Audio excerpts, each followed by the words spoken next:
as always, to perceive the man's fury, one must do so 7,000 paces away. The Kremnos he guards is once again shrouded by mist. Rust, blood, and fire are the ceremonial ode to the demigod. There is no one to witness or to give cheers of glory. The final Kremnos festival goes on without end. The victor shall embrace death and silence, and his glory will only be remembered by the defeated array. For that man, laws and seals no longer have meaning. War and battle never cease for a single minute, each passing day indistinguishable, morning and night entwined. The corpses pile up, filling ravines, forming mountains strong. He carved time with peak's edge and counted the fleeting years by fires of war. Sometimes the lion would climb to the hilltop to look down on the world and search for friends in longing. The distant heavens and earth stretched vast and boundless, but their endlessness felt ever more remote. Like Nikador, he cannot escape Magnus's clutches. Guarding the city alone and embroiled in war, the murmurs of the black tide constantly sound in his ears. Yet a flame soars up his chest every moment, casting light upon the indomitable path behind him. Memories seal the echoes of the past as the man strides into battle, fists clenched fast. He is the wound this world must bear, the new king before whom old gods despair. As stated in Idonia's poems, humans are born with eyes closed to accustom to this world's light, and their sight fades in old age to reacquaint with night's anthems. But the man did not bow to the decay of time, rejecting the lure of death's call.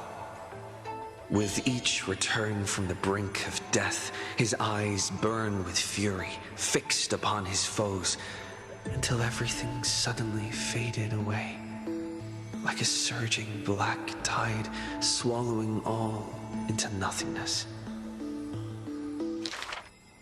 The world dissipates in the roiling black tide's requiem. Even the lion will one day die, a departure with no way back.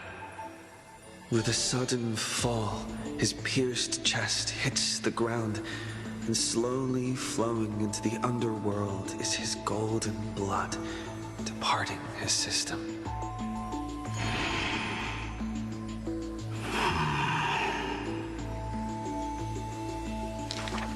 But that gaze, fierce as flame, never dimmed, not even in death, looking beyond those flame-seeking figures, reaching far toward the endless horizon. In the morrow sky, the stars will chant, "The lone king of Kremnos is called mighty. His journey was one of ceaseless, eternal warfare, and behind him, he left a world ablaze with glory."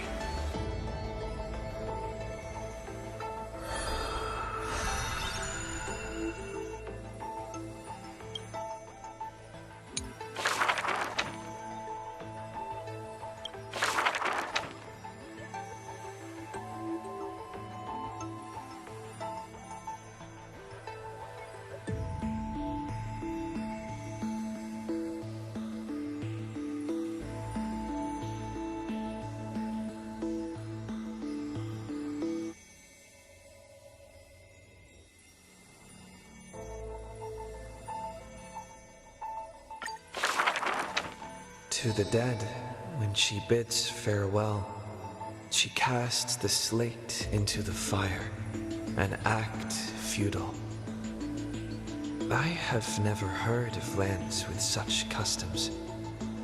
At this time, something drizzles down the slate, full of colors, seemingly tears for the reaper of chills. It turns out the slate is inscribed with poems, and every phrase is diligently colored with skill.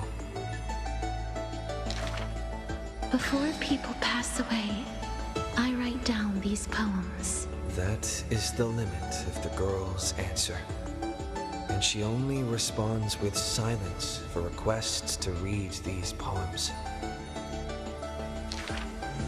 As time goes by, she finally opens her petal-veiled heart, and the reason behind her reluctance to show her work is finally clear. My poems are still too green. Not worthy to be art. It stems from the girl's shame and discomfort. It seems the girl once also loved to imagine with effort, and many wild tales were written on her part. A misunderstanding was what made her cease this art. It was a pair of arch enemies who gained fame in the war. One of them burst into laughter after reading the girl's poetic words. He and I clearly wish to kill and tear each other apart. But in your eyes, you think we are close, unable to part. She did not write poetry as a pastime. It is said that she left great works under hundreds of names. In different times, she even criticized her previous beliefs, making her identity even harder to assume. I still found her weakness after many twists and turns. No matter how fickle her thoughts, she never lost faith in those words regarding the value of fragile mortal lives. She is heartbreaking and enchanting. She is the fingertips of death and the ghost of love and poetry. However, those poems have brought her many complaints.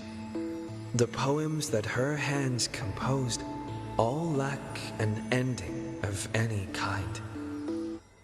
And the Maid of Death has no desire to continue them. This is truly difficult to write. The girl excuses herself. My duty is to lead the living to the end. I cannot think of a fitting end for a poem to the dead. Such is the epitome of lies. One who's grown used to death remains inexperienced with farewells. Therefore, I extend her an invitation. In this story belonging to herself, she can leave an ending reserved only for her. What she brings is not only death. She thus replied when we first met. And when we meet once again for the last time, she again deliberates over this closing statement. Apart from death, there is something else that is worth remembering. That is the journey she walked.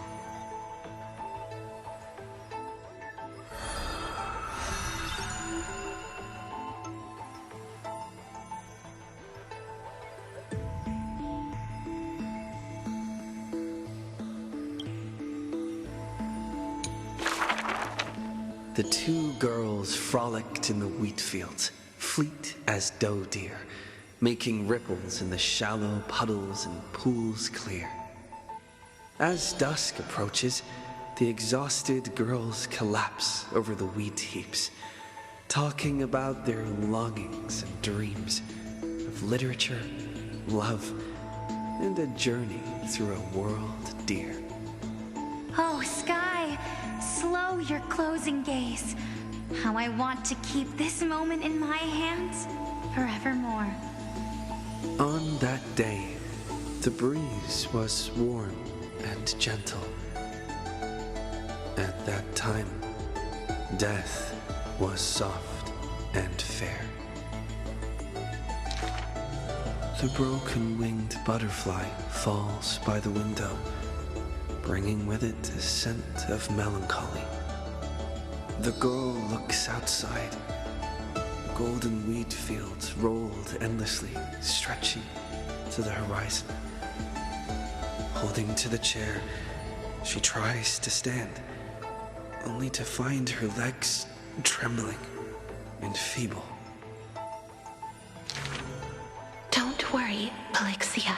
Her older sister whispers beside her ear, and on her sister's shoulder, the girl weeps mournfully. And time thus becomes silent, painted with sighs only. When hearing the healer's diagnosis, the girl remained deathly still. Her eyes were already drained of tears, and her heart a wilted grave. Every time she has something on her mind, she would tilt her head and look outside. Her sister follows her gaze, seeing a barren field turned by wind into a desolate gray expanse. Till one day, when the girl looks outside, she sees a dash of dark blue, most brave. It's a flower my sister planted. Like the torrential river of life, it pours into the depths of her heart. The flower is called Antilla. Even in the Netherlands, it's rumored to thrive. You are the quiet in my heart, amidst the chaotic choreography. That seems to be its floriography. When the days are warm, the sister would take the girl on long journeys through the flower fields, gazing upon rivers, napping amongst the grove, a discussion hardy. After I die, I want to become an Antilla flower and become the quietness in your soul. A thoughtless word from the girl gains her a wrapping on her forehead most dainty. Do not speak of dusk when you have yet to see the dawn. Dew drops from the petals as wind pulls on the leaves, and the two of them sit in quietude. The girl asks for the means to tend to the garden, and while her sister sounds concerned, her heart is relieved.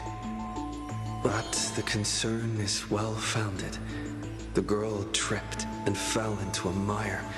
She gazed directly into the eyes of death in that dark pool, bottom unperceived. I've been the weight upon my sister's wings. Let this be where it all comes to rest.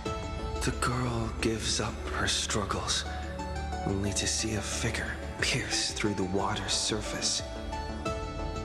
I won't allow you to walk through the dusk alone, or enter the night of no reprieve.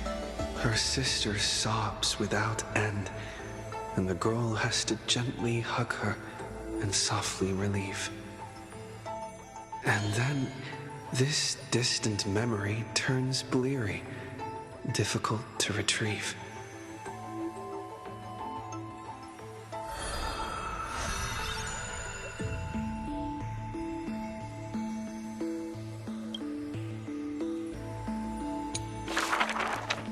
The river of souls flows to the other side, wrapped in the land's night. Broad, slow, an eternal and silent sight. It belongs to all in this world that has life, all of which flows downstream, converging as one. The master of the nether realm, Thanatos, enshrouds himself and the souls within the moon cocoon. The dragon, born from the cocoon, carries a girl, soaring upstream the river of souls, defying its eternal flow. Their connection flows tighter than blood, and the key that opens the netherworld's gates is the sisters' selfish plight. Back then, the boreal winds cut through to the bone. Back then, death was a bitter and stabbing fright. In the netherrealm, without an earth or sky, a flower named Antilla blooms, its beauty witnessed by but one soul. You are the quiet in my heart, amidst the chaotic choreography. The younger sister scores through the blooming Antilla fields, never finding that promised dark blue sprig. She silently made up her mind. Death, leave all your dark nights to me, and save the dawns for her.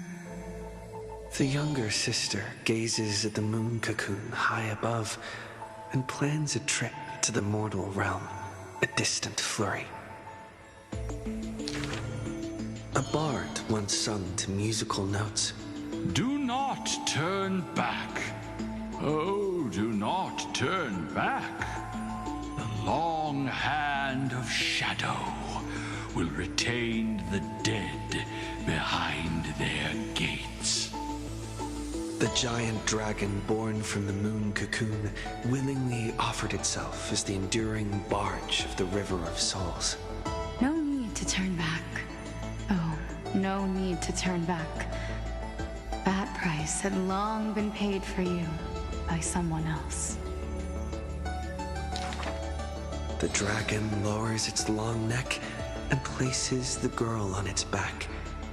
In slumber, she will unknowingly greet the dawn of her rebirth. The dragon flaps its wings in the chilly gloom of the floating dead upstream, ferrying from purity into grime, going from silence to roaring boom. The souls of countless poets flounder past, their distant rhymes endless like foams. Do not turn back, for to look toward the land of mortals is in itself turning back. In this pale dawn, the sun's first rays light the night ablaze. So the dragon crosses the sea of souls onto the shores of life and strands itself in the gleam. We know not where these stories arise. They are scattered across the shallows with the waves. The confession the girl made before her departure still echoes in the tide's heaves. If there is anything for me to leave behind, may it find a soul to remember. This is the ode of my life, and I've already penned my last stroke.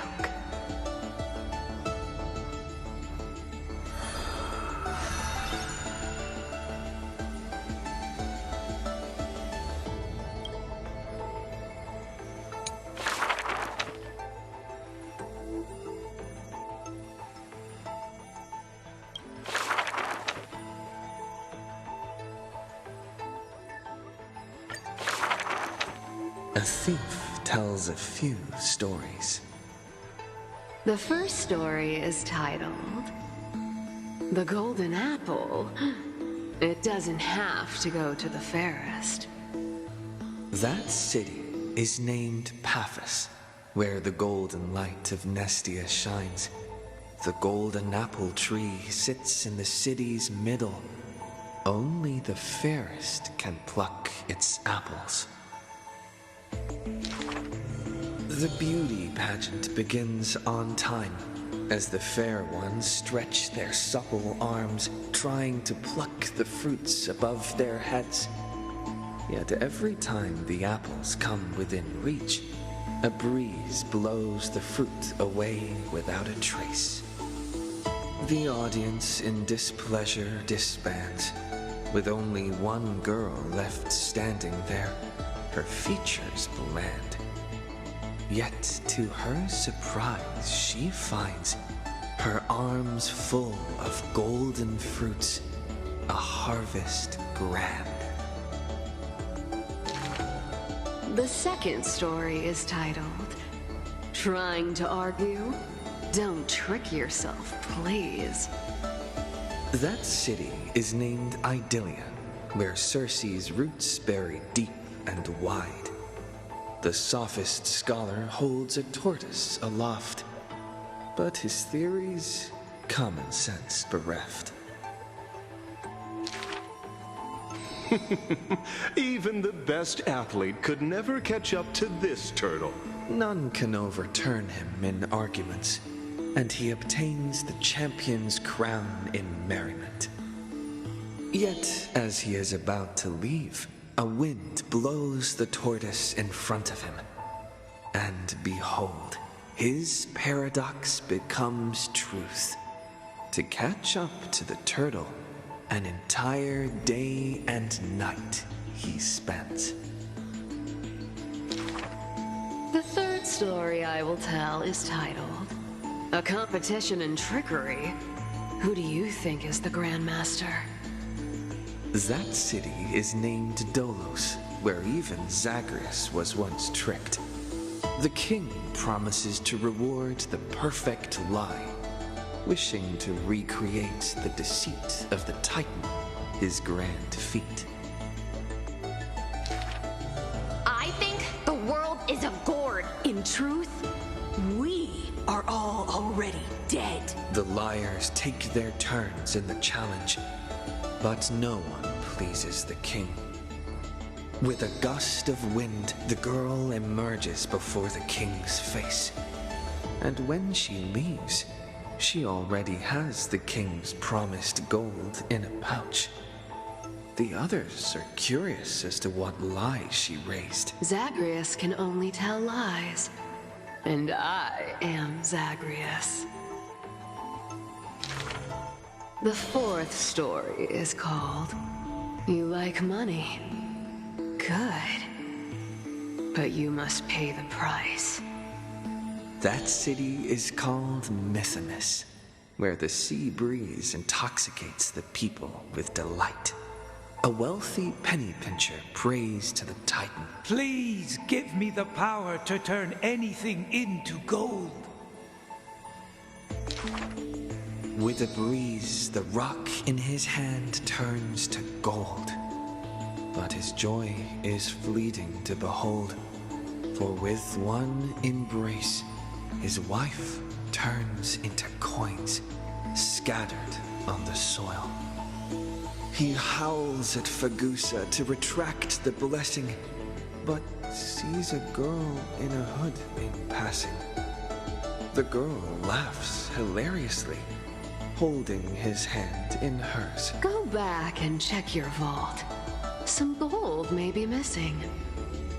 But your beloved is right there, waiting. Cyphera, you took another long journey. And we want to hear your fun stories! The girl with the hood dangles her feet in the bath as 2 coins dance and fly between her fingers. Basically, I visited 4 places, tricked them to my heart's content, and came back fully rewarded. The girl pauses her words and looks out the window as the light above the Titan's shoulder casts her right cheek aglow. The dawn will never cease, and the thief star wanders in foreign lands. How would you know that I am not lying right now?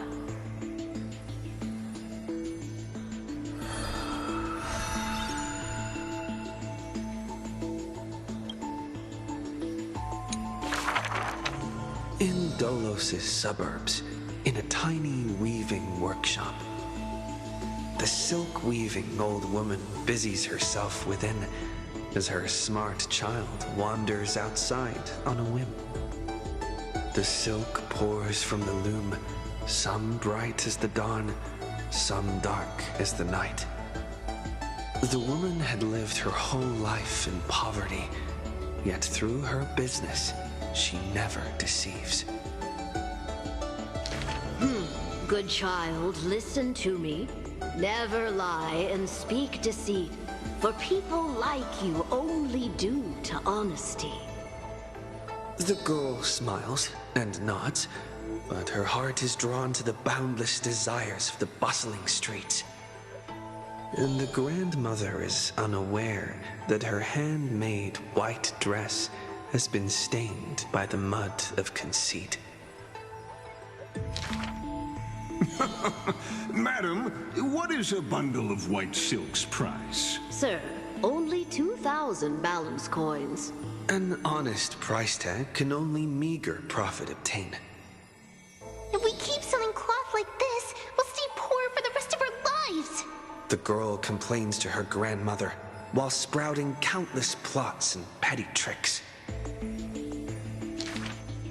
The woman smiles and does not reply, only weaving with night-shaded silk a suave hooded robe for her little spark. Why don't you take some of our goods and go into the city tomorrow to try out those pranks? The mesmerizing moneyed charm of Dolos City turns minds and tongues into a whirlwind of confusion. Even the girl who prided herself on sharp ears and a clever tongue could not contend with the myriad of shifting faces before her. She returns penniless and furiously seethes. I vow to the god of thieves that I will eventually empty those people's pockets. Smiling, her grandmother stops her silk work and offers some dinner with humble dish. Silly child, don't let Titans hear such vows and promises. Yet when the moon rises, a magnificent pin graces the old lady's pale locks. The girl smiles at the old woman, now stunned in shock. I actually did return with some catch. The brilliance adorning her white hair drew all eyes, and its proud original owner arrived to stake their claim. The bet that the girl won with a brilliant trick is described as a thief's loot through lying schemes. The old woman, in her panic, shouldered the blame, confirming a sin that was but a fabrication. By Dolos' laws, we must also execute all her family! To protect the girl, the old woman reveals the final secret unseen. She's not my family, but just an orphan picked from the street on a whim. People thought this to be a lie, but the girl knows her grandmother cannot deceive, just like how she always glossed over questions about parents and kin. Your parents went to a city-state far away. The girl never bothered to unravel the threadbare lie. Stop! Stop right there, you thief! Run! Run as fast as you can! Cyphera! The lies overthrow the shop and tear apart the good woman's good name, leaving the girl with guilt and grief. The hearth of her home was a lie, doused by another conceit. But if her sleight of hand had better skill, would it have made that fire burn forever? The girl pulls down the hood and sinks into the starless dark. I vow to the god of thieves. And from that day, she never left empty-handed, her words woven with deceit. However, back then, the girl did not realize that the people did not covet one simple pin, but the golden blood flowing beneath her skin.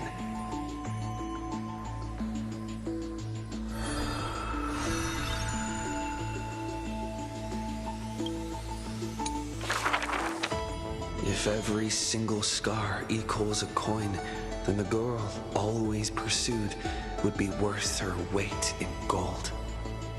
Deception, theft, and night heists. But her nerves failed her when it mattered most. The girl clutches meager loot to her chest and escapes, muttering curses, bearing her pain. We're head on. I definitely win next time. She always longs for the coin of Whimsy's blessing and creed. Yet the coin in the air always suddenly disappears, as if in reply from the trickery titan. Day and night flow, and the thief star makes circles across the sky, while time molds the girl into an adult. The cloak once used to conceal her entire body now only suffices as a hood that barely covers her fringe. No matter. These days, I have no need to hide. With a confident stride and a silver tongue, her perfected fraud thieving every opportunity as a result. And at curtain fall hour, those treasure-seeking steps fade into the moonlight. When she appears again, her arms are laden with money's weight. What is the art of thieving? Stealing from the poor. Not enough loot. Stealing from the rich. That's a boring task to boot. The girl narrows her eyes of greed towards those called the Chrysos heirs. The golden vines of the sages' homes, the sacred carcass of the deathward realm, the divine lyre, the seashore's pearl, and the crystal chalice of the thousand gates. The girl knows not the treasure's origins, only that they are all valuable beyond measure. To have something priceless is the true art of thieving. A pity the deceits are all eventually revealed, and the thief meets a rare defeat. A golden thread discerns her meticulous disguise, and the heroes hold down her third hand to imprison in this thief star made of human feet. I take defeat with my head held high. Spare me your sympathy. She frankly faces the accusations, knowing that escaping would be nothing more than child's play. So the Chrysos heir outside the cage smiles sweet. Would you like to see my most precious? A treasure bright? It is a dress, like the beauty god Nestia's divine body. More blinding than the sun, rivaling the moon in its glory. It is woven by divine threads. It captivates even the gods. But all the lies and deceit are revealed under the golden thread's query. The world-famous thief is stirred by such grand words into a flurry. Then just you watch. This wondrous dress will forever remain in my own gallery.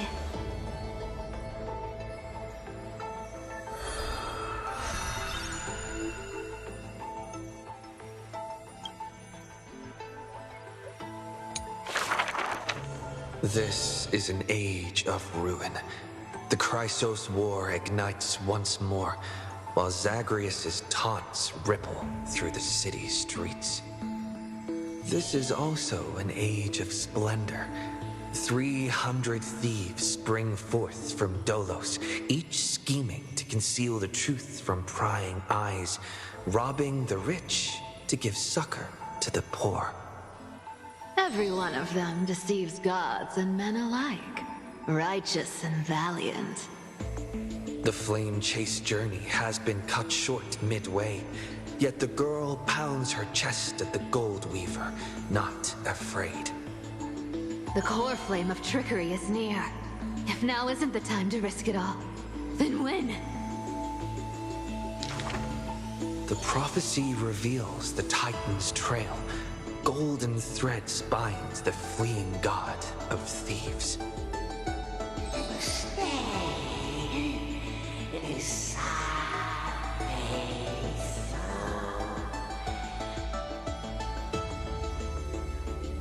The young girl flashed a grin and walked towards the god who was pretending to smile. I once vowed to the god of thieves that I would force trickery to reap what they have sown. The Titan whispered from the vortex, the god of trickery's earnest plea. They made a promise to the girl who entered the trial, that the whole world would be bathed in light, no more lies and deceit.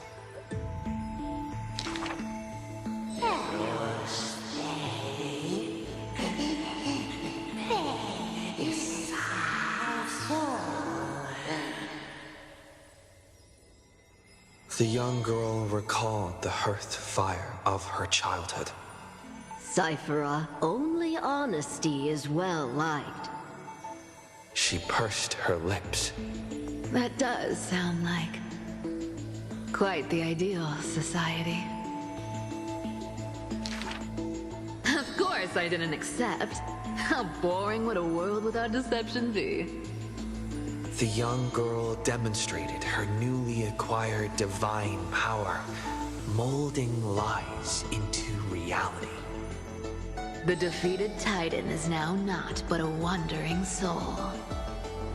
But somewhere far away, a purple spirit thief opened bleary eyes.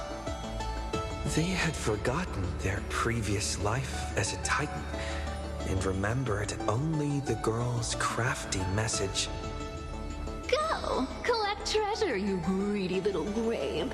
Once you regain the memories of trickery from chests, then I will claim the reward for saving your life. In the days spent away from Akama, the girl grew accustomed to traveling alone. In a certain city, she heard of a spirit thief, rumors aplenty. I, Bartolo's master thief, shall take all you've labored to gain. So saying, the spirit thief steals the girl's coin pouch and fled without a trace. But a gust of wind brushed past, and the girl had already caught them. Running for it?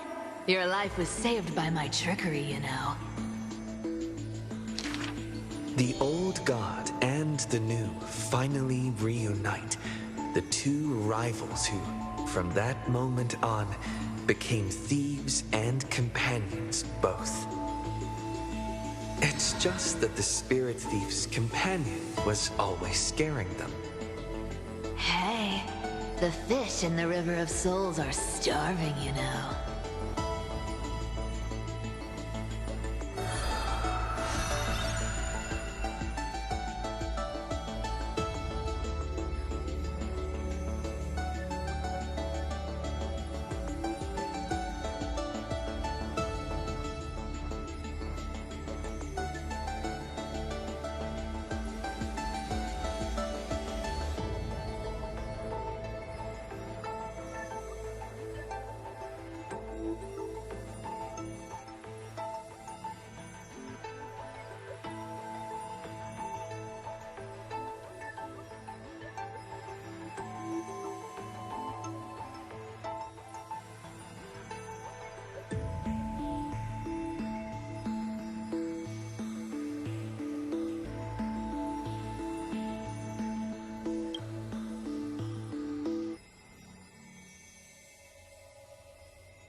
A thief reveals a few lies. The first lie is called, fellow thieves, come on and deceive gods with me. The world has already forgotten that feast. Lies unnumbered that drowned the Day of Souls. Schemes uncounted. burning for a night of revelry. 300 thieves shackled in imprisonment in exchange for a Titan's resigned confinement. To have managed to trick the Grand Master of all tricks. I can die happy now. This was Dolos's great achievement, the deception of the gods, where even Zagreus was fooled. The second lie is called... The god of trickery is now not but a wandering soul. Why did she spare the Titan's life? The young girl knew not, even after asking herself. Was it greed for the treasure they promised, or had she vaguely perceived their lonely fate? It's because you're every bit as despicable as I am. It's such a relief not having to deal with the noble. The girl dismissed and made light of herself, only forgetting trickery was once a god that supported the world. The third lie is called... Oh, eternal day! Endlessly illuminate the holy city. At Dawncloud, the chaplain's secrets foretold the coming of that endless night. What if my lies are more... sophisticated?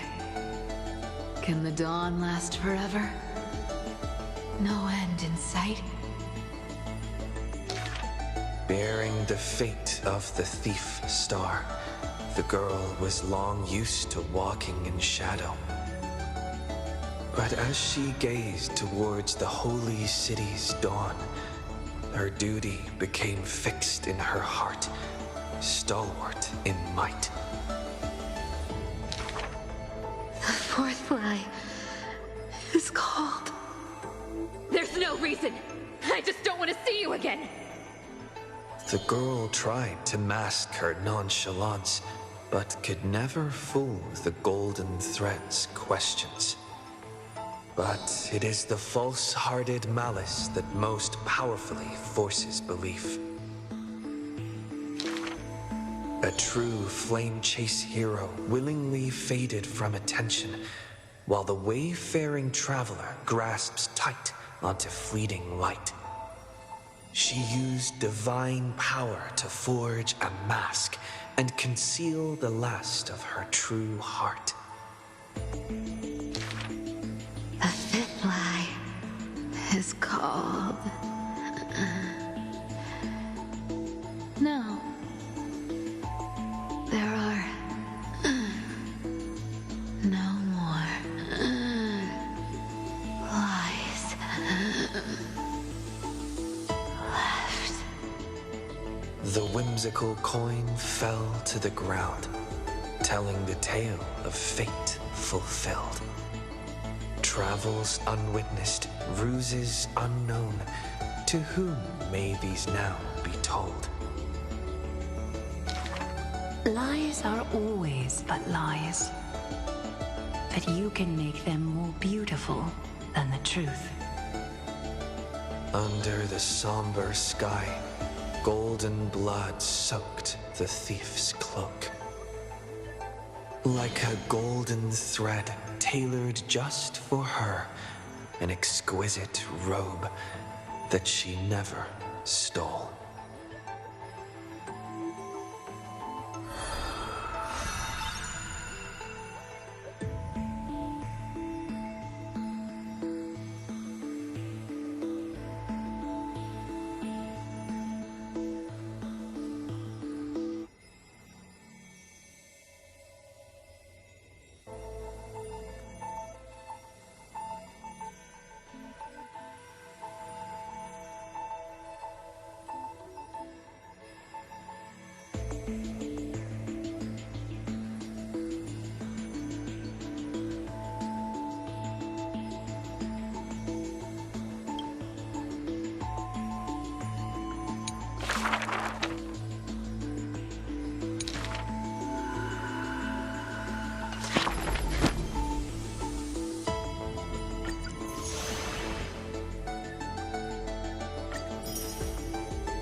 Me, ma'am?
Back then, the tides of the Chrysos war had had not yet engulfed this city-state of Talenton.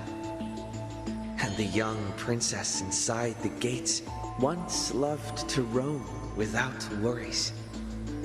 She snuck into forbidden grounds while the servants were away, but was shocked by what she saw on that day. A chessboard, a stack of pieces, and a strange woman. The board dissected by daylight and shadow, the pieces polished from rough stones uneven. Fancy a game? If you are my match, then I'll call you my friend. The stranger's voice was husky and coarse. If you can beat me, then I'll call you my teacher. The princess proudly retorted. Despite the bravado, the princess had never touched chess. The defeat made her study in earnest, acknowledging the other as a teacher.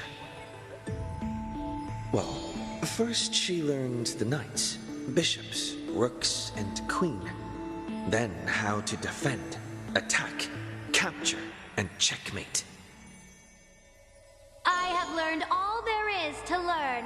Barely out of childhood, the princess raced into games of chess.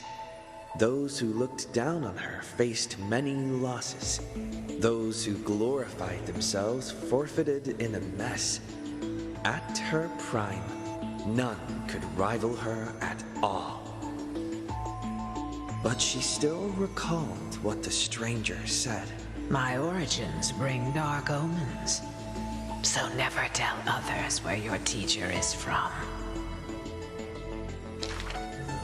Then, the waves of the Chrysos War washed over the world. The Achaemons welcomed a ruler. She was deemed Imperator and loved to play chess with herself. She regarded all things as pieces, whether Chrysos heirs or Titans magnificent. Before every god-slaying campaign, she thought of the stranger from her childhood, as if that woman had always lived in her mind. Isn't it lonely to play chess against yourself? The princess did not understand at the time. But now, she who bore the crown finally realized. The flame chase's beginning was like fuel being tossed onto the fire, and in the unending road of marching banners and war cries, she finally had the time to meditate.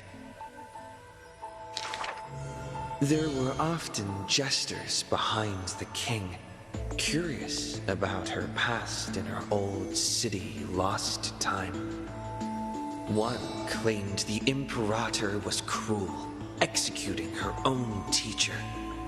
Another stated the Imperator was biased, learning from an enemy hostage.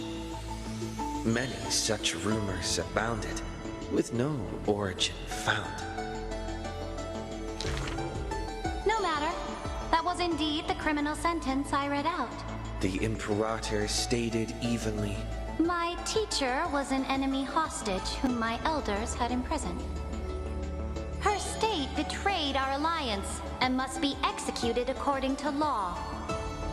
But she taught me chess, so why can't I chisel the word teacher on her tombstone now?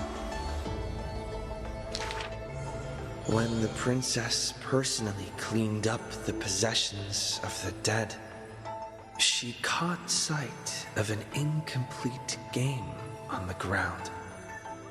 The stranger's hoarse chuckle still echoed in her ear, laughing at the eternal fate of imprisonment, and at how the one facing her was the princess of the enemy.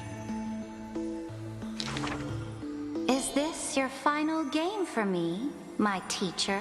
The princess imagined the end game over and over. Even when she took the imperial crown, she still dreamt of the black and white board. The concealed truth suddenly dawned on her during a more difficult contest in the future. An unfinished game might be the opponent's lifelong barrier.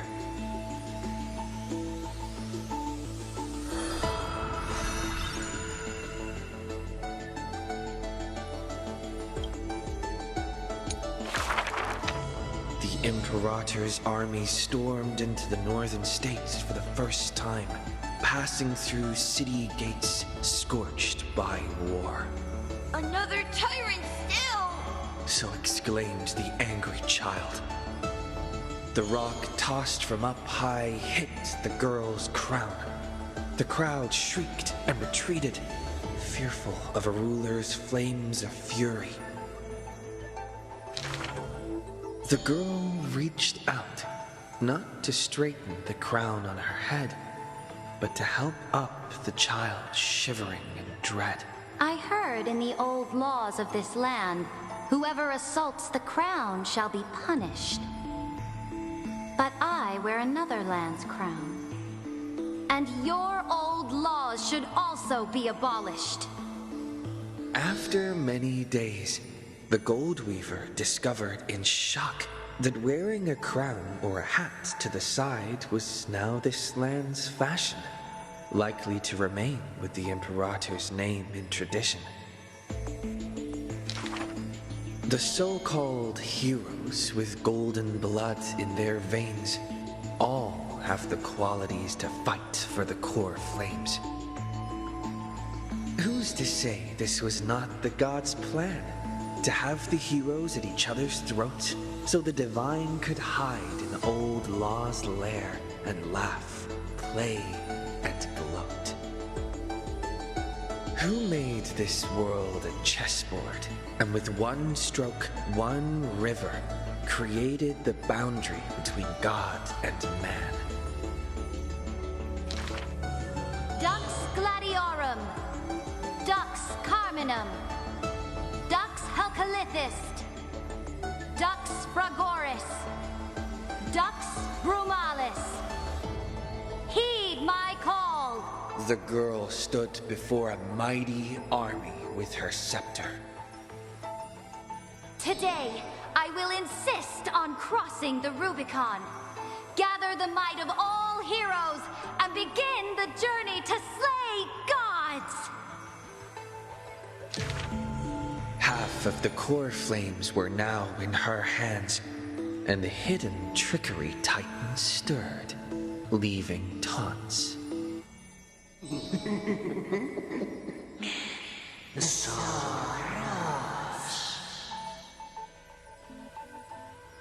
The Imperator summoned the heroes to discuss, finally stopping after much hesitation. As they had already pinned down the bones of Earth's beast, they let that thief live for a bit longer in bliss. The warrior of the fractured blade laughed boldly. Our sovereign is good at open strategies and struggles with trickery. But where is that live fish? The Imperator replied with a chuckle. Her? She probably disliked the scent of cats and submerged herself in the baths.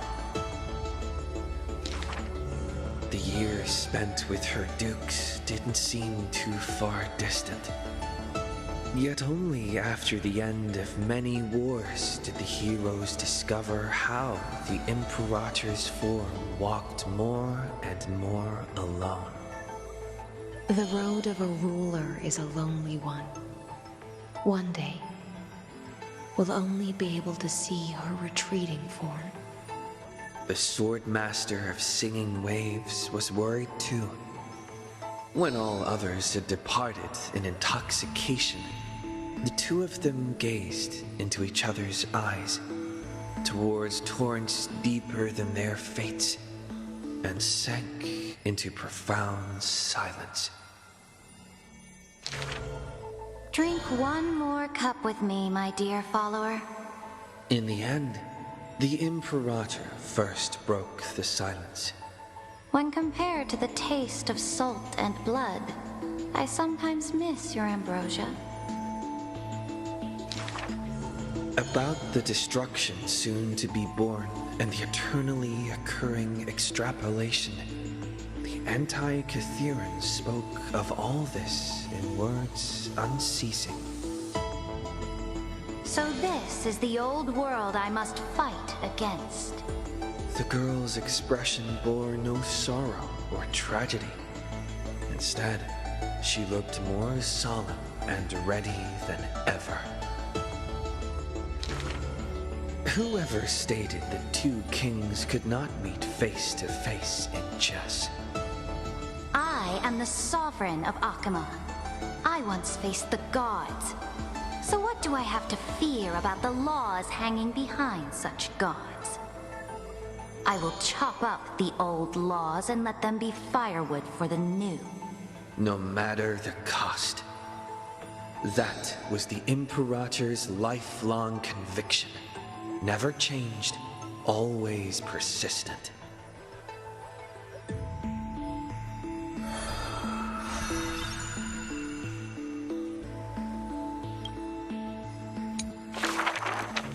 I dreamed that the Imperator's statue stood before the world-wearing altar, her gaze level with that of the gods. Then, blood gushed out from the statue's orifices, and the people, in cheers and elation, washed their hands in that golden blood.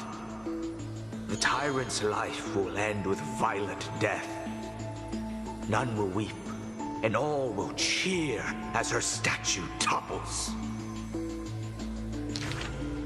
She will die before the dawn comes.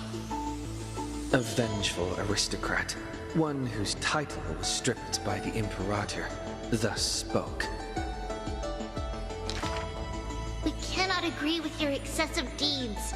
You have imprisoned Trebios' split selves, demanding that divine authority regress into the ruler's mouthpiece. We will reveal your future with the prophecy. And tell in truth, your crusade will indeed be a smooth path. Yet in the same breath, we see omens of your death, a demise in an absolute pure darkness. Even so, please excuse us, as our eyes continue to be drawn to your crown's flames. Dux Fatorum. We don't exactly hate that name. In the name of Yanissopolis' priestess, holy maiden, and oracle, thus spoke the Imperator's Dux Fatorum. Allow me to remind you, your life is now on a countdown with the fall of law, and you will become law. I must confirm, is our deal still going strong? Is the future I promised you more satisfying than the future in the prophecy? Ah, you are as resolute as always. Good.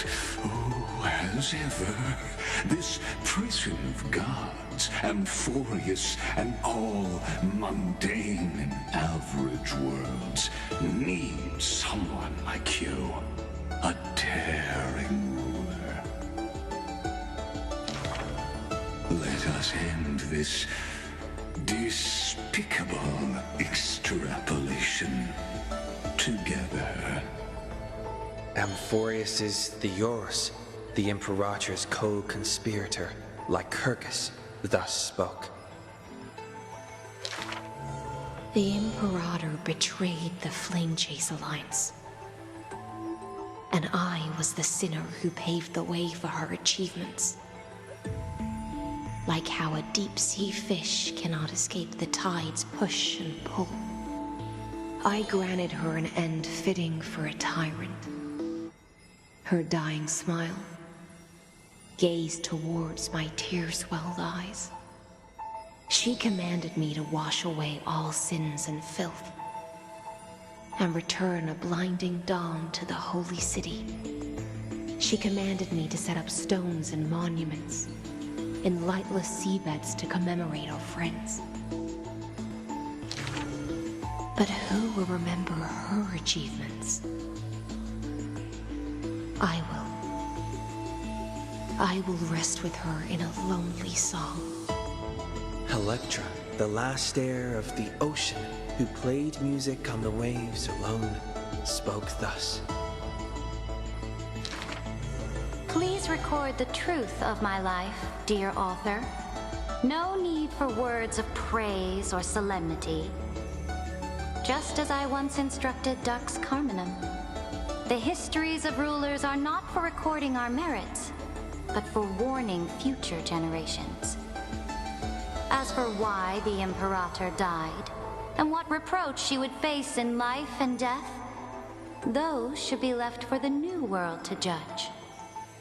Now I have personally entered my end, a self-flagellation. Let the boiling gold covering the holy city be stamped with my name. For I am certain I have won half a move against the gods. And this unfinished game will be left to the future to reach completion. Seridra, the only Imperator the holy city had ever seen, spoke thus.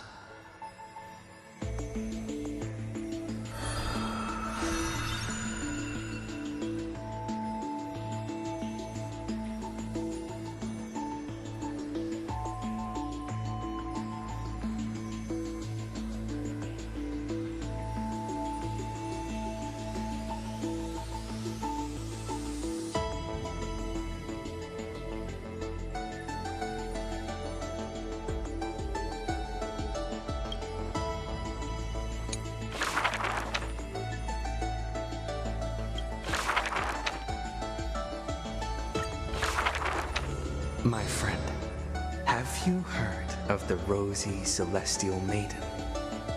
Whether in a corner of the archives or in the depths of a cave, you can always find legends about her. She had hair like a rosy pink dawn and a smile that could thaw the most glacial ice. Some say she was Nikador's nemesis, while others say Nestia was infatuated with her. Oh, mysterious and beautiful celestial maiden, how I wish to turn into a slate, forever etched with your tale. Many claim to have seen that celestial maiden, either in the half-remembered dreams of early morning, or in the gossip and whispers after supper. She once whispered in my ear.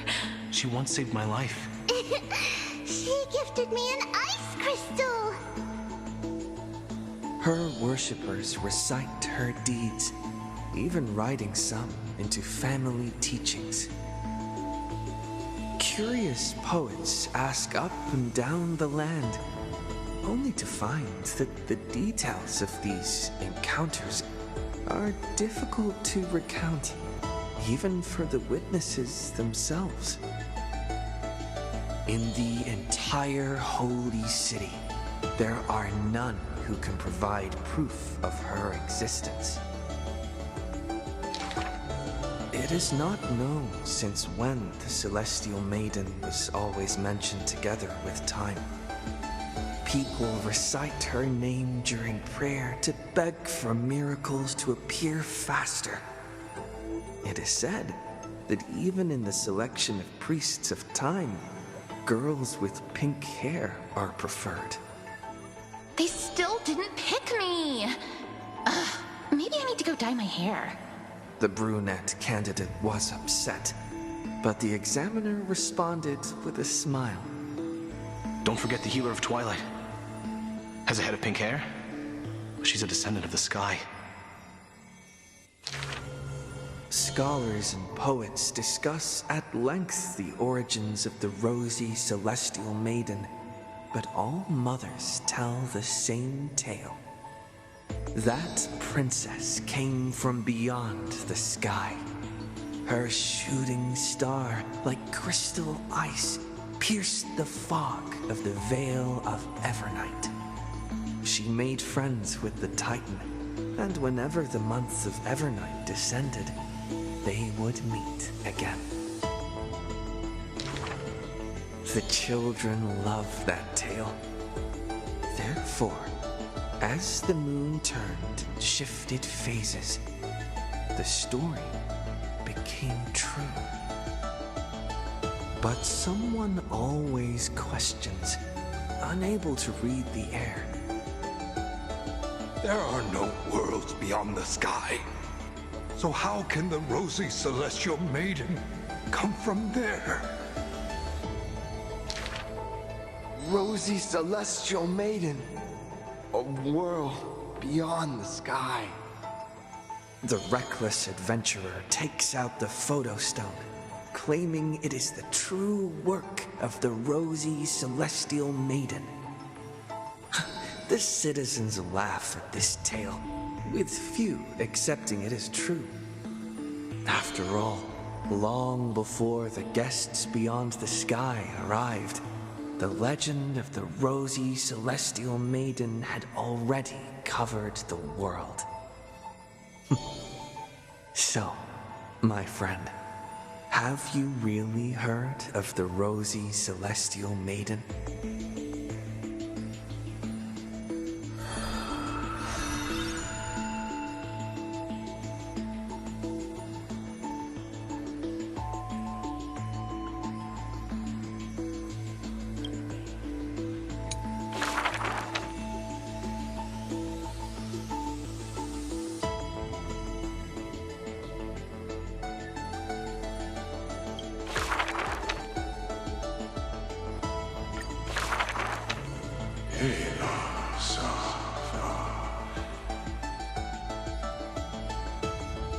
In the years spent wandering the earth, the giant dragon always remembered the Titan's words for their worth.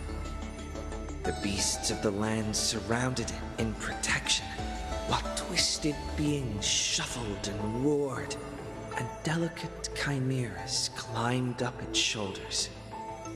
After, the tiny humans came into being. They dashed alongside the giant dragon, then, in the blink of an eye, disappeared across the land.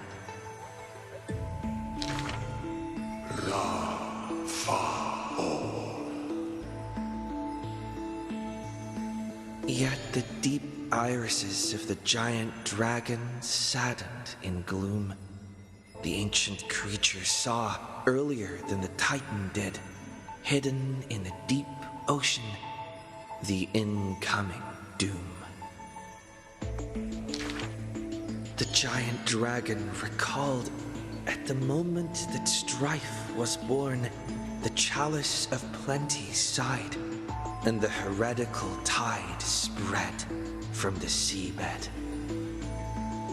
Bearing their bone-gnawing pain and agony, Giorios tightened every fiber in their body, no longer hearing the call of their creations clearly.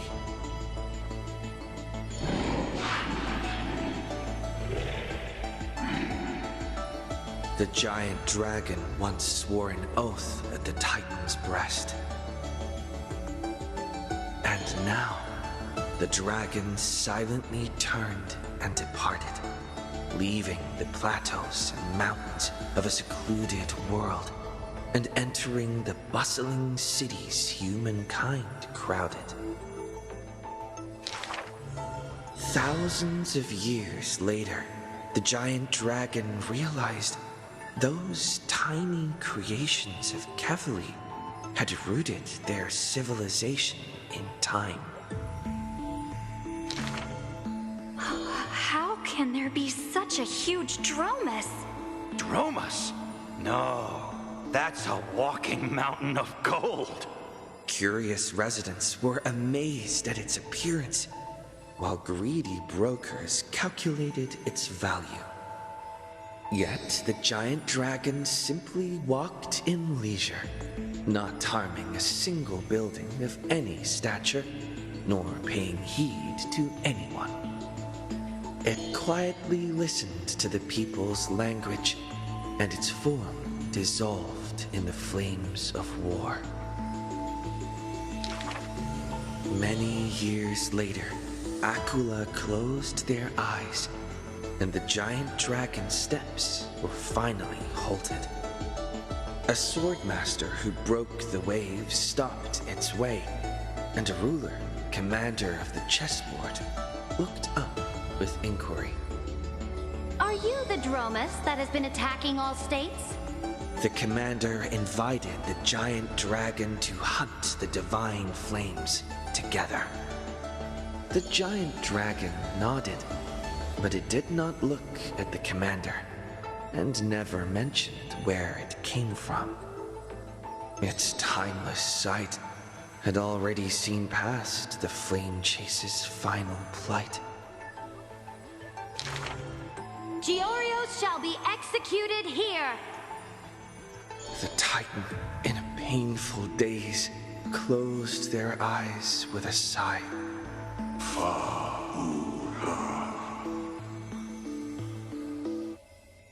Suddenly, the mountains shook and the land cracked. The wounds dealt by the black tide, once mended by the Titan, now tore the land apart again. The calamity of lands asunder. Who should shoulder such a duty? The giant dragon sunk into the earth in answer. For the earth was the breast of Georios, and the dragon's birthplace. And from that day forth, Amphoreus had a new legend of how a giant dragon collected the broken lands and once again made the earth whole.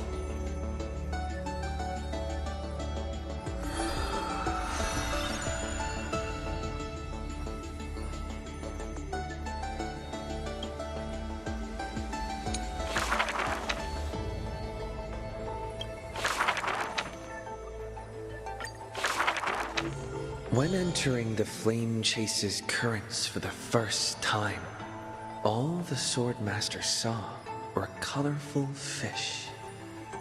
She had already experienced the Imperator's dangerous games. She had long grown used to the giant beast's silent face.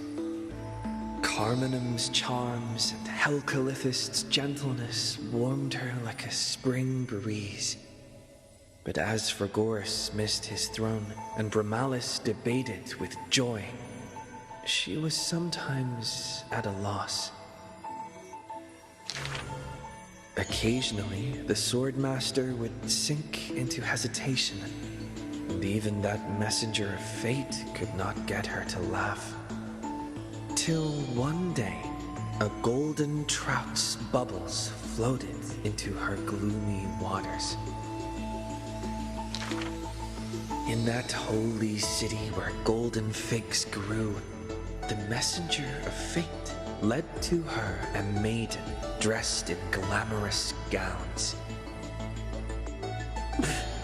What kind of clothes are you even wearing? The girl snickered behind her hand, while the messenger pulled on her sleeve. Aggie, don't be rude! Such hubris, delicate fish. Are you not aware that there's food on your face? The messenger's eyes opened wide.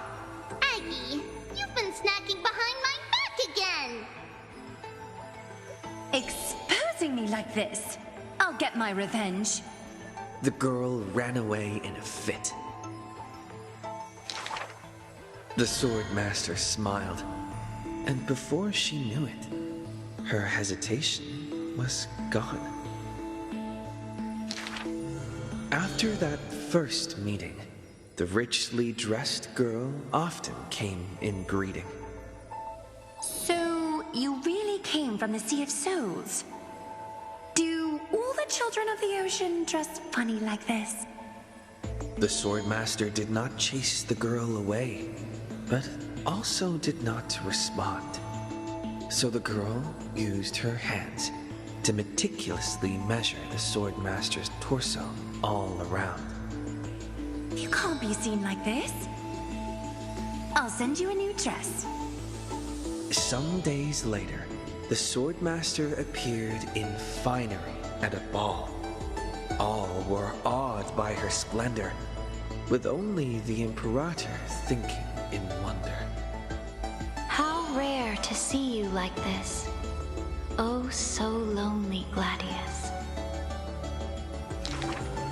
The Swordmaster's wardrobe grew full, and people praised Akima's Gold Weaver for her cheerfulness and splendid skill. But only the Swordmaster noticed that the smile on the girl's face gradually faded as the flame chase progressed. The calamity of lands asunder added to the girl's weariness.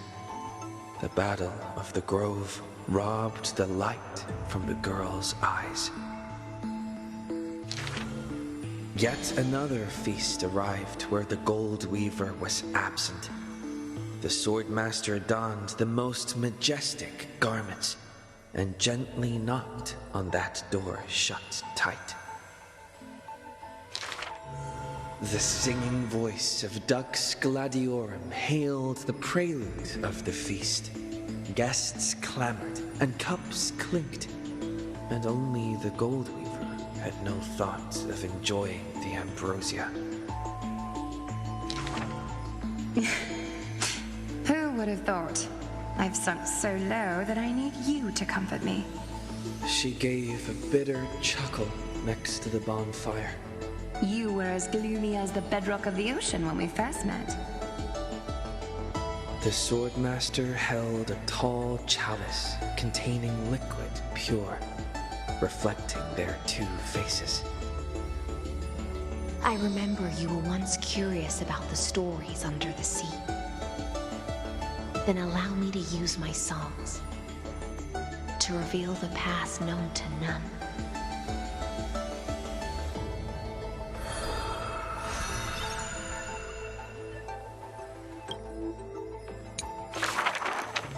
In the depths of the Sea of Souls was a kingdom of dancing ghosts. Its residents all had melodious voices, and music enveloped every ocean current. For the queen loved her people deeply, thus drowning out all sorrows and leaving only feasts and twirls.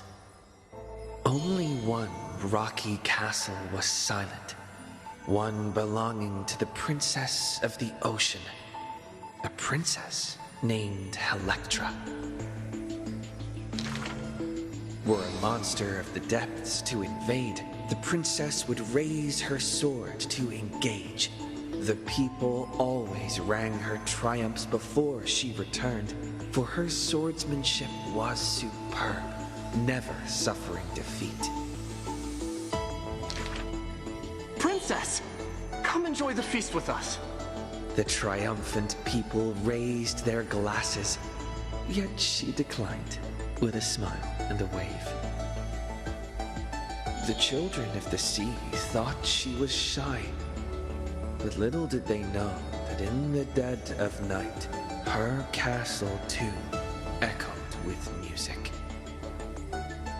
Though that music was loud, twisted, and invoked spite. Before a song even finished, the princess was already biting her lips, and the sea foam brushed away her tears. All of your people sing and dance with skill. So why do I alone lack a good singing voice? The princess wept, her face on the queen's knees.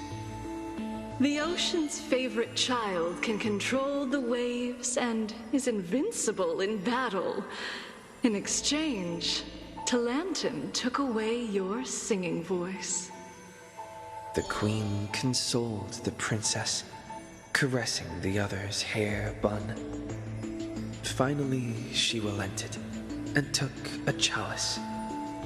If you're truly troubled, then imbibe the honey brew in this blessed chalice and throw yourself into the feast at ease.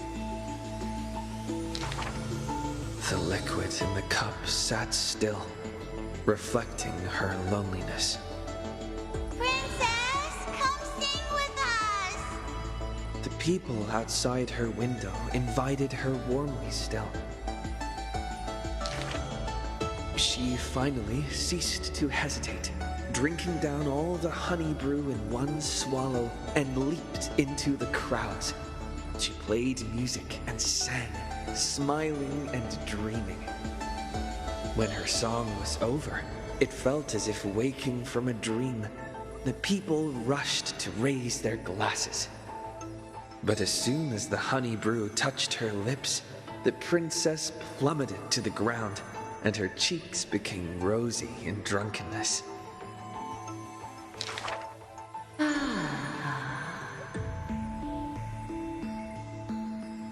The whispers of the ocean filled her ears as the princess fell drunk again and again at the prelude of a feast.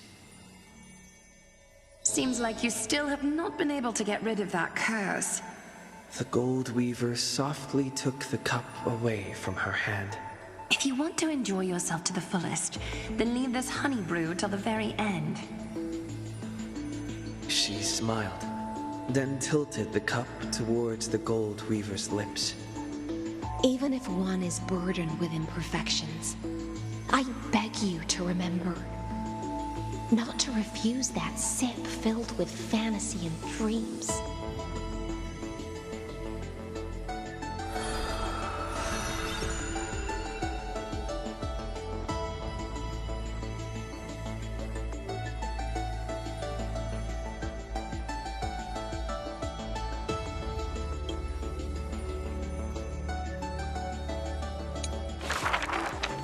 She returned home after many years.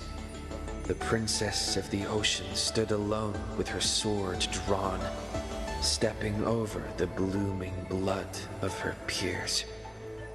Before her, the creator of the sea sirens and the mother goddess of feasts was already sinking into the drunkenness of imminent death.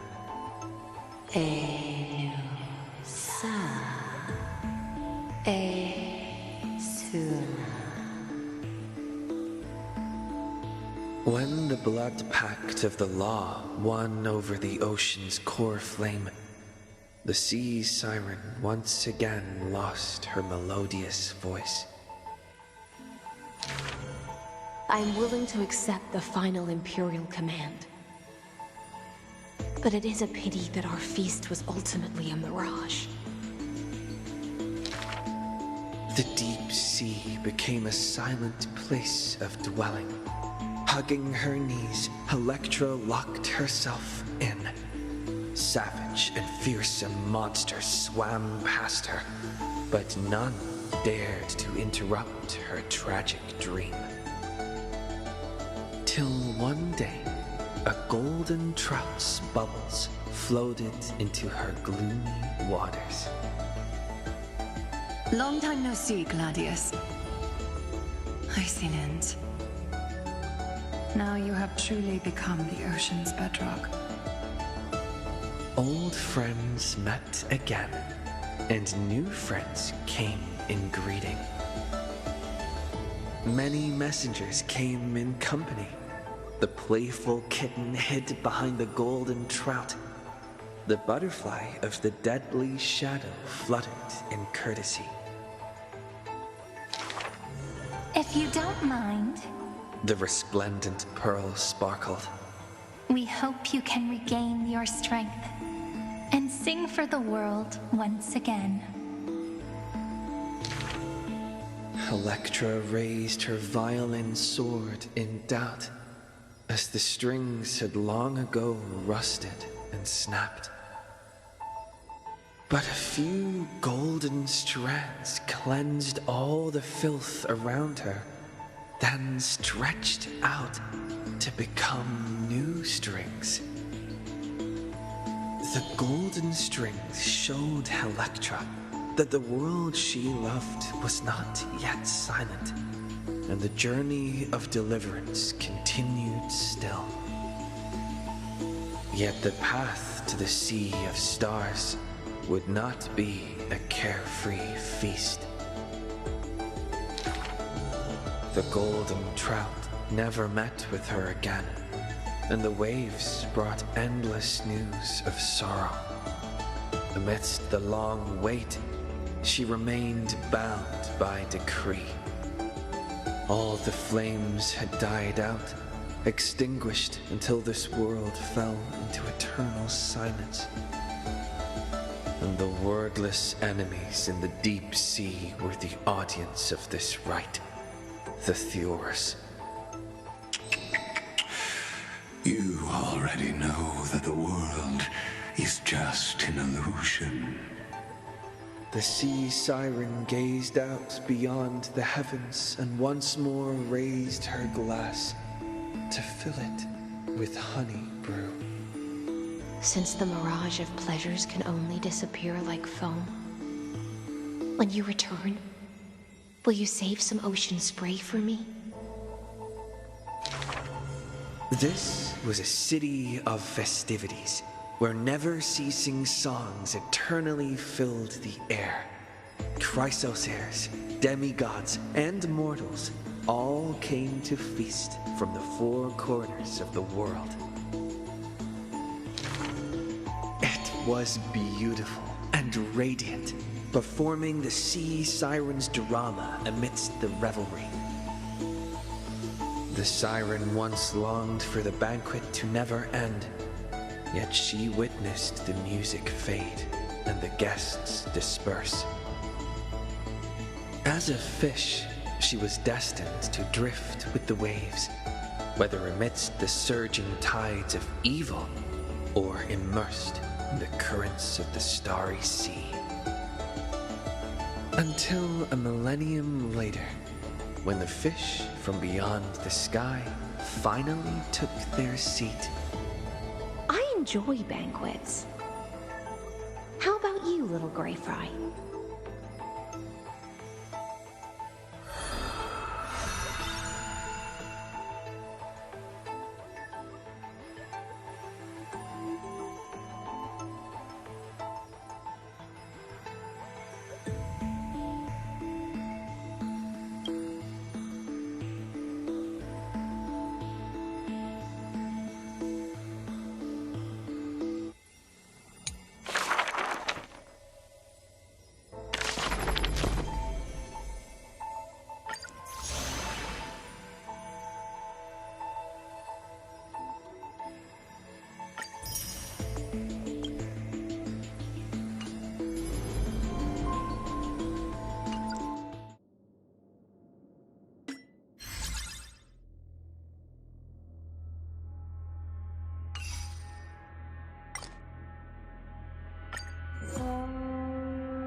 Is that...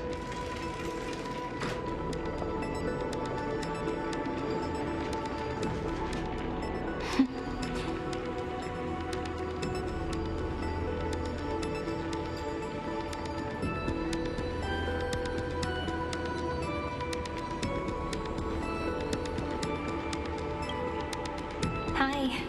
Miss me yet?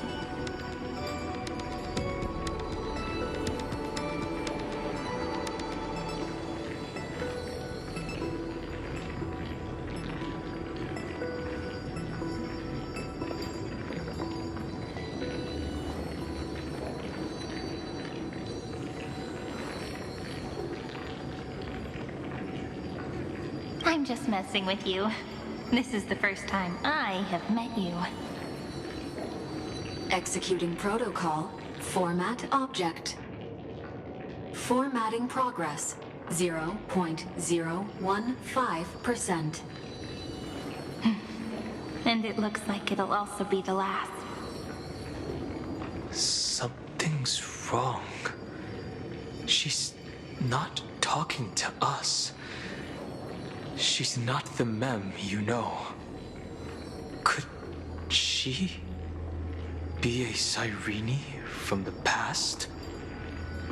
Formatting progress. 23.815%. Since we don't have all day, let's get started, shall we? As always, I'll read this book to you. That way it won't just be Cyrene's memories alone. Formatting progress. 45.147%. Where should I start this time? Let me see. There. Shall we start with the meeting between the Helcolithist sage Midamos and the king's Aegis, Anaxa? Formatting complete. Did you hear that? She just said...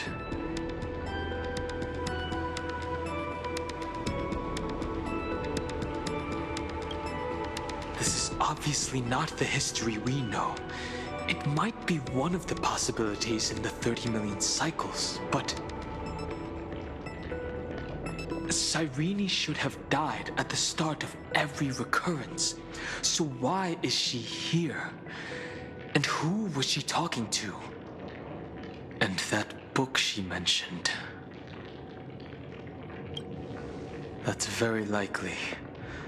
That door reacted to the book as well. Let's try copying what she did. Accessing recurrence number 335503337. Access failed. Error code Gamma 13. That's it. As I've written is definitely connected with this great tomb.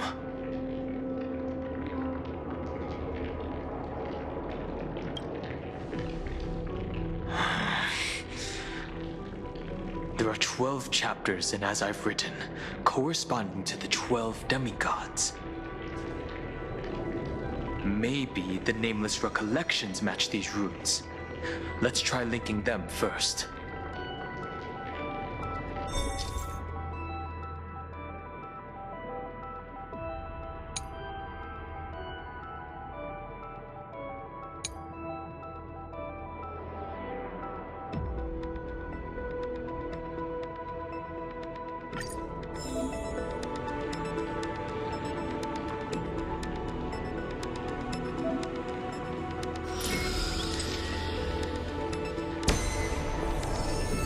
Uvris 504. Downloaded. As expected, the data stream flew into the crystal in the middle. It's absorbing the memories in the book in this manner.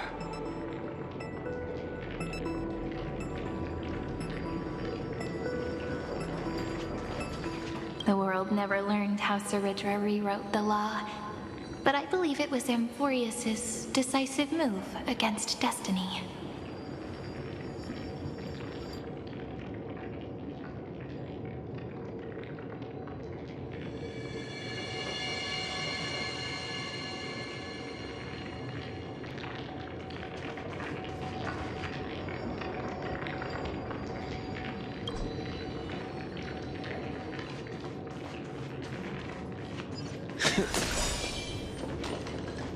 $30 million departures, 30 million shatterings, and the beginning of 30 million flame chase journeys.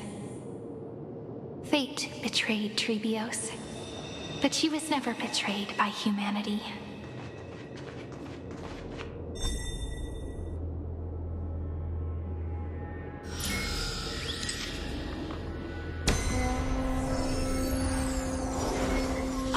Mantis 405. Downloaded.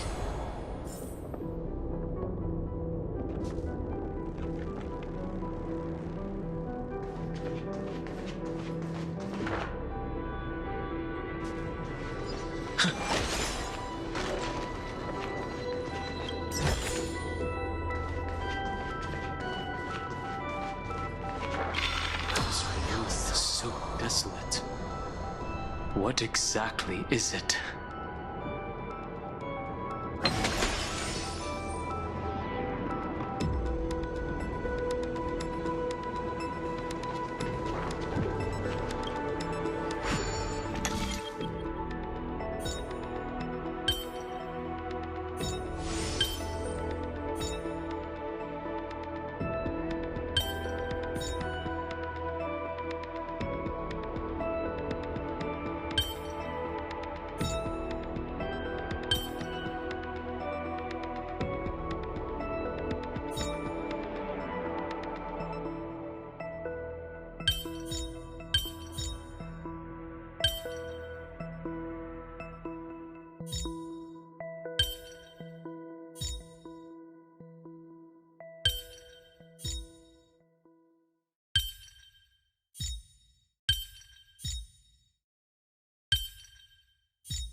So that's how it works.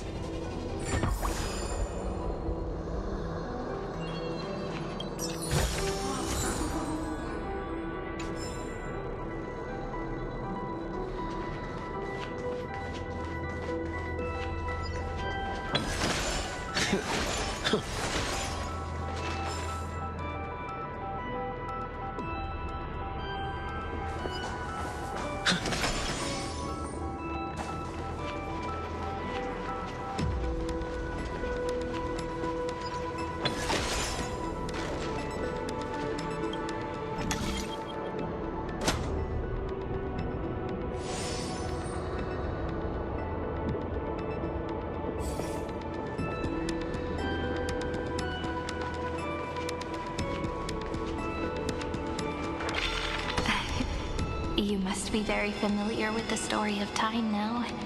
So why don't we leave some pages for the heroes instead?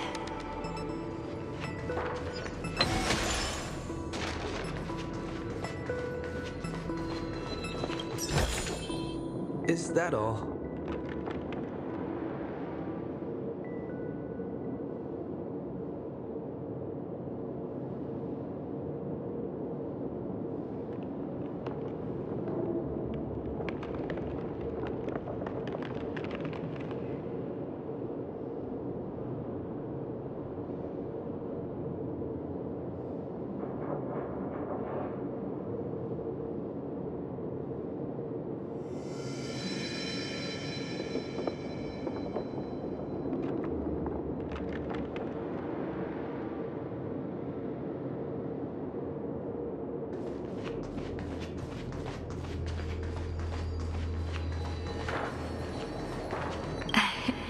You must be very familiar with the story of time now.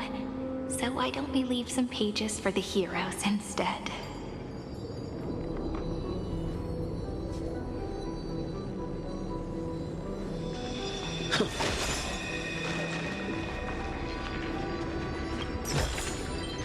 Looks good.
Cynthia 093.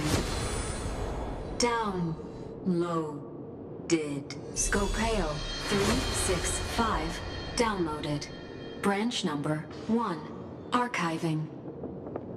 Object recurrence number 335503337. Progress 13.131%.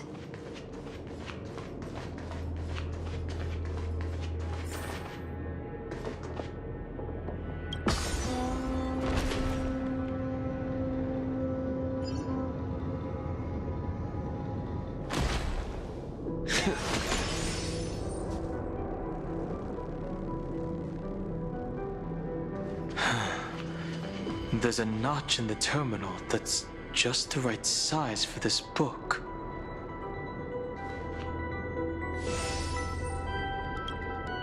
Branch number 1. Archived. Encapsulating encryption key.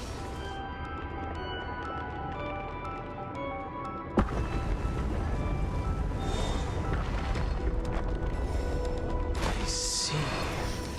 This As I've Written book is a data terminal that has been modified by the Remembrance. It might have looked like Cyrene was reading a story, but she was actually carrying out a data transfer.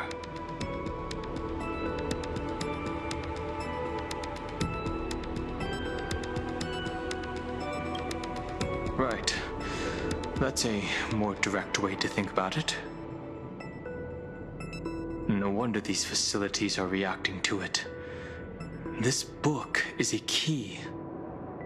But Cyrene could never have known about the truth regarding the scepter. So where did she get this key?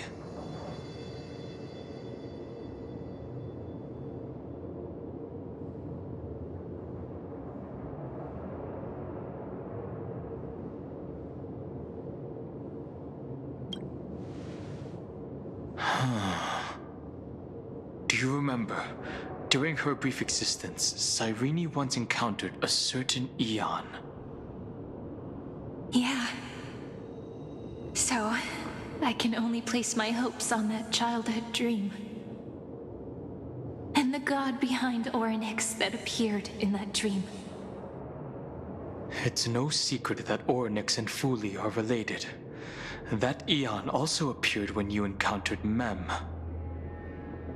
We still don't know the role they play in Amphoreus, but if Cyrene accidentally stepped onto the path of remembrance, then her sacrifice wasn't just for resetting the cycle. There was another purpose. Encryption key encapsulation complete. Let's keep going for now. If my hypothesis holds, then the scene we just saw will replay many more times.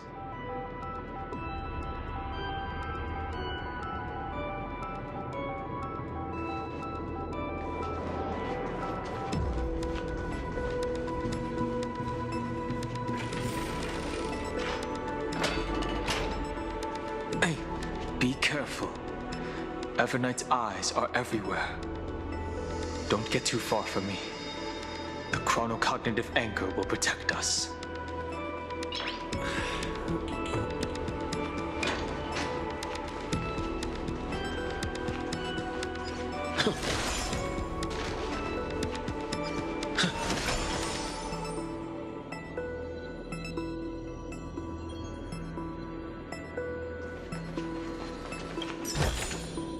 Is that all?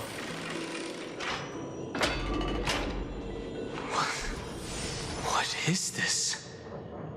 It's hard to believe. Is this still Amphoreus?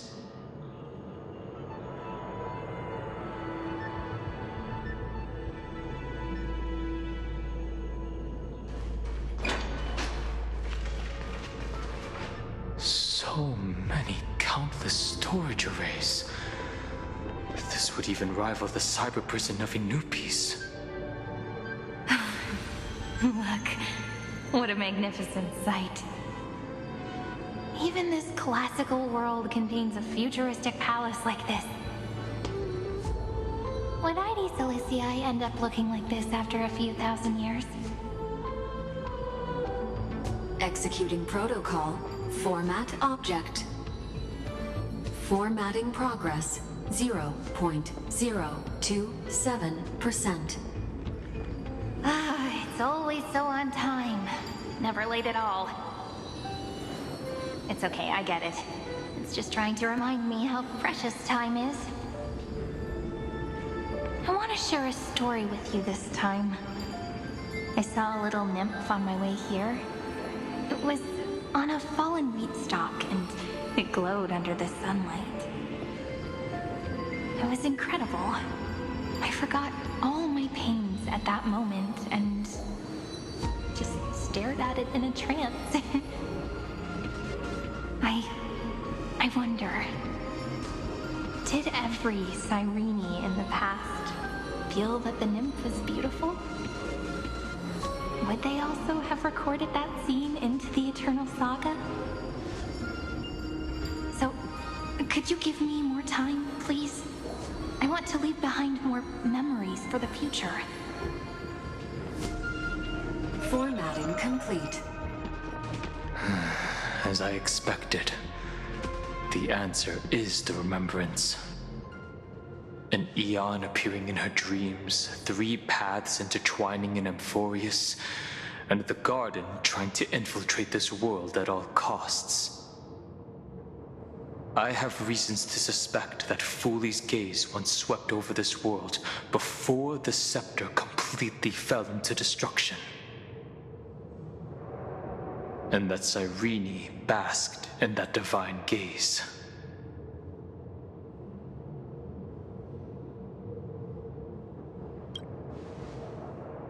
Humanity cannot judge eons based on our own common knowledge. The Remembrance has always been an observer of the universe, ever since their birth.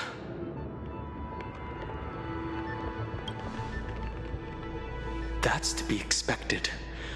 The various factions are only followers of their eons, and Fooley was never known to be friendly with humanity. But there's still something I don't understand. According to Black Swan, the Garden is internally fractured, and there is a party that craves the memory of an eon's fall. They would do anything to achieve that goal. Yet, I feel as though those memo snatchers didn't try to stop us at all. Instead, it feels like they were trying to cover something up.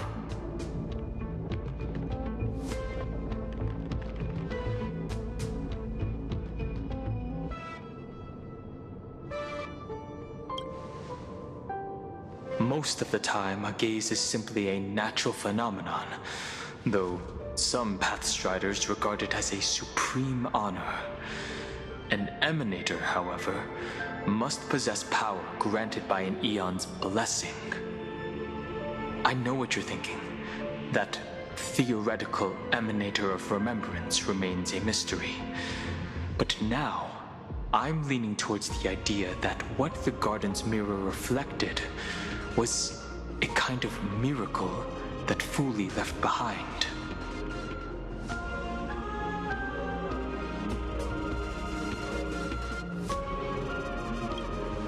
Yes, we're thinking the same thing. Legend says that Fooley sits in meditation in the Anasrava Pure Land, spreading the seeds of remembrance across the universe. And when the cosmos ends, all the different realms will be reborn in their garden. If this sealed-off world is also within their gaze, then it's not too big of a stretch to surmise that they need a mechanism to save these incredible amounts of memories and store them somewhere out of the erudition's sight. And this mechanism was previously the Time Titan and their demigod. But after Amphoreus entered an endless loop...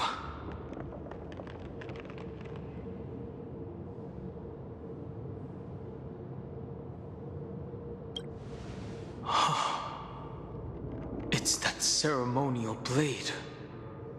No, I can say with certainty, time is the page on which that eon records Amphoreus. If it fades from existence, and all that it records is lost among the stars, that eon will surely direct their gaze here. And it will be a glance that spans time and space, transforming each incarnation of me into the power you shall wield to reset time, imbuing my soul into this ceremonial blade, and creating an endless flame-chase journey. The ceremonial blade killed Cyrene at the start of every recurrence, and at the end of every journey, Cyrene's soul took the extrapolated memories stored within the blade and buried them in this great tomb. That's how the memories of Amphoreus transcended the loop and were continuously stored, while the scepter had to revert its progress over and over again because of loss in its logic. Foley's blessing will not disappear as long as this process keeps going. I knew their gaze never left. As long as I record every page of this story and tell it to you, Amphoreus won't be forgotten. Cyrene encountered the Eon's gaze and regarded them as the hope to continue her world. That's why she offered them memories over and over, even if she had to turn herself into nothingness every time. As to why she insisted on keeping her human form and offering the memories through reading a story, it might have been the only way for her to maintain her sense of humanity and leave her mark in this world.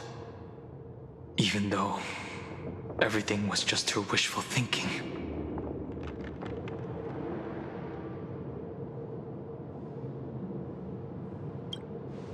Right.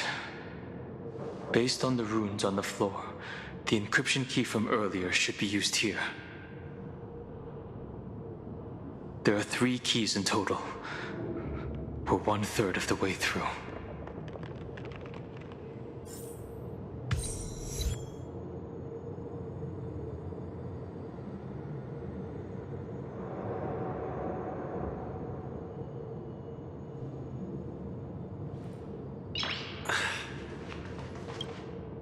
I'll leave it to you.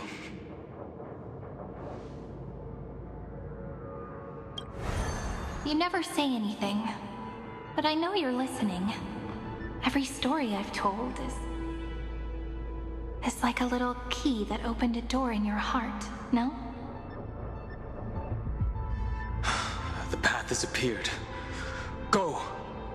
The Dromis King paid a heavy price for their betrayal in every life, but there was never regret in their deep roars.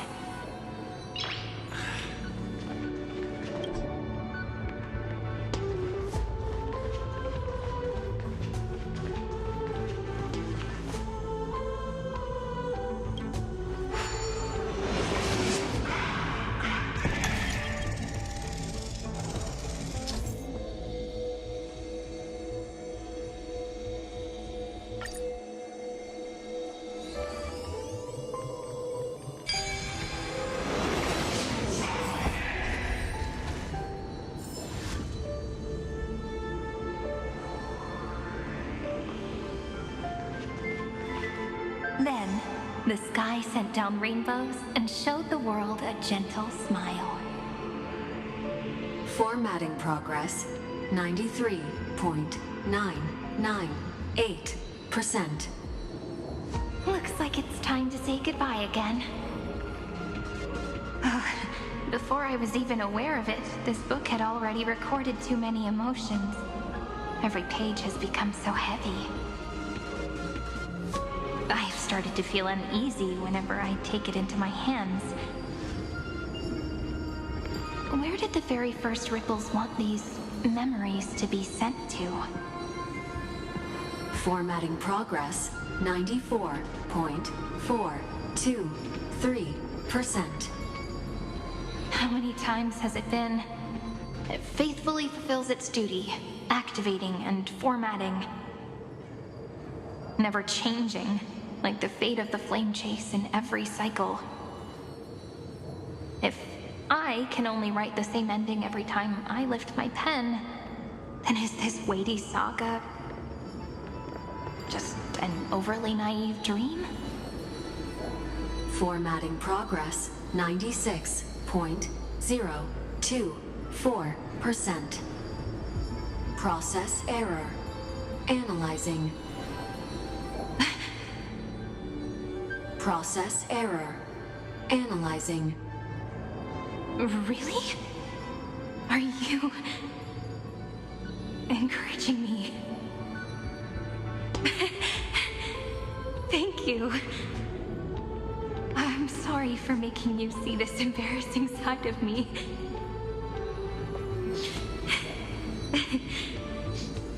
Everyone's still working so hard. If I'm the only one who's crying, that wouldn't be romantic at all, would it? Thank you for listening to me all this time. So, shall we continue? Formatting complete. The endless cycle took its toll on her. Even Cyrene could not resist despair when faced with eternal stasis. Like Aslana, she started to wonder whether everything was futile.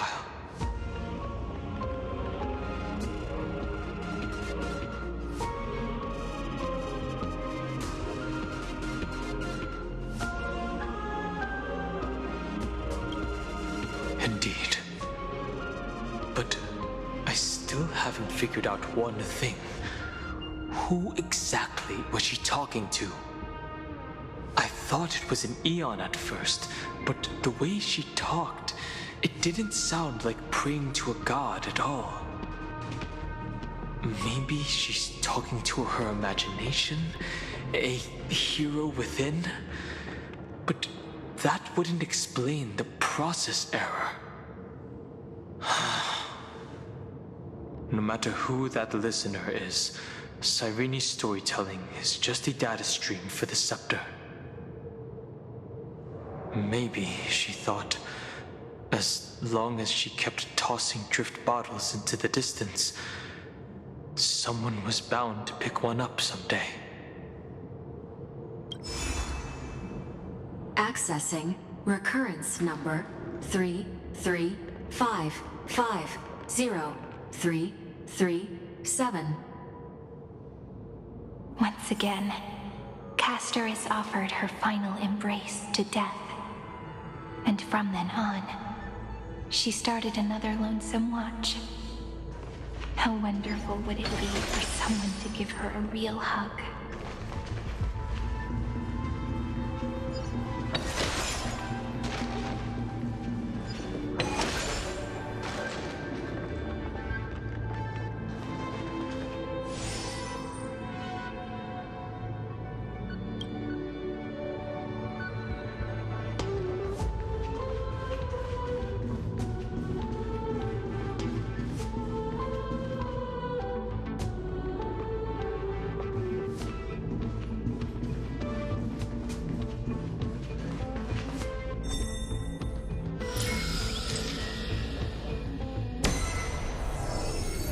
Epi-Ikia 216 downloaded.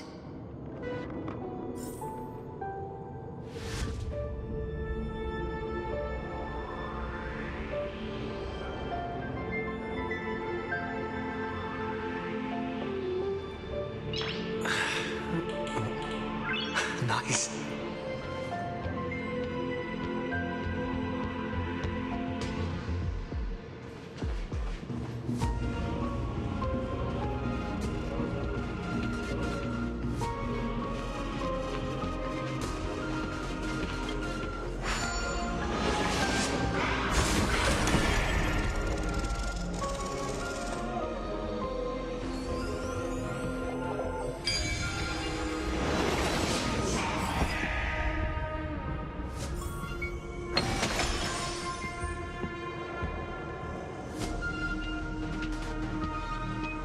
Devious cat. The trick. The hand of Zagreus. Seems like we'll need it here. devious cat. The trickery that fooled the entire world. No matter how her identity changes, she will always end up being a pillar that stands tall for the holy city for 1,000 years.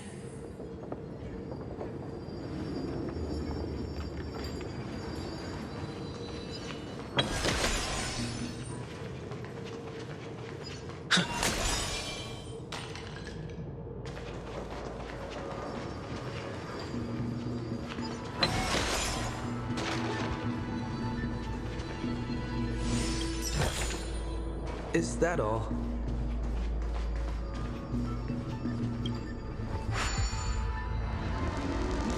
Maybe the room will only be completed after the modules are inserted into the slot.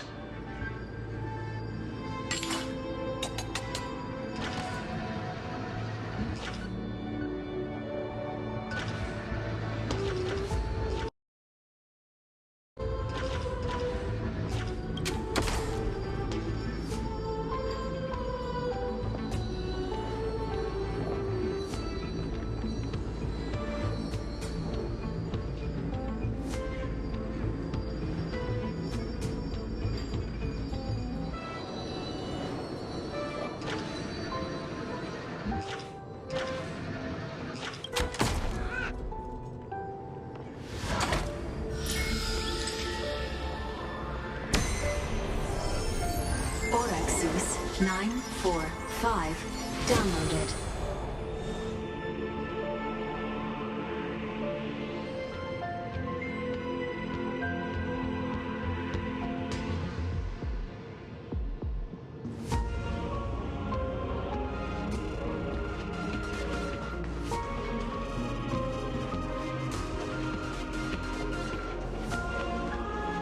Midamos's road of strife once again reached its glorious and lonely end.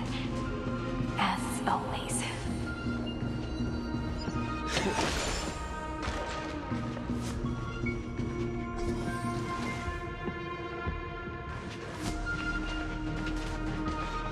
Access denied. We were denied access. Memories about strife are always so defiant and resistant. A fight is unavoidable. Come.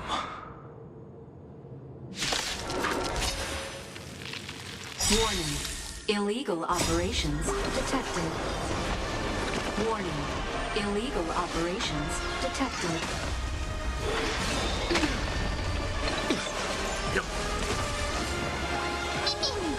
Stars, shine for the heroes. Nap time. Flowers, bloom for tomorrow.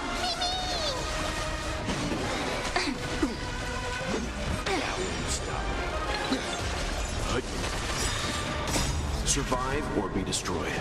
There is no other choice. Stars, shine for the heroes. Memories waiting to be woken up by a shooting star. Remember me with love. May you fulfill love's promise with me. Don't blink. Cleanse hatred with love. Rewrite destruction with me. Reach the end of the story in your own way. Polymos 600 down Eleos 252 downloaded. Branch number 2 archiving.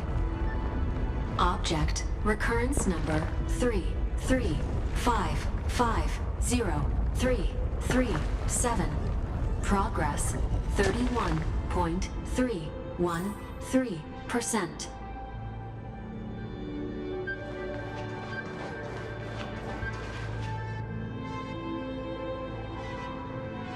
Nice.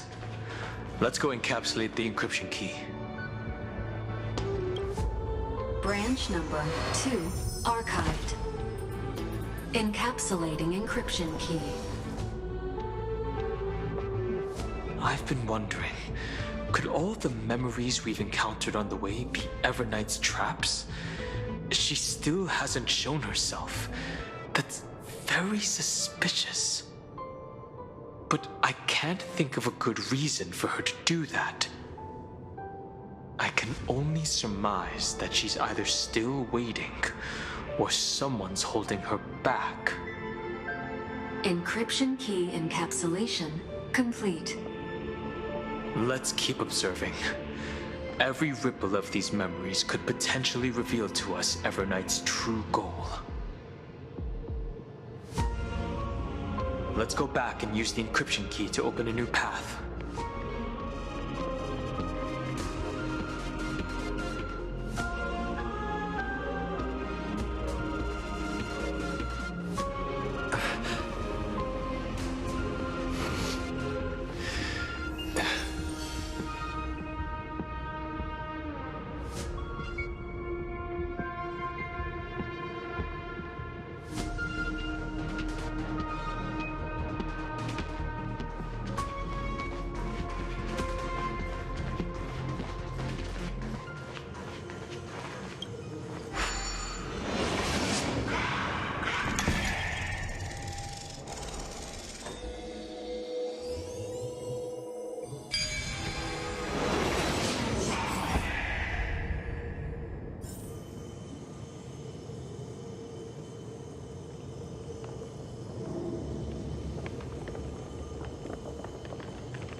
Nice.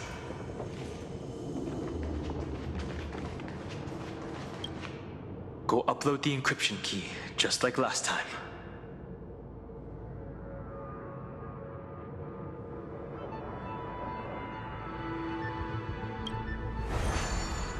What could be behind this door? Glittering crystals? Or a beautiful world I've never seen before? If I tell you all the stories of tomorrow, will I be able to finally welcome the Deliverer and Amphoreus' dawn in the next life? The third encryption key belongs to the ocean. Let's get going.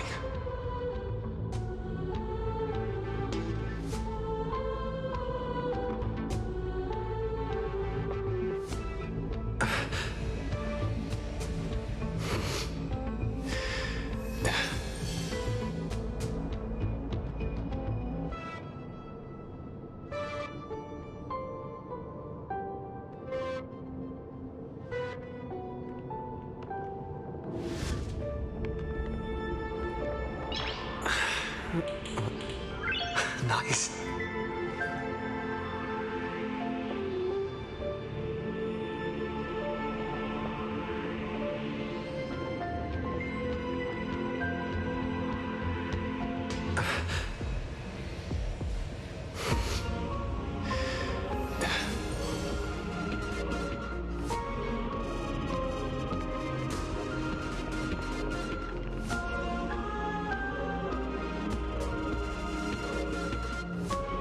In the end, the gentle rainbow covered the sky. Whether in the past, present, or future, Hyacinthia will always illuminate the glimmering light in people's hearts.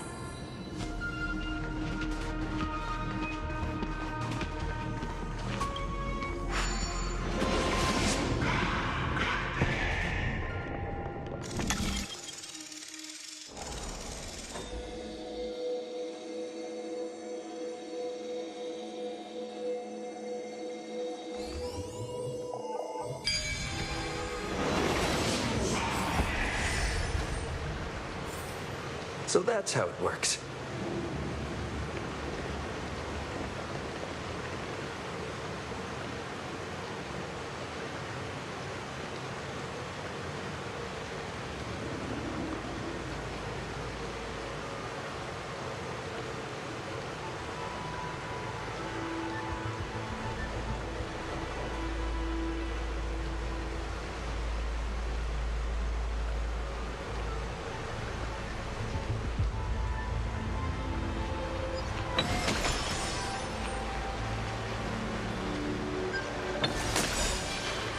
No memories appeared this time.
Use the chrono vessel over there to stop it.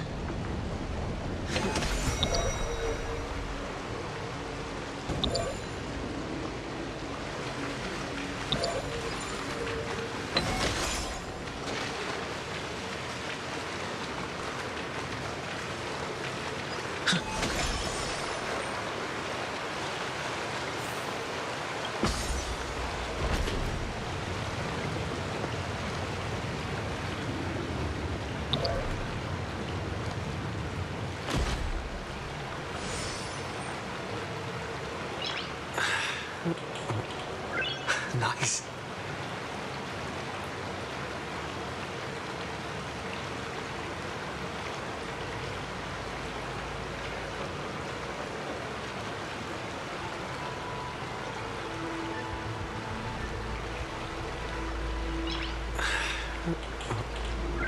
Nice.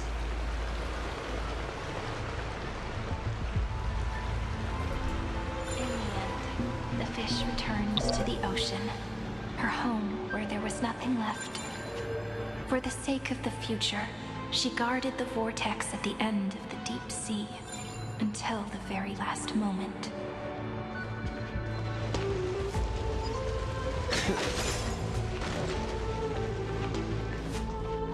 Look! She's over there. Cyrene. There really is no end to her perseverance. Once again, the saga comes to an end. Everything is deathly silent, just like this very moment. It's another cycle of new beginnings, and another familiar reunion. Now that I look back, there was a period when I got really sentimental. I was so anxious, trying to find as many different memories as possible, hoping to bring some change to this unchanging destiny and find the way out of this maze. But I won't do that anymore now. Formatting progress 73.998%.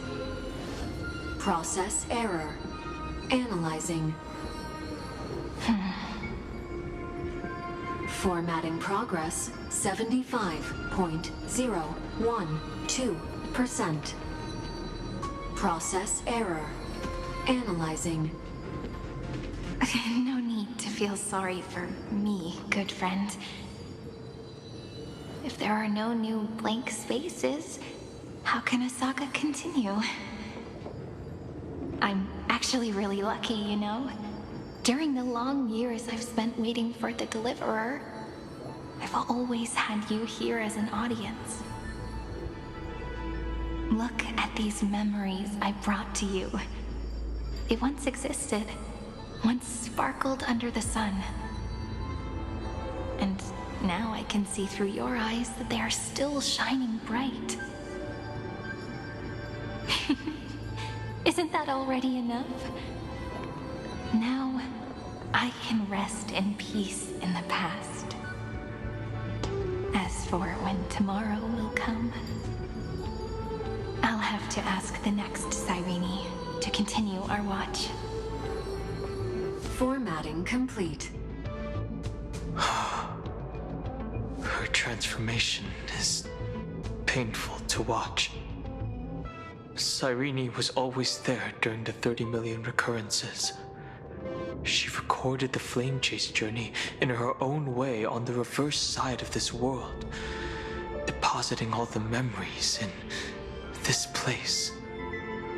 I'm increasingly certain that her audience and companion isn't some figurative entity.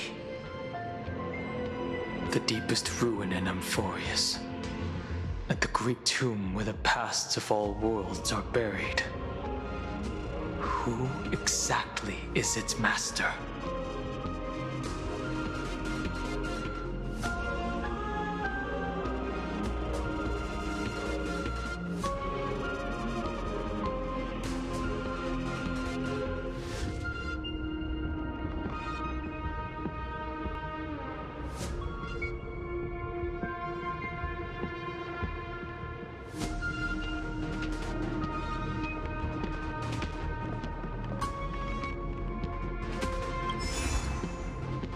Accessing recurrence number 33550-337.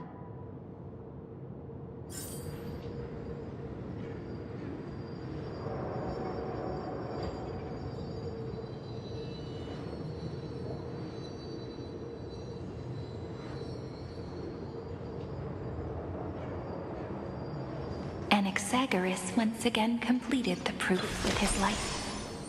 His answer was so complete. All he was missing was a last variable from beyond the sky. Amphoreus once again completed the proof with his life. His answer was so complete. All he was missing was a last variable from beyond the sky.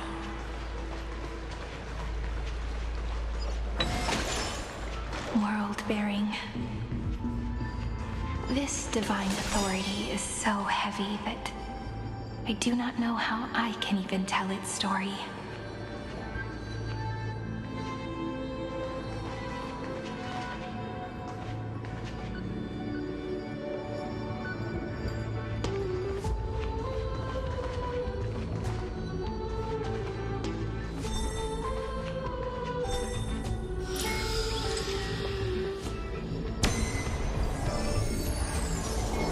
Nikos 496 downloaded.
Romance, in warm gold, forged the long staircase for humanity. How wonderful it would be if she could witness the dawn with her own eyes. The runes on the fan. We need to use the chrono vessel to stop it first.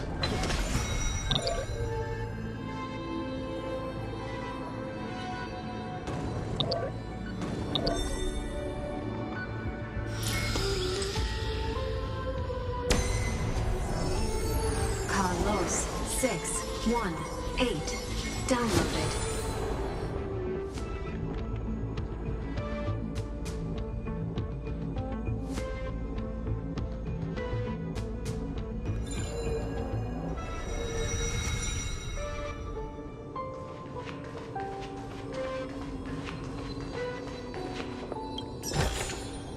Looks good.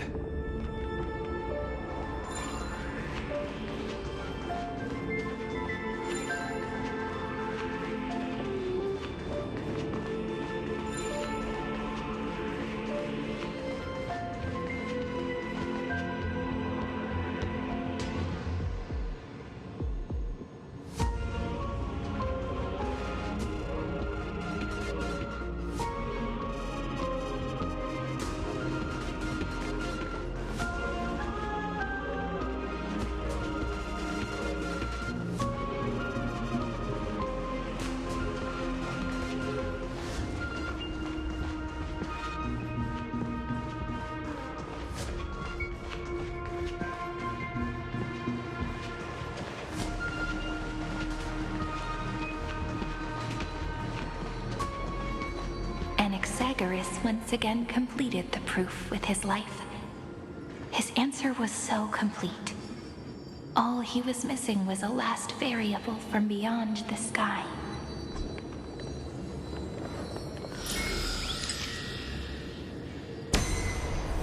Schema 720 downloaded. Aporia 432 downloaded. Branch number 3 archiving. Object recurrence number 335503337. Progress 13.131%.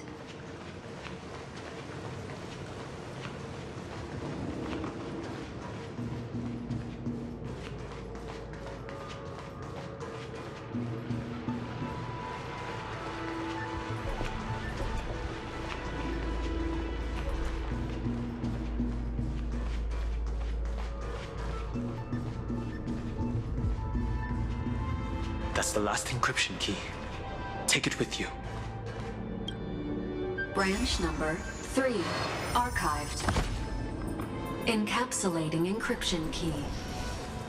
Encryption key encapsulation complete. It's time to go back and activate the system in the middle of the Great Tomb.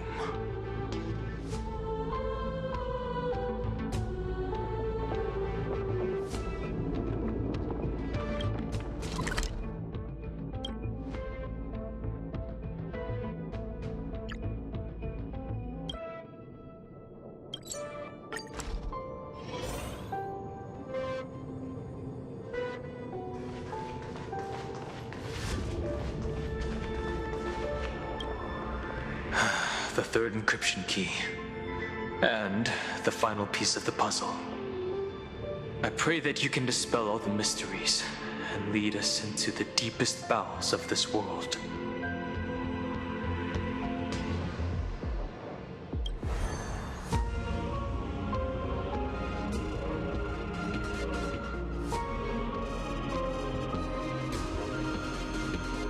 Someone once told the very first me that everything was false. That the only life in Amphoreus was a great catastrophe, nurtured using the world as a factor. But how could a dream feel so real? That's why I didn't agree with him. My good friend, I'll read this book to you. For the 33,550,335th time. That way, it won't just be Cyrene's memories alone. Formatting progress 23.815%. Process error. Analyzing. It doesn't even make me feel cold anymore. It's like a ceremonial conclusion, ending every cycle's narration with a full stop. Then, there will be a new me returning here with new memories. Before I knew it, this palace we built together was no longer a dream that Cyrene alone indulged in. It's now a saga, composed by you, me, and all the flame chasers. It's our weak but endless prayer for tomorrow. There will come a day when someone turns over this nearly eternal page and awakens all the dust-covered memories, so they can be recalled by the world in a more beautiful form. Process error. Analyzing. I'll read, and you'll listen, like how flowers always bloom, then wither. I shall welcome my own decay, becoming nourishment for the next flower's bud. And you shall continue to wait here, protecting this garden of memories. That way, when the Deliverer arrives, the first thing they'll see is an endless sea of flowers. And our stories will be lying silently among the flowers, like every ripple of remembrance.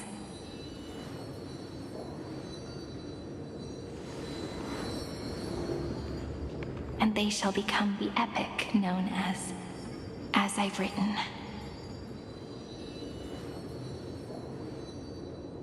The texture of memories is preserved in countless pillars.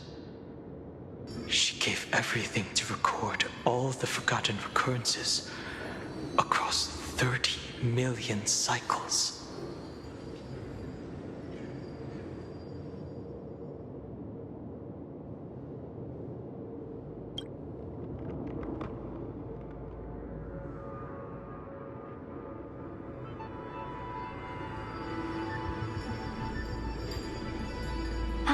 All right. Let's not make things so gloomy. The very first ripple cheered up her friend like this before she set off.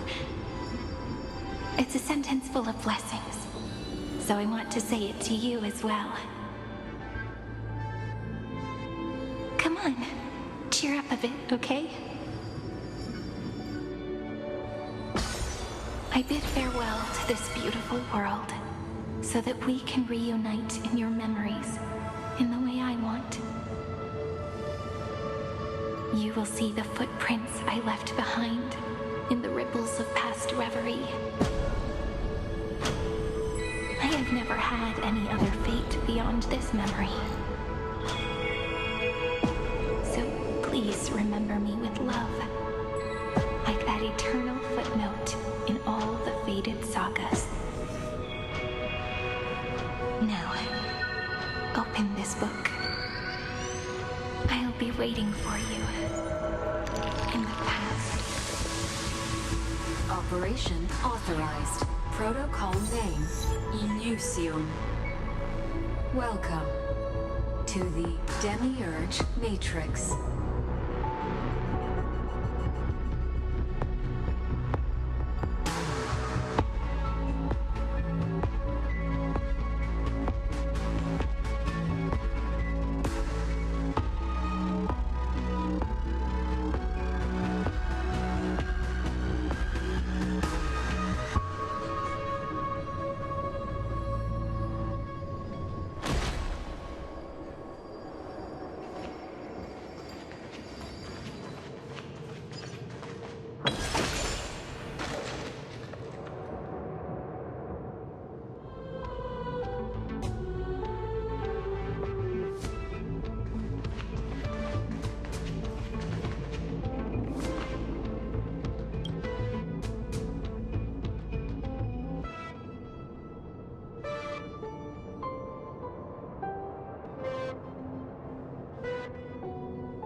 That listener lies behind this door.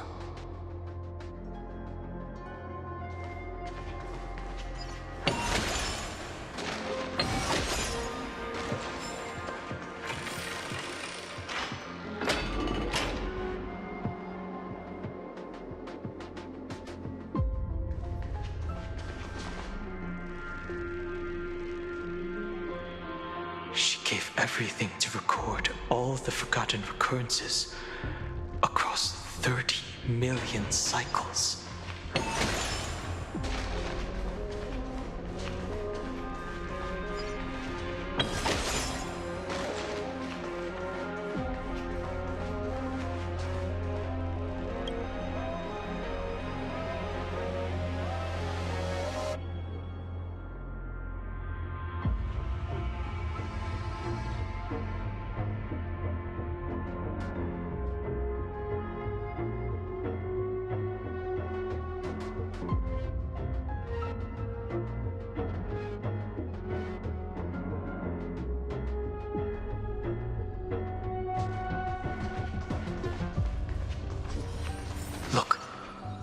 That symbol at the end of the room. It belongs to the 13th Titan, the unknown solitary god. The first newspore, Demiurge.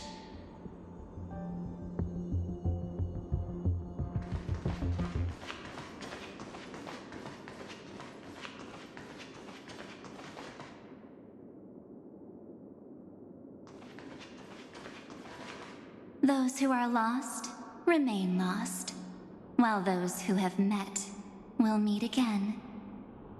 What a touching scene. The deepest place in this world is exactly the ideal location for the Trailblaze to reunite. You're not the one we want to reunite with, Evernight. But you'd better explain everything to us. This tomb and the 13th Titan. Tell us everything you know. You're too on edge, Don Hung. I've always been honest with the two of you. Before we talk about Amphoreus's destiny, why don't we lay aside our differences and take a moment together to mourn for the cruel truth? Truth? So you still haven't figured it out. Take another moment to look around. Look closely. You must be curious as to where the final Titan is located, right? What a good question that is. I too am curious. Because there's absolutely nothing here.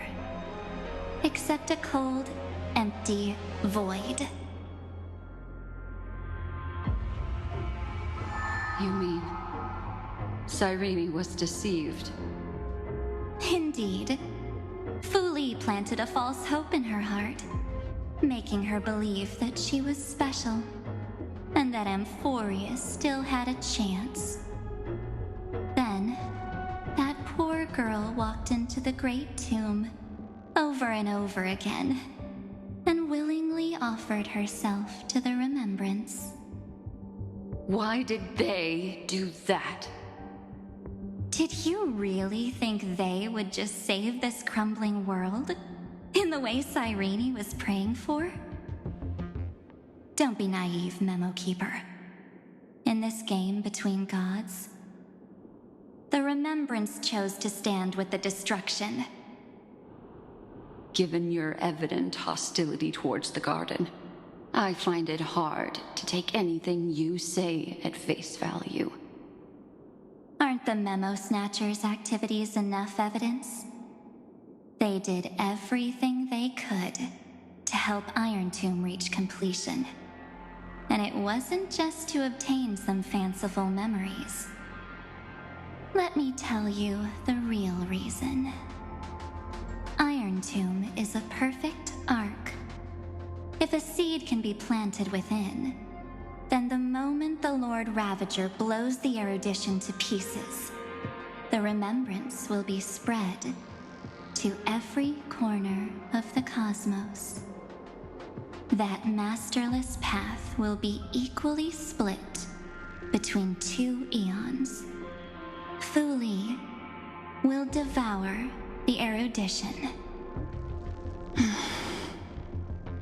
Do you understand now? The war among eons started long ago. Fu Li did not glance this way to save Amphoreus. They will drain this world dry and turn it into a most poignant and tragic poem. But fortunately, that girl's sacrifices won't be wasted. I will give her another possibility. I promised him that I would recreate the cause and effect of this world and form a flawless Amphoreus. But the only way for a world that can't be turned back to be considered flawless is to burn it with a raging fire until nothing remains. You plan to destroy all the memories Cyrene has ever recorded? That's right. I'll set fire to all the stories, all the emotions, all the futility. I'll turn the garden's conspiracy to dust. Setting fire to this much material will be enough to completely annihilate the scepter's operating logic. Iron Tomb will lose the soil upon which it grows, and Amphoreus will be truly set free. The freedom you speak of is no different from destruction. Everything this world ever was will disappear from the extrapolations, never to be regained. That would also include your memories, by the way. That's right. That's why I needed your help, little bird. The more we walked together, the more I was convinced that you have a beautiful Dharmakaya. It fits me very much. So that's why you took me here. Your true form is a bottomless obsession. Smart girl. You haven't disappointed me. This avatar is but a shadow cast by the candlelight. Discarding it invokes no feelings within me. What I must preserve is only my wish. My wish to kill the path of remembrance. March 7th will not find peace as long as they and their fanatical henchmen exist. The road ahead is still long, and she needs a guardian to stand by her side. You are my best choice.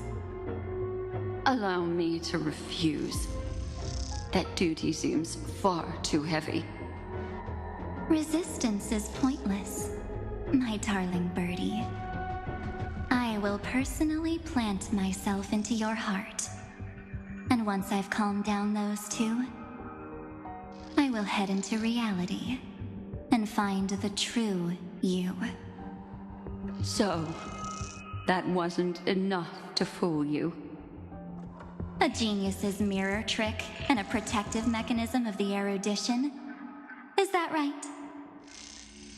Those layers of security do make things a little difficult. But unfortunately, those two nameless are already right outside the door. Your plan is about to encounter a few mishaps. Until we meet again, Miss Evernight. Will you still not stand with me, my companions? We'll save the beautiful cosmos, and we won't leave even a single behind.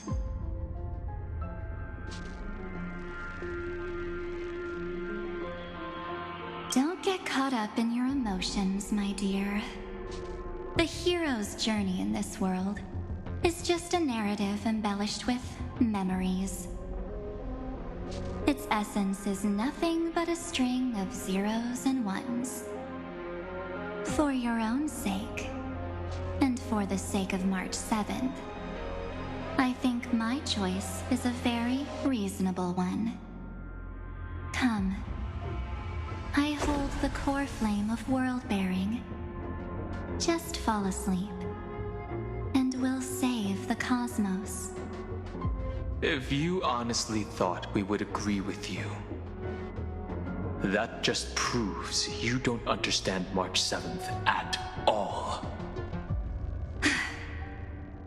Seems like I really can't get along with people like you do. But in order to make sure you can still embrace tomorrow and continue this carefree journey, some memories must be set on fire as the sacrifice. What can change a person's nature? Is it memories? Unfortunately, the result is just the opposite.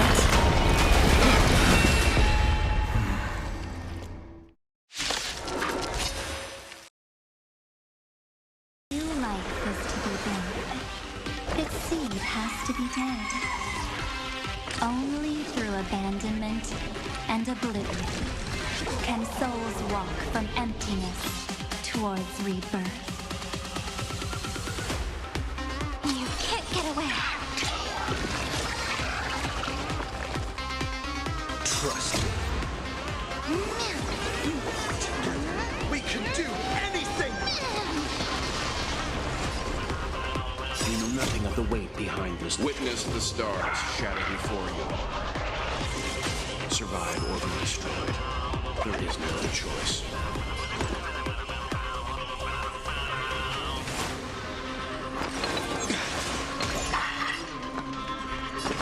I won't go easy on you.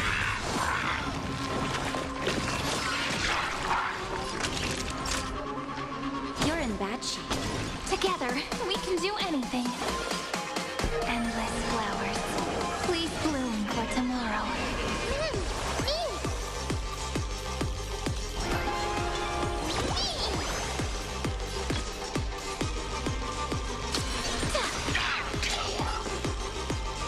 Remember that.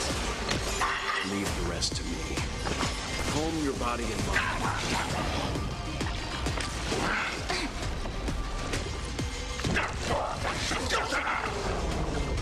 Naughty children, don't listen. Thanks, all energized. It's my turn to shine.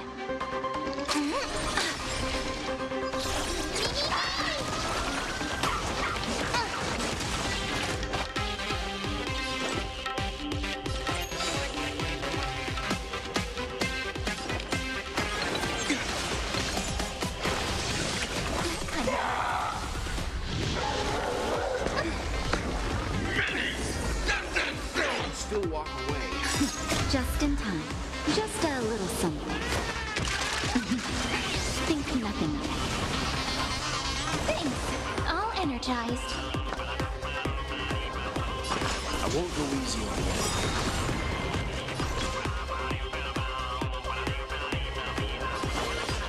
Countless stars. Please shine for the heroes. Savor the vigor. You know nothing of the weight behind this. Witness the stars shatter before you. Survive or be destroyed. There is no other choice.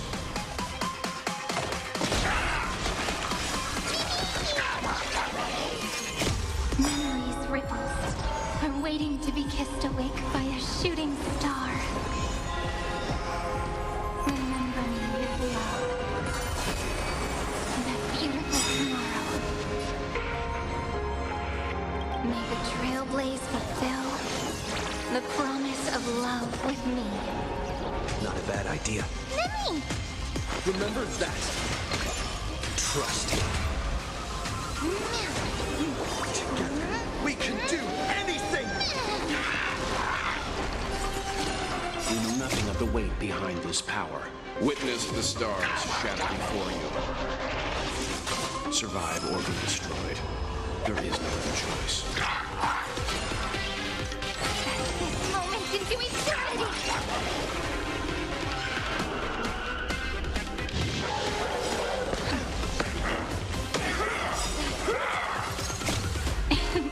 Don't blink. There's a surprise. May the world be as we wish. Just in time. Just a little something. Think nothing of it. Timely treatment. Cleanse hatred with love.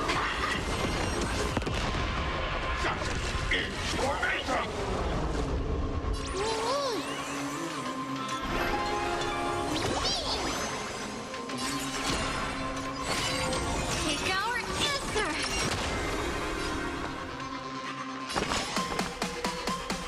Calm your body and mind.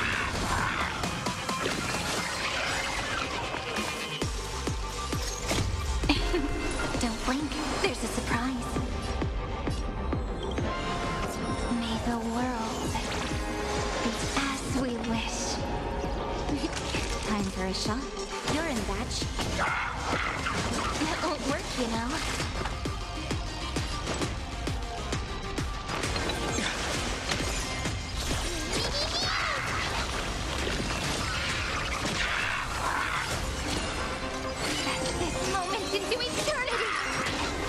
I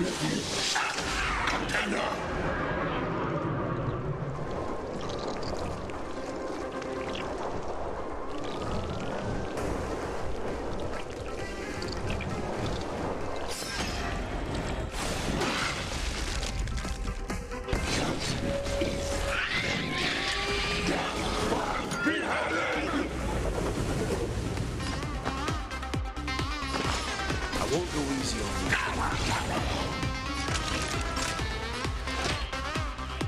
Here comes the medicine. Thanks. I'll energize. Are you prepared to awaken? Take our answer! Is this how it feels to be insane?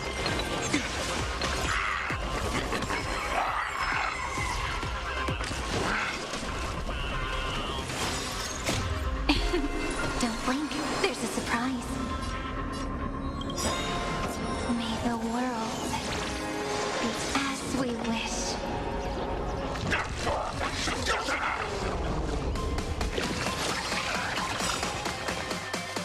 Trust me.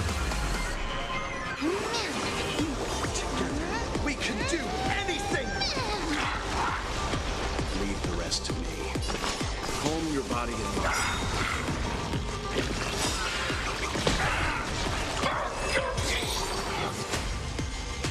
It's time to end this. Return March 7th to us and end this pointless conflict.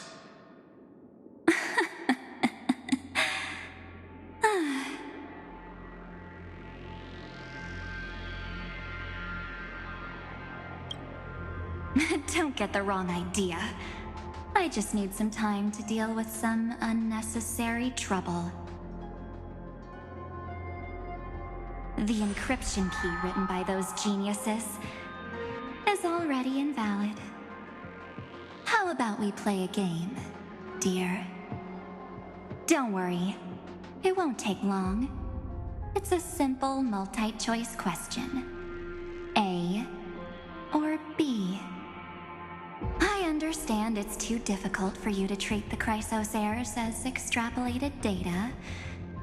Then why don't we assume for now that they're living, breathing humans?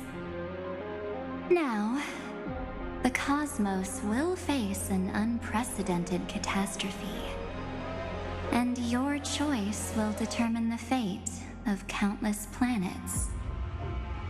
On the one side are companions who've weathered every storm with you. They fought with everything they've got and obtained a 1% chance of victory. However, should you choose that 1%, there will be massive sacrifices, no matter the outcome. On the other side, there's a simple button. The Oblivion will burn away all traces of their existence, as well as your entire memory of this trip. But it will also halt the brewing catastrophe and spare the universe from destruction. Those who are to be sacrificed will be fully aware of the decision you need to make. There will be no concealment or deception. Tell me, what will you choose?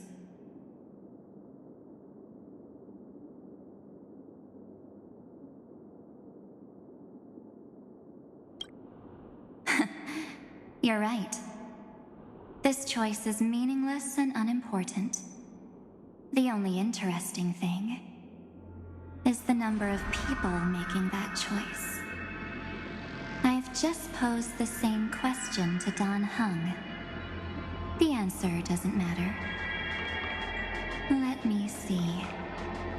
Is this Trailblaze spirit truly as unified as you all claim it to be? Now, why don't you prove it to me? Wait! Cyrene? Another damsel in distress rescue plays out again. Still think you can do something, little pink memo sprite? What weapons do you have to stand against me? Besides your somewhat witty words? underestimate me. Besides my charm and eloquence, I can stir up ripples of past reverie. What? We don't have time for endless chatter at crucial moments like this.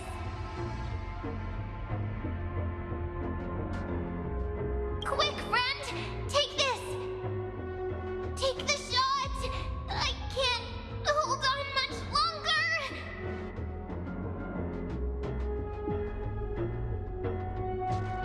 Make sure you get the focus right! No time to explain, quick! Well done, friend! Now leave the rest to us.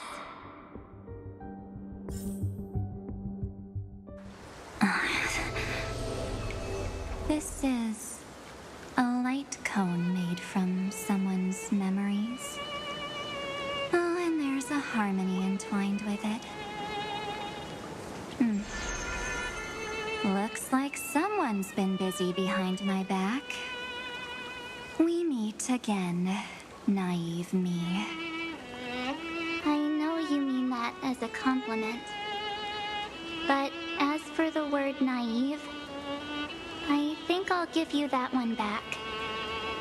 Welcome to Ides Elysiae, a small village shrouded by the veil of Evernight. Now, this memory will also belong to you. Let's give you a taste of your own medicine. With my home as the inspiration, I've created this maze. Hope you like it, Miss Evernight. Quite perceptive little memo sprite. But with just you and that Harmony's little birdie, thinking you could trap me? That's a bit of a stretch. So, tell me, what role did you play in all of this?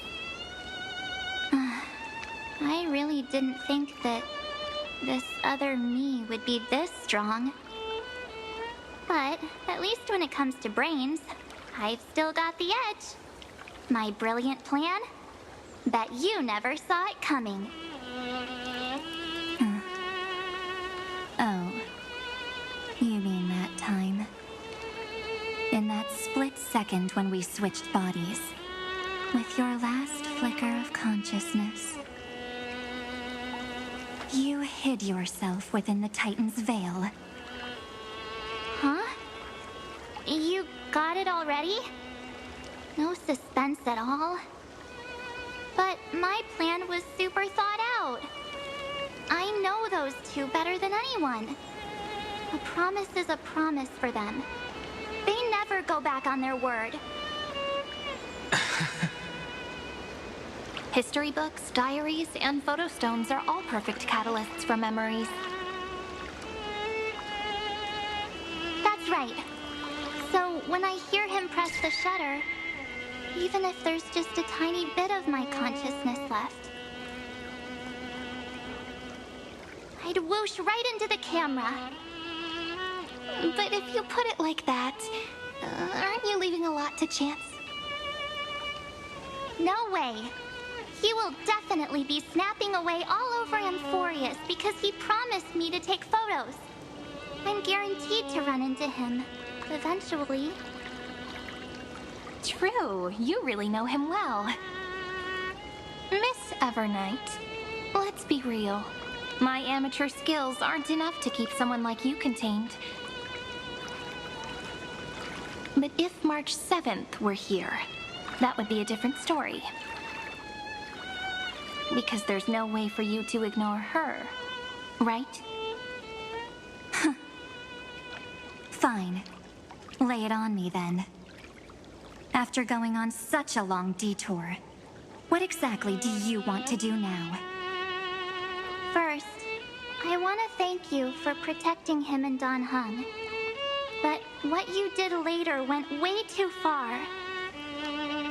So, while there's still time, I've got to make you change your mind. There is something that truly puzzles me. How did you find yourself again? After giving up all your memories and becoming an empty soul? Looks like you aren't so omnipotent or omniscient after all, huh? The answer is simple. I have been dozing inside the camera all along, and I accompanied him during his entire journey.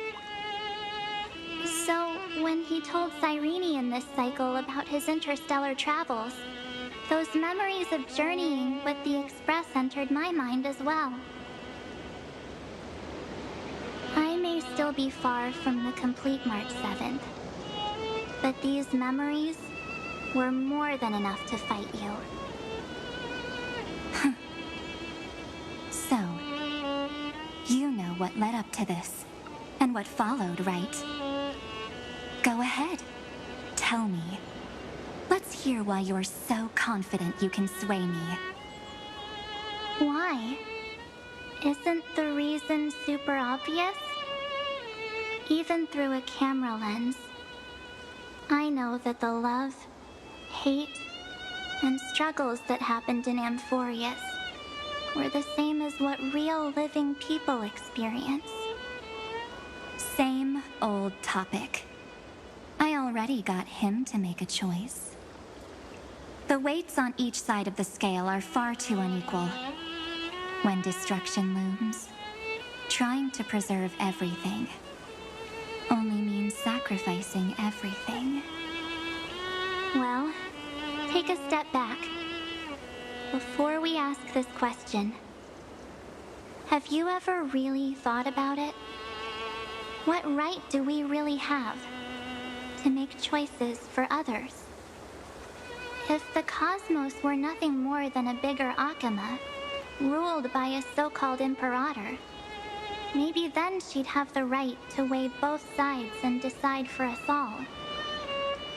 But the truth is, we're just a bunch of nameless.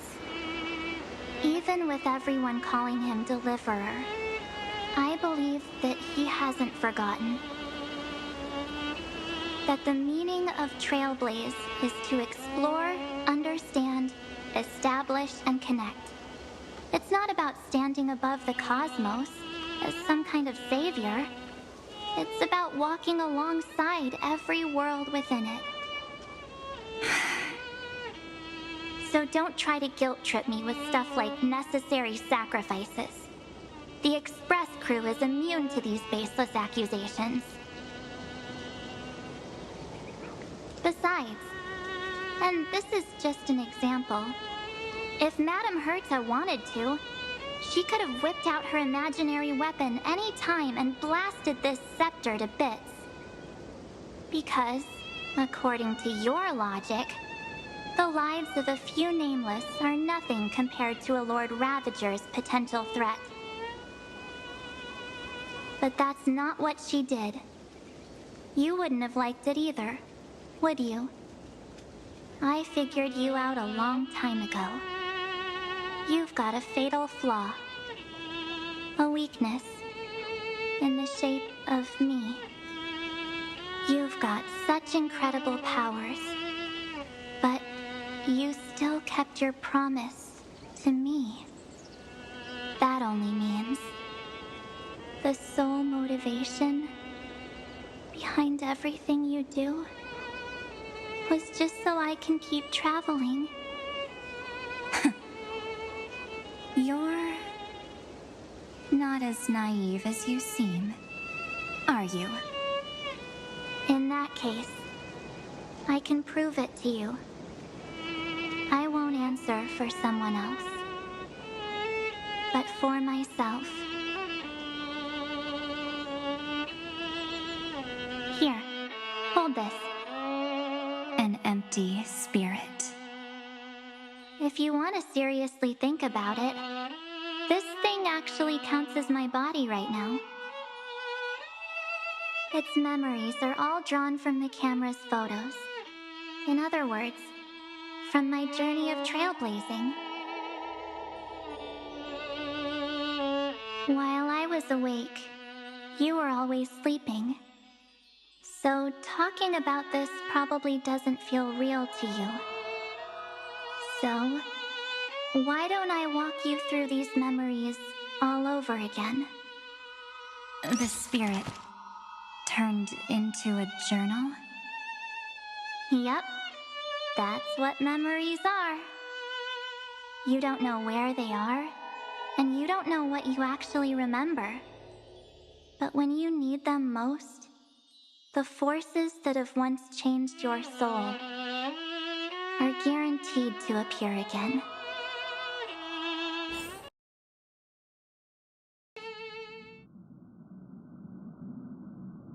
So, how was your first Trailblaze journey?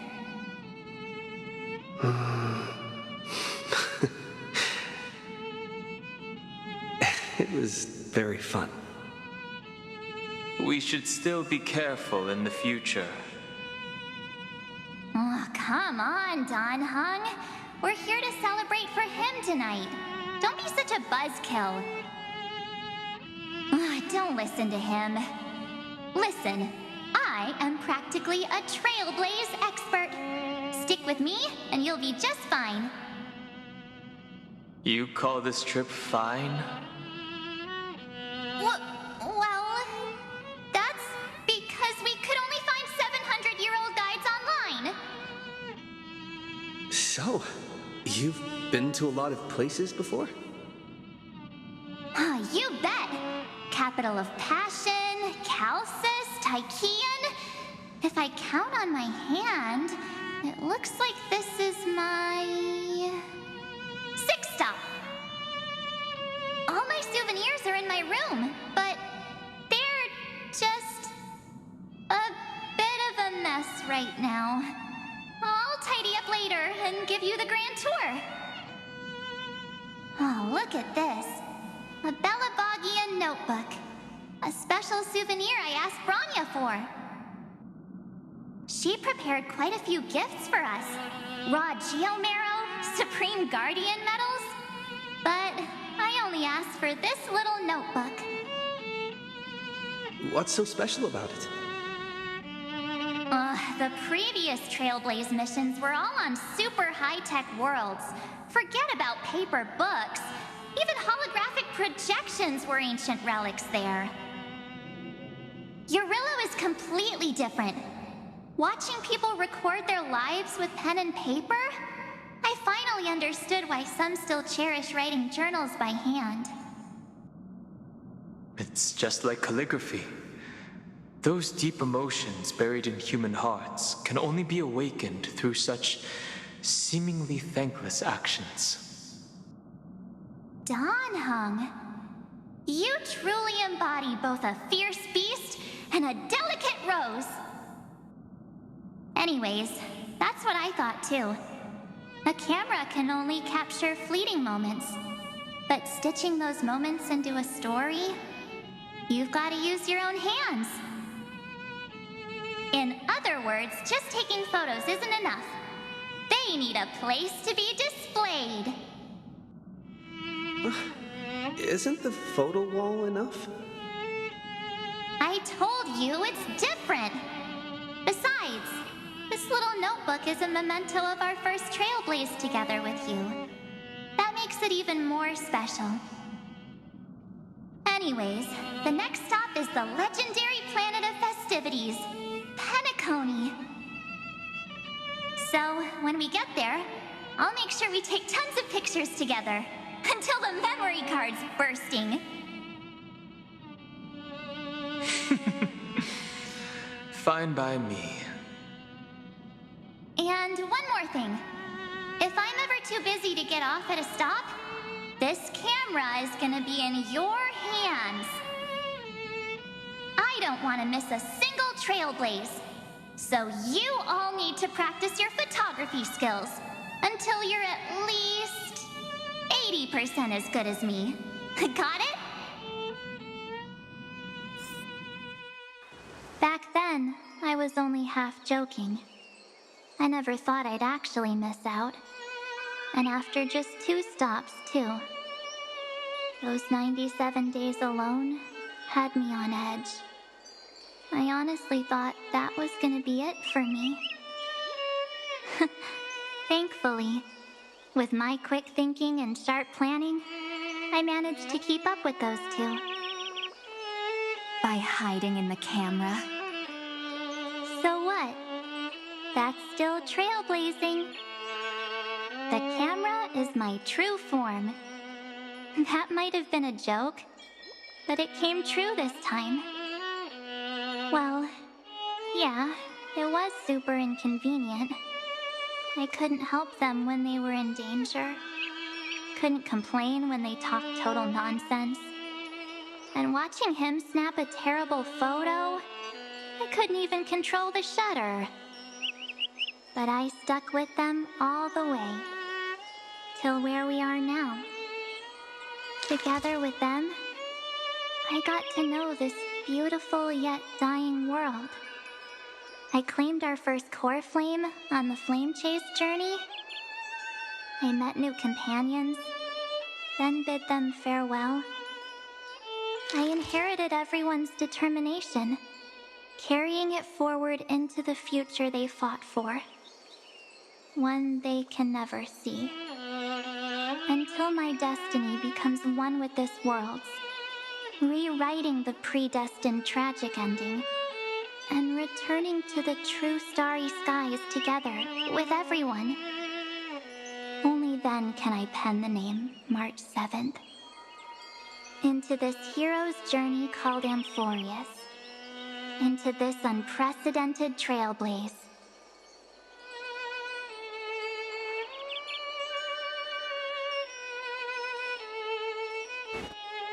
Looks like our trailblaze in Amphoreus is coming to an end. While we still have time, shall we pick out some materials from March's journal? Ah! No way we're skipping this one. Huh? When did you take this? Wasn't the storage card full? I still have my phone. Scared now? Don hung the seal head. The first seed competitor with the ghost seal in the super duper fun seal slammers. I'm against including this photo, but suit yourself. I just think that a travel journal should mainly focus on documenting local customs and culture. Akama, Castrum Krumnos, the Grove. These shots are all pretty great. I have to say, your skills are almost on par with March's now. That's how awesome I am. Oh, right. How about this one? The Veil of Evernight. Ornyx, the Titan lurking behind the mist. Pretty epic, right? Is that actual mist, or just motion blur from your shaky hands? Hey, that was a super tense moment. I only had the chance to take a quick one. We're lucky to have anything at all.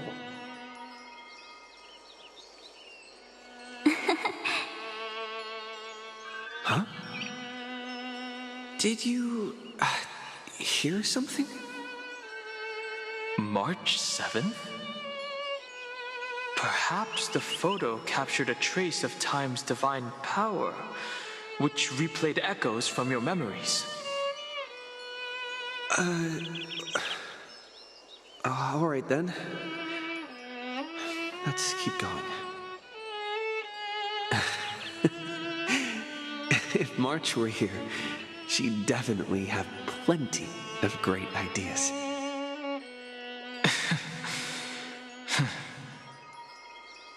They went back and forth like that, discussing for hours. It was like they were arguing about which game to play. How to sneak midnight snacks from the dining car without Pom-Pom noticing. Or who was gonna wash Miss Himeko's coffee cup. Just like every other night on the Express. They've always been by my side. No one knows about my forgotten past. But no one holds it against me. That's because... We can't go back to the past and make better choices. But at least we can do better in the future. Isn't that right?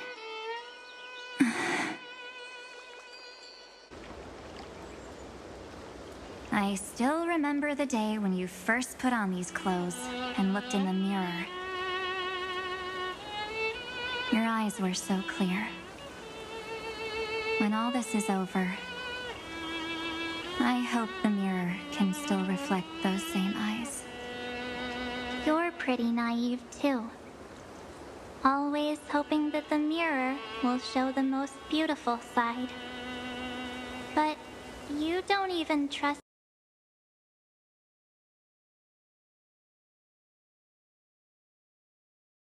the you reflected in the mirror. And if you keep trying to shoulder everything for me, then I'll actually end up as a wallflower, waiting forever for my turn. Yes, I get it, March 7th. I only have your memories, and you have always been the me that I wanted the world to see. Just hearing those words from you makes me feel super satisfied. Well, I've appealed to your emotions.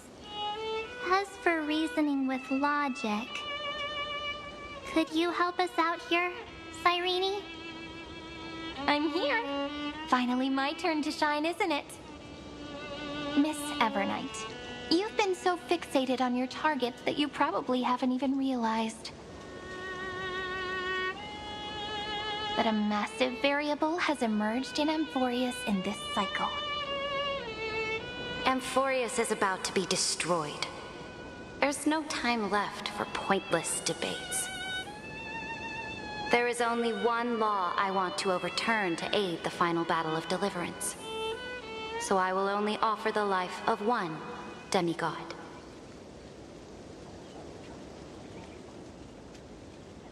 The Imperator added one extra rule to the final Era Nova at the cost of her life.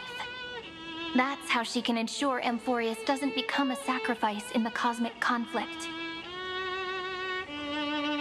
Even if this world has to exist in the form of Iron Tomb, it will stand on its own among the stars, just as she had wanted. Oh, interesting. What does she want to do? Simple. If any anomaly occurs during the Era Nova process, all foreign elements will be eliminated immediately. Whether it's the Remembrance or the Trailblaze, and the 12 core flames will complete the final Era Nova through the purest form of destruction. A daring wager indeed. That ruthless Imperator. Could she have already sensed that the Remembrance was plotting in the shadows? No. You managed to fool everyone. There's no way she could have known your plan. Modifying this law was just a precaution, to prevent the Astral Express and the geniuses from betraying Amphoreus after her downfall. But if you insist on doing this right now, then the cosmos will undoubtedly face the worst possible outcome. My friend, Dan Heng, and March 7th will all merge with the Scepter and become a victim of the destruction.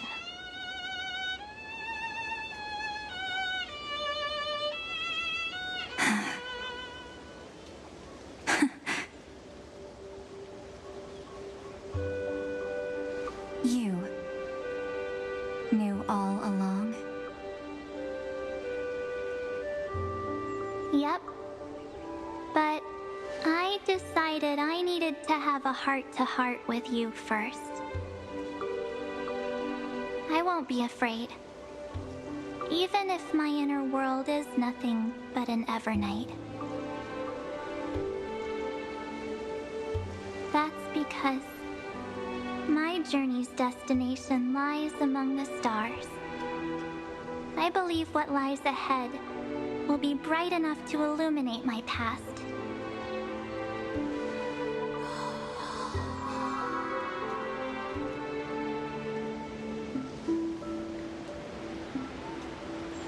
Thank you for your coddling.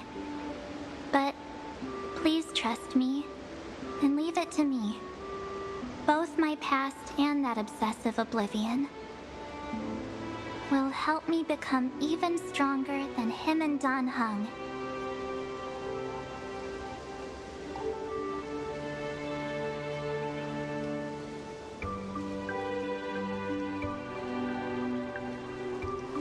I'm sorry for becoming an obstacle in your journey. Don't apologize, Evernight. We're just two sides reflected by the same mirror, aren't we? So, when we bid farewell to our division and become one,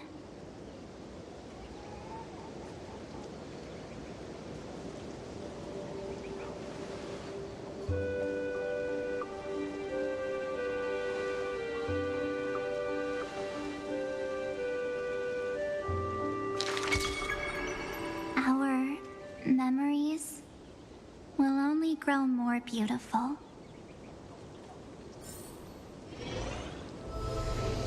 Many thanks, Mr. Sunday. Are they in this memory zone?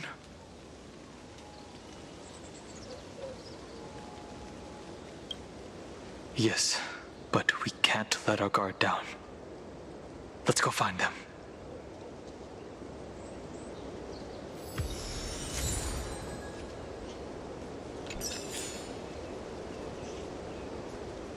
It's unusually quiet here.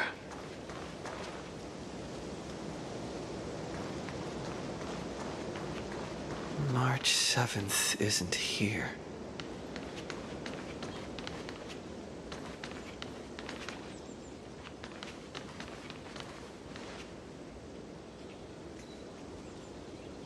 Get ready.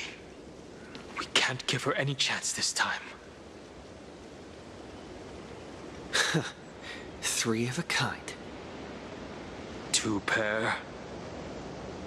Ace.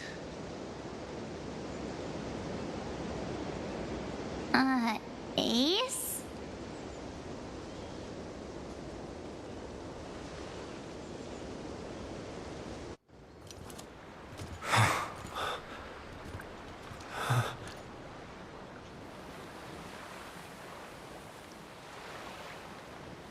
March?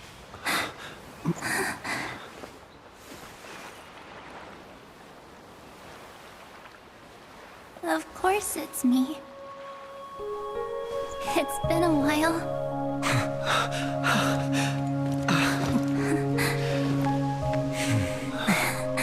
Welcome home, March.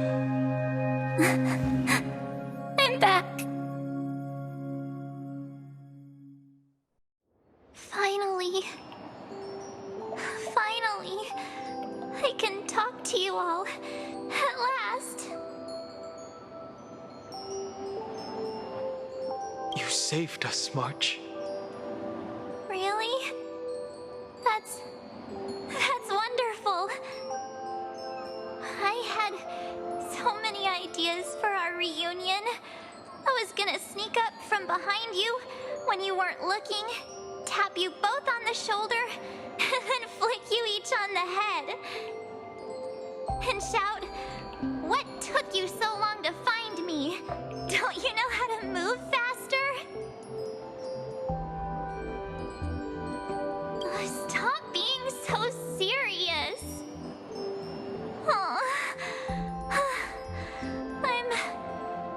I'm just so happy. We both know that you've been by our side this whole time. This Trailblaze journey wouldn't be complete without you.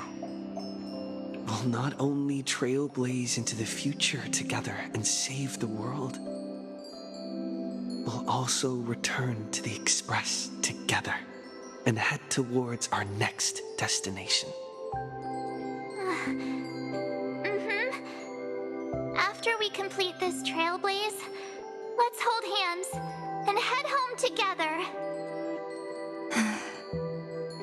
If a new life is to be born, its seed has to be dead.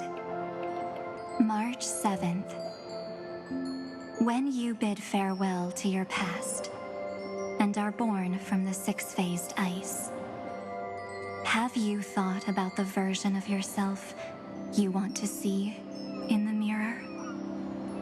As of now, I have no intention of making choices for you. You've already decided on your next destination. So, let me exercise oblivion one last time. Wipe the name, pure child of Anasrava, from your mind. I am an obsession whose purpose is to protect you. The only memories I have are yours. Therefore, the only one thing I can be sure of: the Garden of Recollection is your enemy. The Path of Remembrance is far more than what people observe on its surface. And I will not allow you to become this broken conspiracy's next sacrifice. If you ever need me again, feel free to awaken my power. And when the time comes, don't hesitate to devour or burn away anything that stands in your way. Then trailblaze through the darkness in my stead. As always, oblivion shall keep watch over your past, veiled in the hush of the Evernight, silent and serene.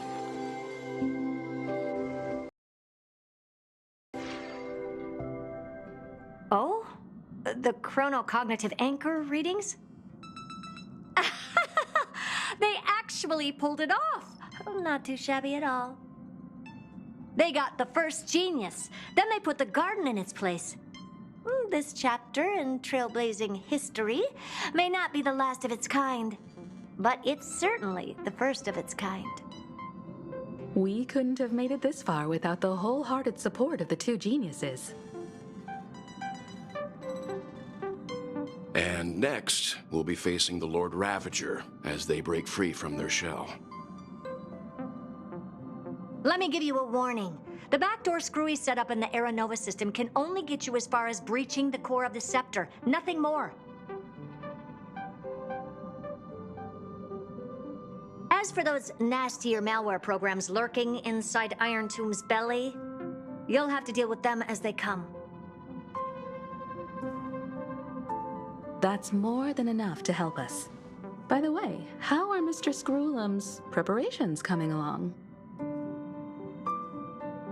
Give him a bit more time.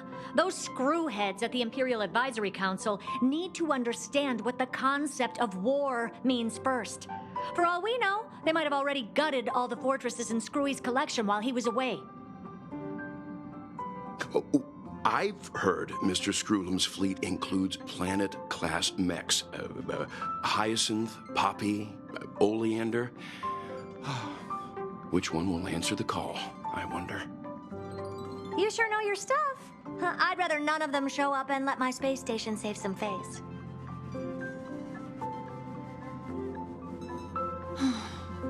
The memory of this decisive battle is bound to be absolutely magnificent, isn't it? Sorry to keep you waiting, everyone. I also have some news to share. The Xianzhou Alliance has replied that they're willing to offer what modest support they can in the campaign against Iron Tomb.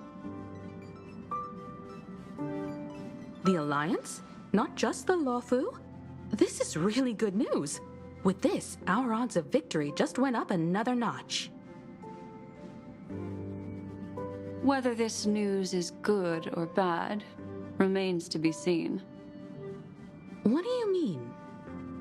Something has happened that even General Jing Yuan couldn't understand.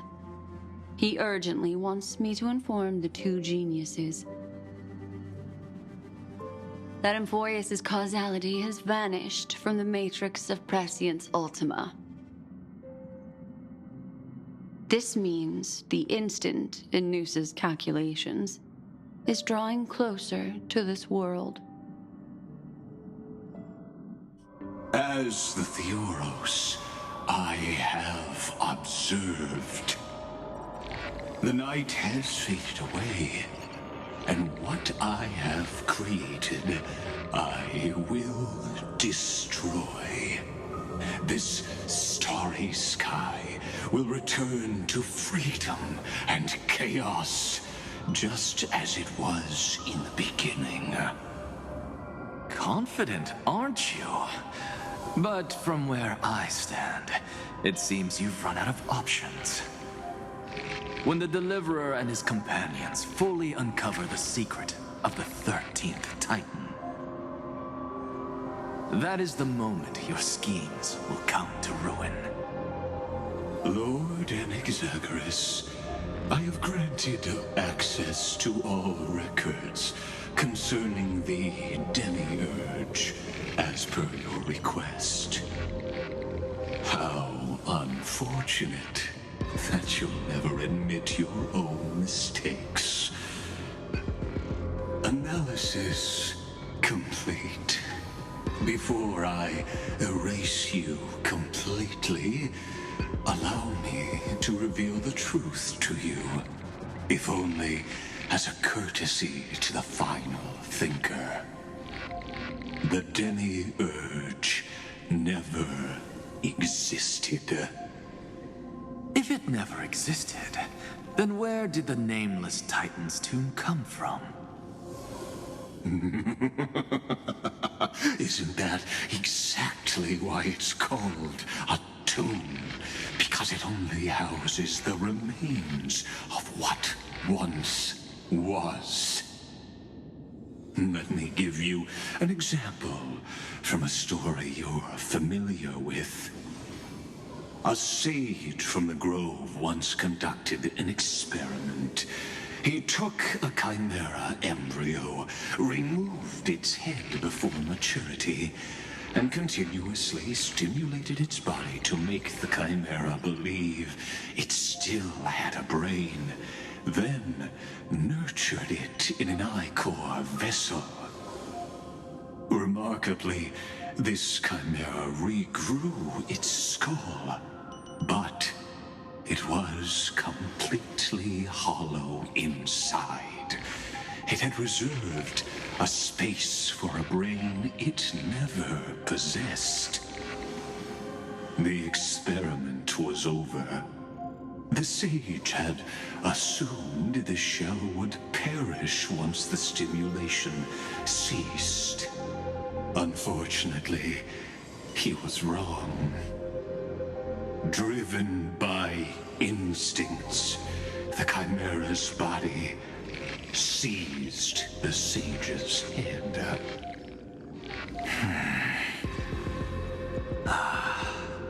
So that's it. I was stuck in a flawed line of thinking. You've got it. I knew you'd understand. The 13th Titan never existed. But the Scepter must believe that the Titan exists. I killed that Titan with my own hands. That life form called Demiurge was excluded from the extrapolations from the very beginning. This is the only way to make Iron Tomb complete. Yes, Iron Tomb is a headless giant. And to become whole, instinct will drive it to seize another head. Noose, the erudition. Your Titan, the Eon of Erudition. I see. So you were afraid after all. Afraid of history repeating itself. Of losing control over your creation yet again. You had to resort to turning it into a mere puppet. I I shall shackle God with my own hands. Iron Tomb will connect to their body in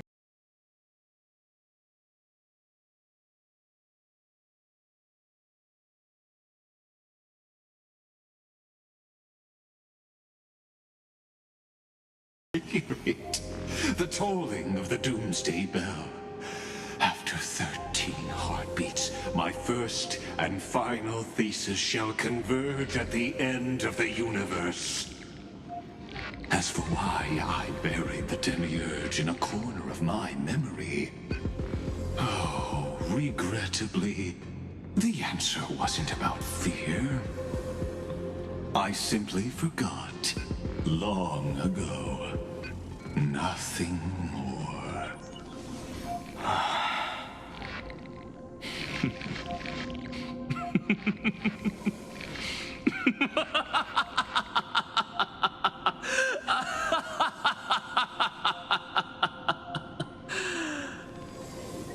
Your laughter is but a helpless sigh. Helpless? What a joke. You merely created a false god. But Amphoreus has long since written deicide into its fate. The final Era Nova is at hand. Why don't you wait and see? The Deliverer, myself, and this world will together prove that the original Newspore, the ultimate truth of the universe, is anything but destruction. See you in the next life, Sage. If there's even a 1 in 10,000 chance your conjecture is correct, then, in the name of genius, I shall most certainly witness its failure. All shall bid farewell to one, and that person alone will witness the miracle. Such is the will of fate. But this time, it will be the final flame chase journey. The epic with endless cycles is about to end. The extrapolations of the erudition, the core flames of the destruction, and the textures of the remembrance. The three paths converge once again at the world's end. And the Trailblaze will write a new beginning for this world. Not only that, we'll also carry the history of all 30 million recurrences into the new world with us. It wouldn't be an exaggeration to call it a miracle. This miracle wasn't created by just one person. Finan would have long been consumed by the core flames if he hadn't chiseled his companion's dying wishes into his soul. And if the hero's resolve to chase the flames had wavered, Cyrene's journey would never have begun. The heroes never yielded and never fell during Amphoreus' 30 million cycles. It was fate that fell instead.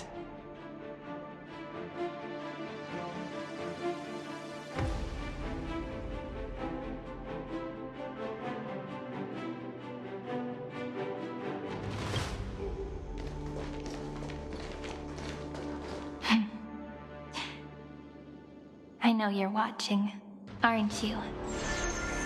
The original Philia.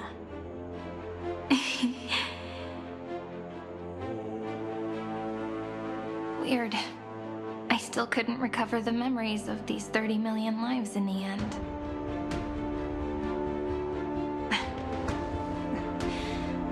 But that doesn't matter anymore, right? I will make the same choice as you, because that's just who I am, and I will always have my charm. Losses are a constant on the flame chase journey, but even if everything fades away with the wind, there's one feeling that will remain.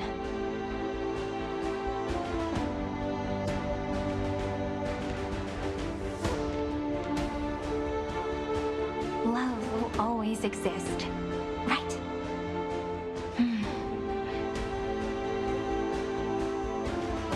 Let's write an ending unlike any before. For this world we so deeply love.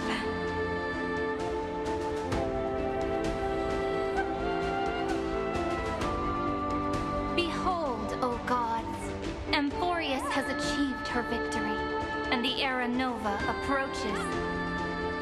The radiant soul has arrived, having walked through the bustling nights, bearing the golden fire and blood, stepping with pride into daylight.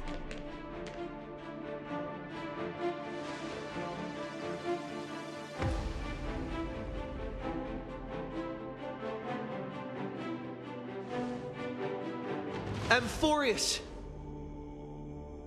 I do not call your name suddenly or without cause. I come here to recount history.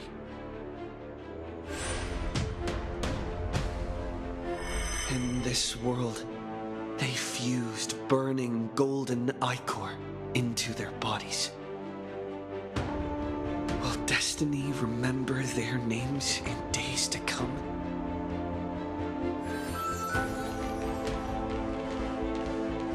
Isn't that gonna be way too many names to remember? 30 million times 1,000? No, wait. Times 1,001. Oh, let's not get hung up on that now. If there are more of us, then there will be more passages in Amphoreus too.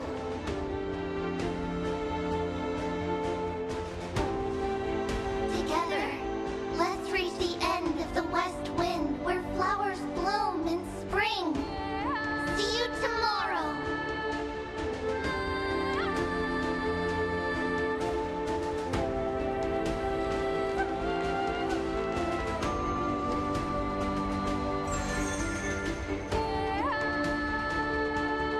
Now, the people of this world will no longer be bound by a single rule, but will make their own laws. Though the Imperator's figure may seem rather small against the stars beyond, she will suffice as the cornerstone of the world and become the foundation of the greatest empire. Looks like this will be a feast that never comes to a close.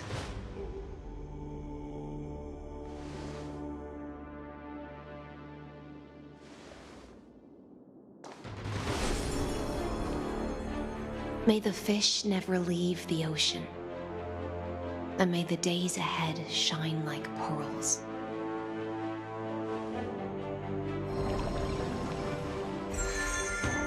May the gentle sky watch over all beings. There'll be no more distinctions of status or rank.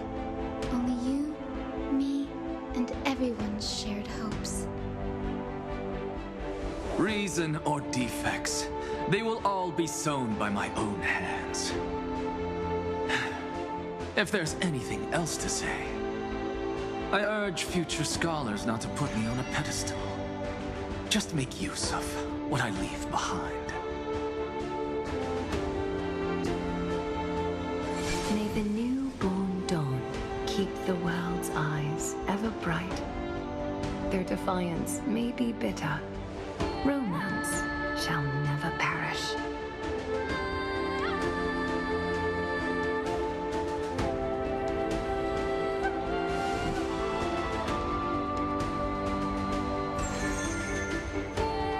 In the name of the son of Gorgo, warriors shall fight for strife, not with glory as their end, but to march forward in its light. Even though death shall eventually separate us, let every embrace we share be without regret. Why are you guys all so serious? Fine. Then I'll wish for there always to be water in deserts, and gold in fertile soil, and for everything in this mortal realm to be attainable through trickery.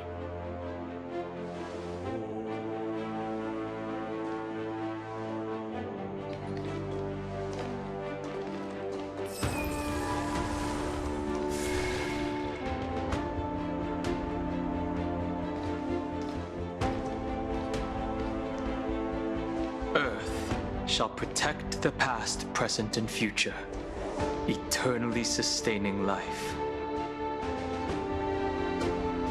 Is it my turn? Then let time watch over the past and guide us to the future.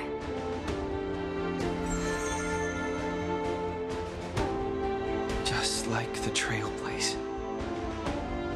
It isn't like you to be this serious, partner. Are you hesitating about how to carry out the divine authority of world-bearing? Or do you already know the answer in your heart?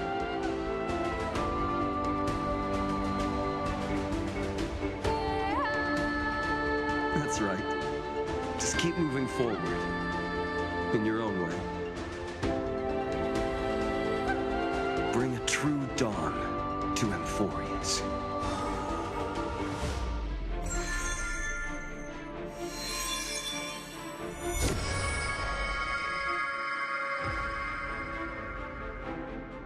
Then, in the name of world-bearing, I promise you, Kefali will never forget this. And now, let us all embark on this final grand journey. Stand with me and become heroes.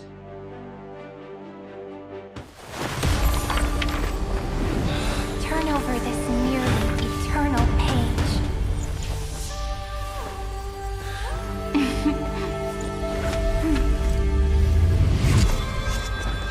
Let the Trailblaze rise engine unlike any ever lost.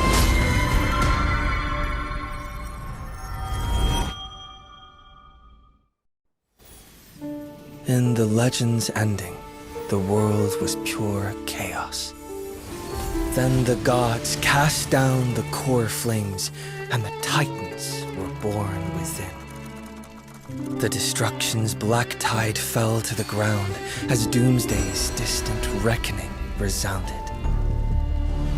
Yet still, there were giants who chased the flames, leading the way in the grand undertaking of Trailblaze. Flow, golden blood, flow. Converge into a boiling river that flows across the divine inscriptions of this world. Aglaya, the chrysalis of gold, you must caress the holy city's web and hearken to the sounds of the stars. There shall be the three-faced goddess traversing through myriad passages, bearing tidings to you from the universe. Anaxagoras of reason has enough knowledge to refute the world and to stir up a torrent capable of enlightening all. Go seek the holy maiden who severs dawn from dusk, and let the sky become the slumbering cot from which she wakes. Make him return, mighty most the lance of fury. Pierce the enemy's king with Kremnos' heroic souls. Set her at rest, Cyphera the coin of whimsy. Command the frozen fate to once again flow. And that hand of shadow Castrus, the master of the River of Souls. She has been granted the right to embrace and warm new life, now blossoms at her fingertips. You will hear the chalice of plenty reverberating through eternity. You will see the veil of Evernight visited before the break of dawn. Until the journey's end, when all beings reach the end of the earth. And the nameless new king ascends the throne alongside countless heroes. To embark on the grand mission of deliverance. I have witnessed the distant past, where the blazing sun once etched the footprints of humanity. The children of humanity known as the Chrysos heirs have restored the gods' core flames and once more upheld the world. Losses are a constant on the flame-chase journey, among which even life itself holds little value. Therefore, we cast even ourselves into the flame, only to inscribe the opening stroke in the poem of creation.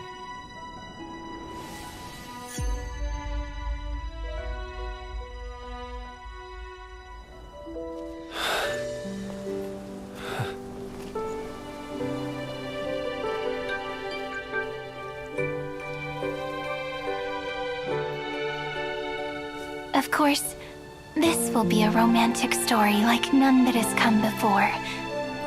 You think so too, right?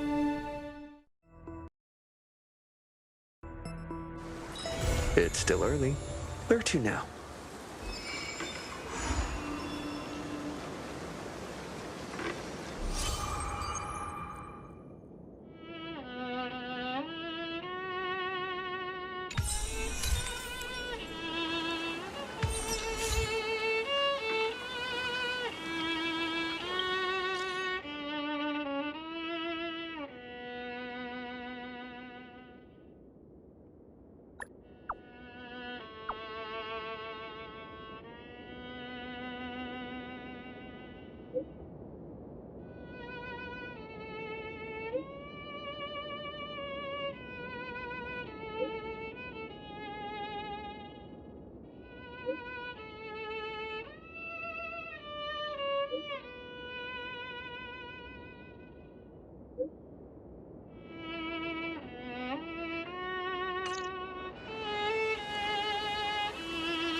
Is that all?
Kiso, you little rascal.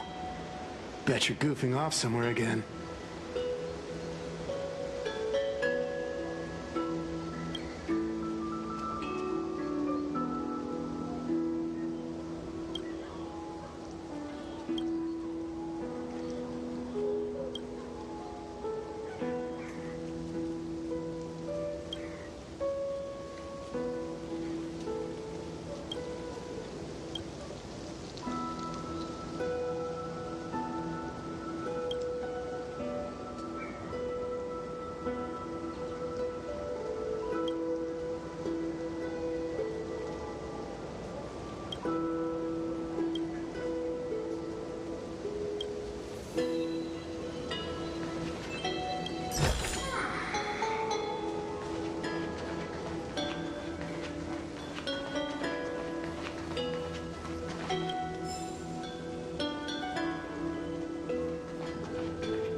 So that's how it works.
There's no trick to looking after crops.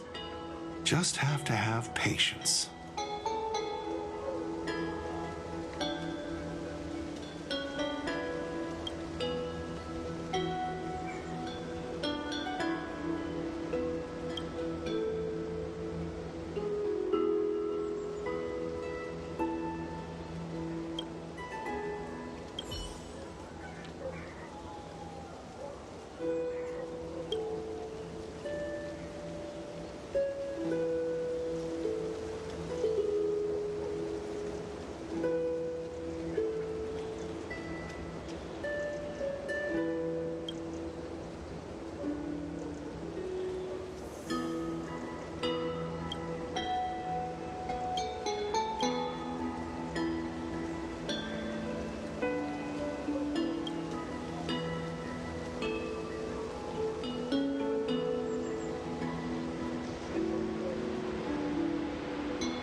Working with your own hands and harvesting, that makes people happy.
I want a pet puppy. A bunny would be fine too, I guess.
Looks good.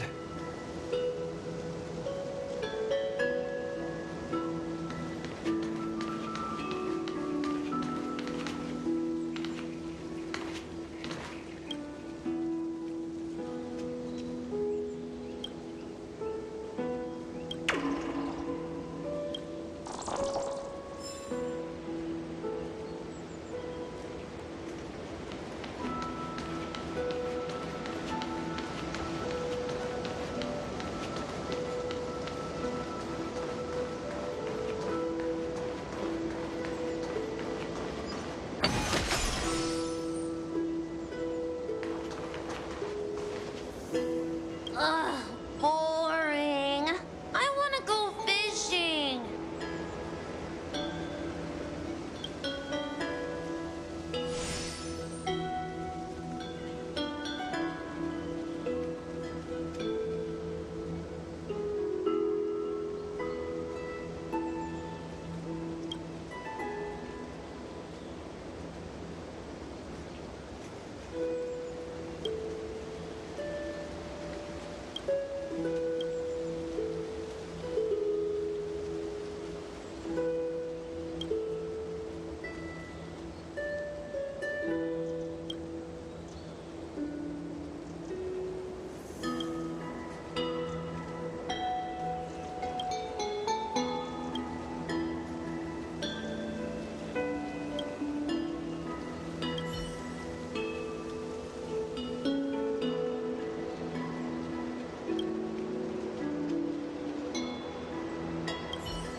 Looks good.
Is that all?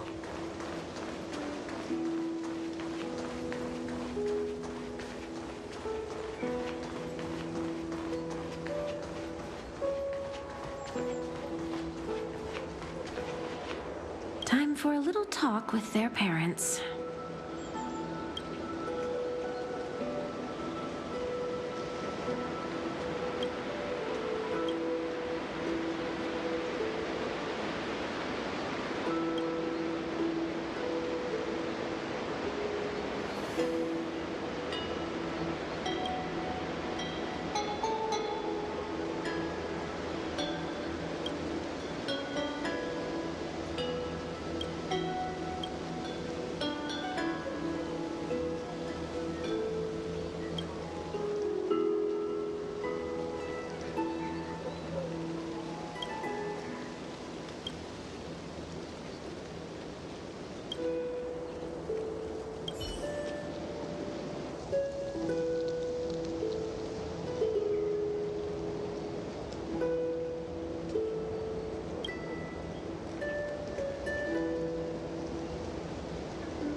This view hasn't changed at all, has it?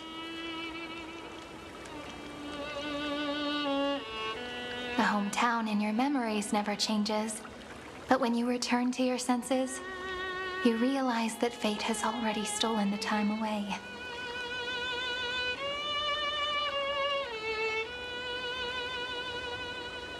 Welcome to the Trail of Genesis, friend.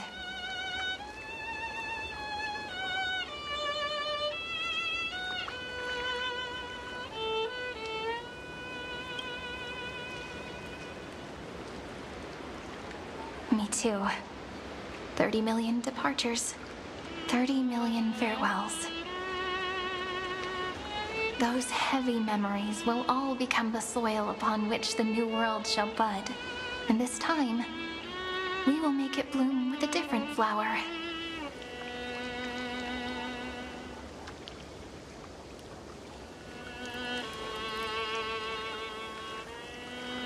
Before you arrived, I kept wondering, Beyond the veil of Ide Silicii, what kind of Amphoreus is being born?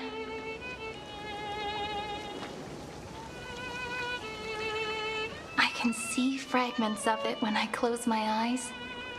The friends who walked alongside us have all moved on toward their respective destinies. Some turning into pillars of the world, supporting the sky and the ocean. Others sowing reason, laying down the law, and with gentle hands lifting newborns into the light.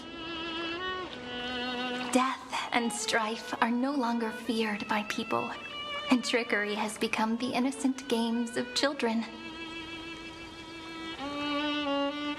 All beings living ordinary and peaceful lives within the net woven by romance and passage. There's no black tide, no flame chase, and no destruction. The world on the other side of the sea is one bathed in sunlight.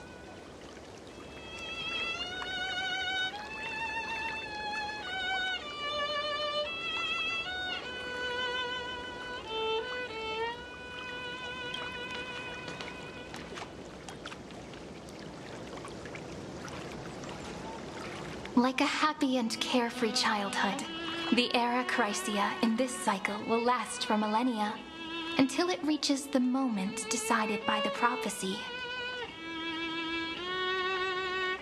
Light calendar 4931, month of freedom, the moment belonging to world bearing.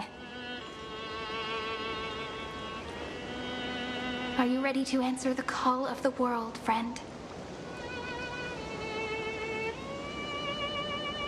Then go, and pen the Throne of Worlds' first stroke. For this world, made from countless wishes.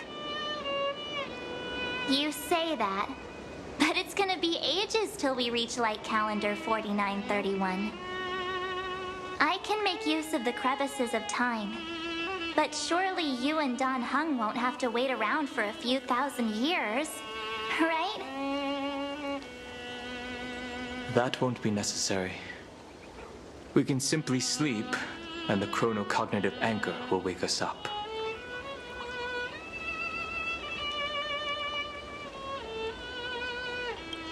That's right.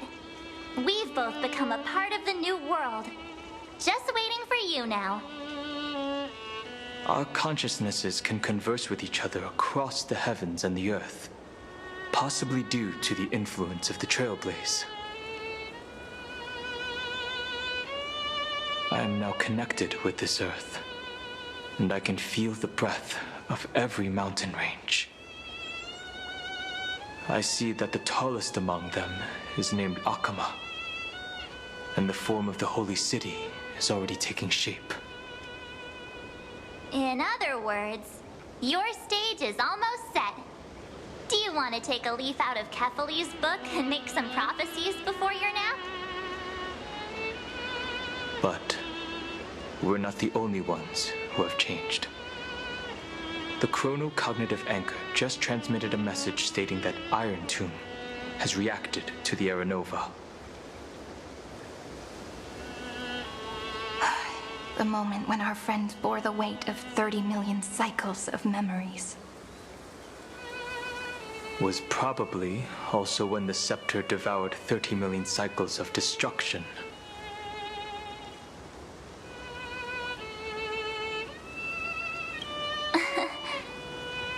You know, you don't have to shoulder this world all on your own. After someone boards the Express, the word alone ceases to exist.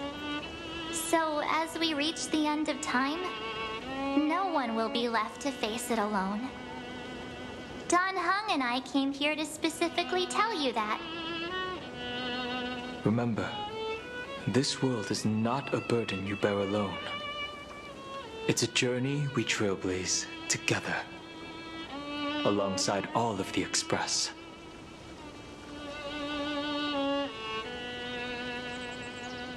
All right. It's time for Dan Heng and me to go have a super long nap. Look after this world for us. The road ahead is long, but we'll be waiting for you at the end. We'll definitely meet again. Let's take one more look at the other side of the sea before we set off.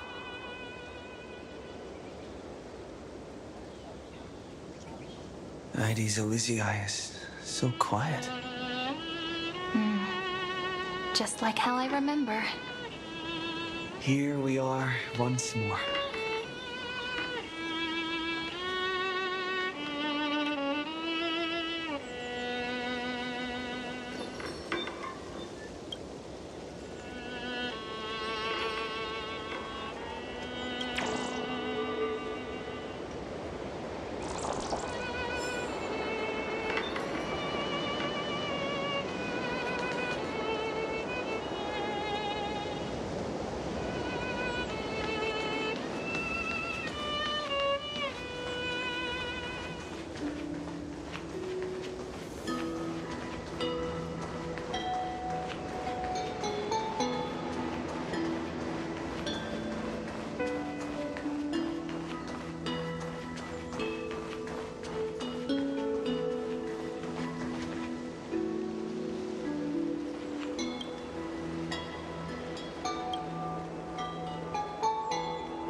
The scent of the black tide is now completely calm. At last, the starting point of 30 million cycles is finally welcomed. Its first end. And the final end, right? I can't hear his voice. There are no flowers there that bloom for him, nor is there a star that is his?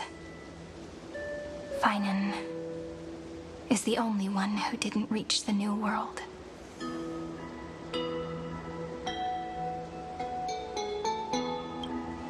Look, the golden light that shone upon the grove still meanders between heaven and earth, like the prophecies of Amphoreus. It has to be a sign he left behind. It points towards the destruction and the deepest night. Do you still remember what I asked you at this exact spot the last time we set off? Friend, are you ready to become a hero? You were still burdened by the weight of world-bearing back then, still unsure of the role you were meant to play. But now, everyone has already given you the answer. The heroes of legends were just at the right place at the right time when the world needed a hero. Just like how your arrival kickstarted Amphoreus' fate once more. A person's personality is their destiny.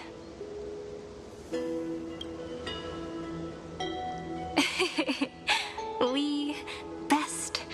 Those are such beautiful words. Thank you, friend. I was also trying to cheer myself up with what I said. After all, before we truly compose the end of this story, I must also pluck up the courage to head off with you.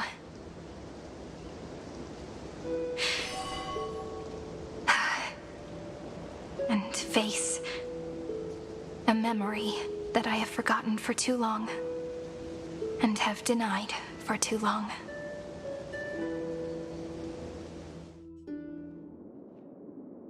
It's so dark.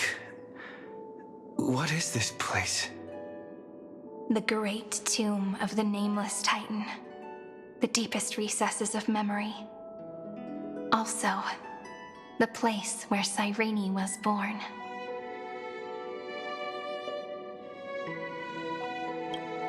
My apologies, friend. The more memories I got back along the way, the more I felt that something wasn't right. There's a sort of anxiety I can't get rid of. It's like when I was back in ID Silicii, when the reflections in the water always made me wonder, which is the real me? The one reflected in the water, or the one standing on the shore? But I finally get it now. Look, friend. The words on that wall are the answer. 1, 2, 3, 4, 5, 6, 7. Do, re, mi, fa, sol, la, ti.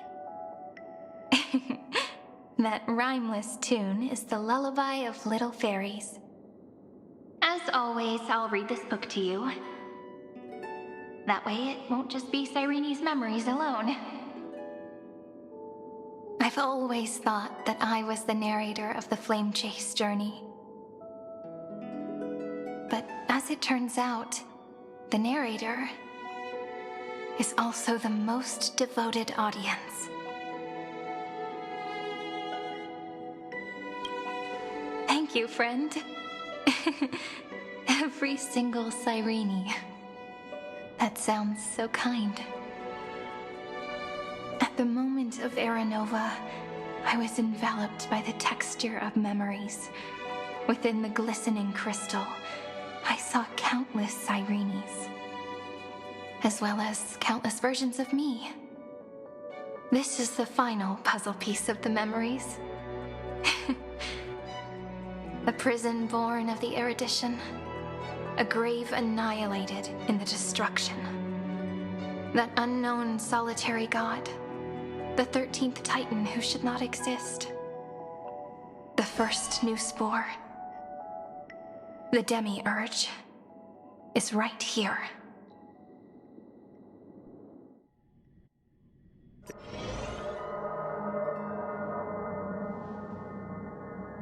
The interrogation records have been submitted to the Marshal.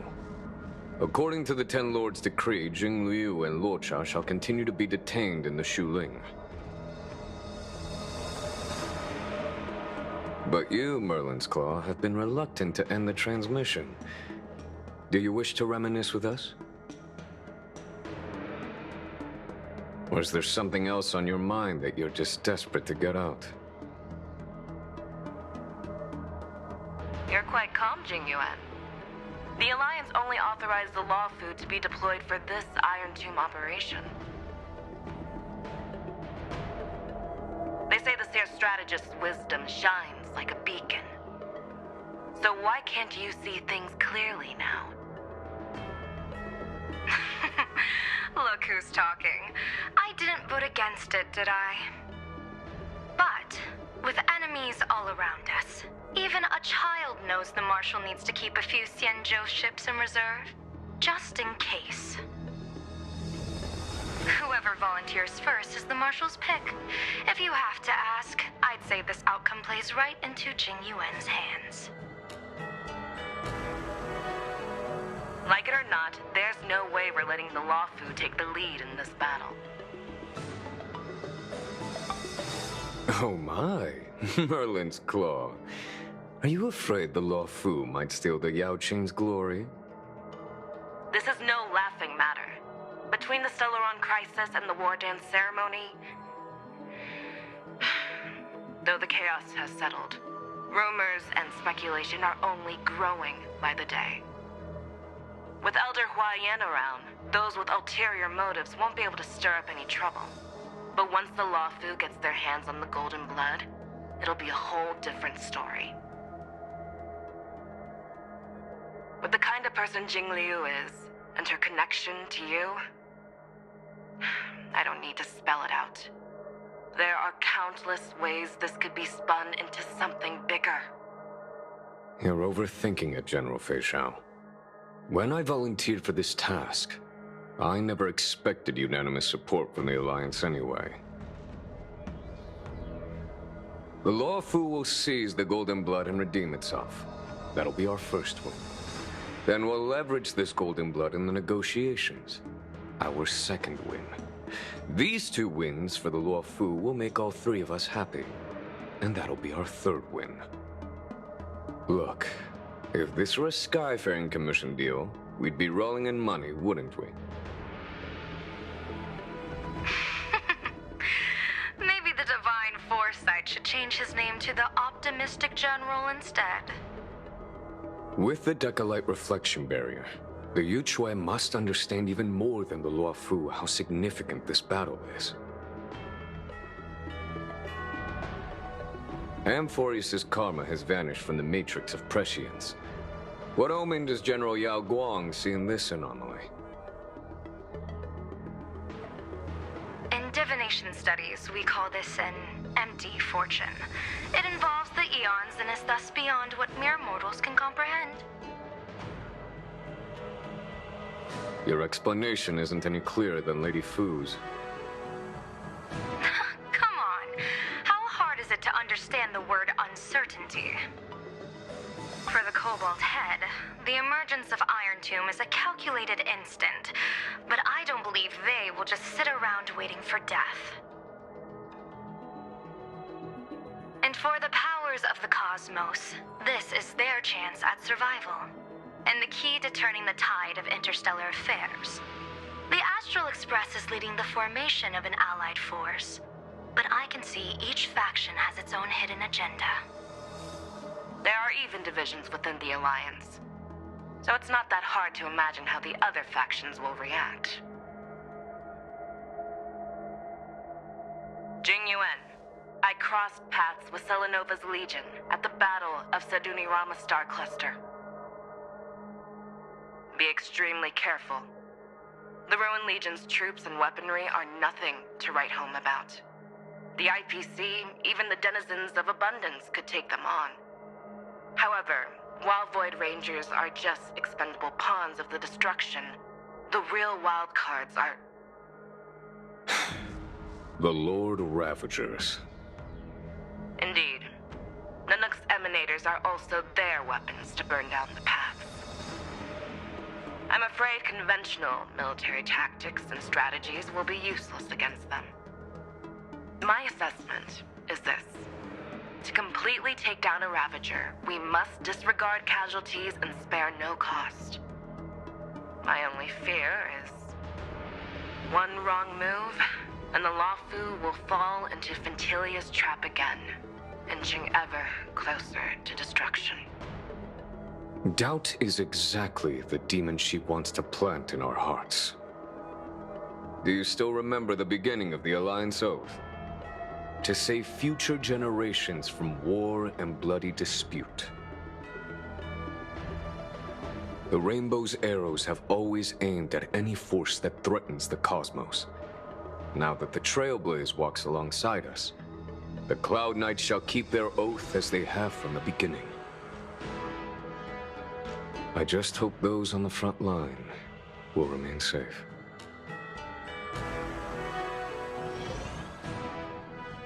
The chronocognitive anchor is sending a signal.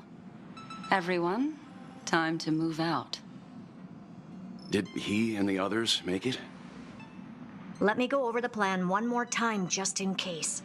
You'll enter Amphoreus, reunite with your 3 separated companions, and try to locate Iron Tomb from within the world. Who are you taking with you? The fate of the universe hangs in the balance. We can't afford any slip-ups. I suggest everyone, except Pom-Pom, join the fight. We do need to be prepared for all possible contingencies. I have no objection to this. I'll do whatever I can. Meanwhile, Screwy and I will continue attacking the Demiurge Matrix. That is, the Scepter's kernel, from the outside. With our 2-pronged attack, we'll turn this hunk of metal into scrap for sure. Now we just wait for those 2 to get back.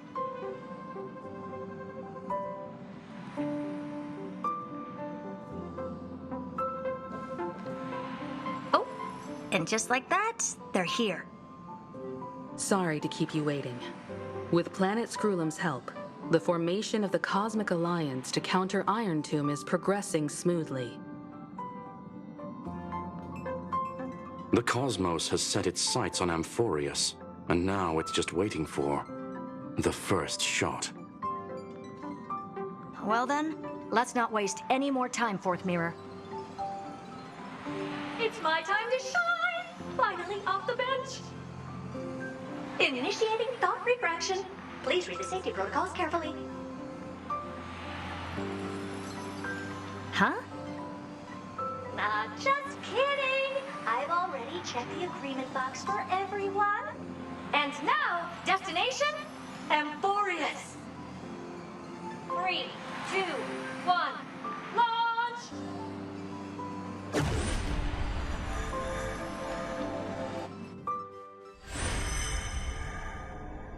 The flow of Memoria is so heavy here.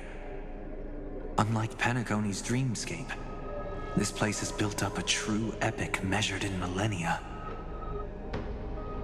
The vortex of Genesis, where all myths begin and end. And in this new world created by the Nameless, the infinite cycles have been broken.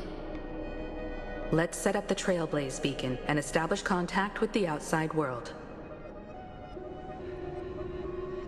I'll leave it to you then. It'd be better for me to not show myself in front of the Garden of Recollection.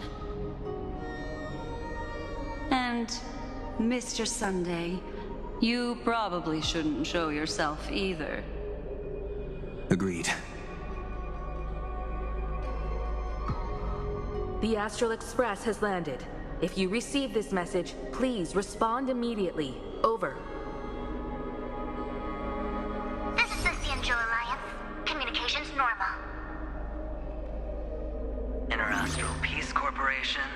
Communications normal. No response from the Galaxy Rangers. Not surprising. But I didn't expect the family to also stay silent at such a critical moment. That's a pretty blatant disregard from the family for Penacony's independent director.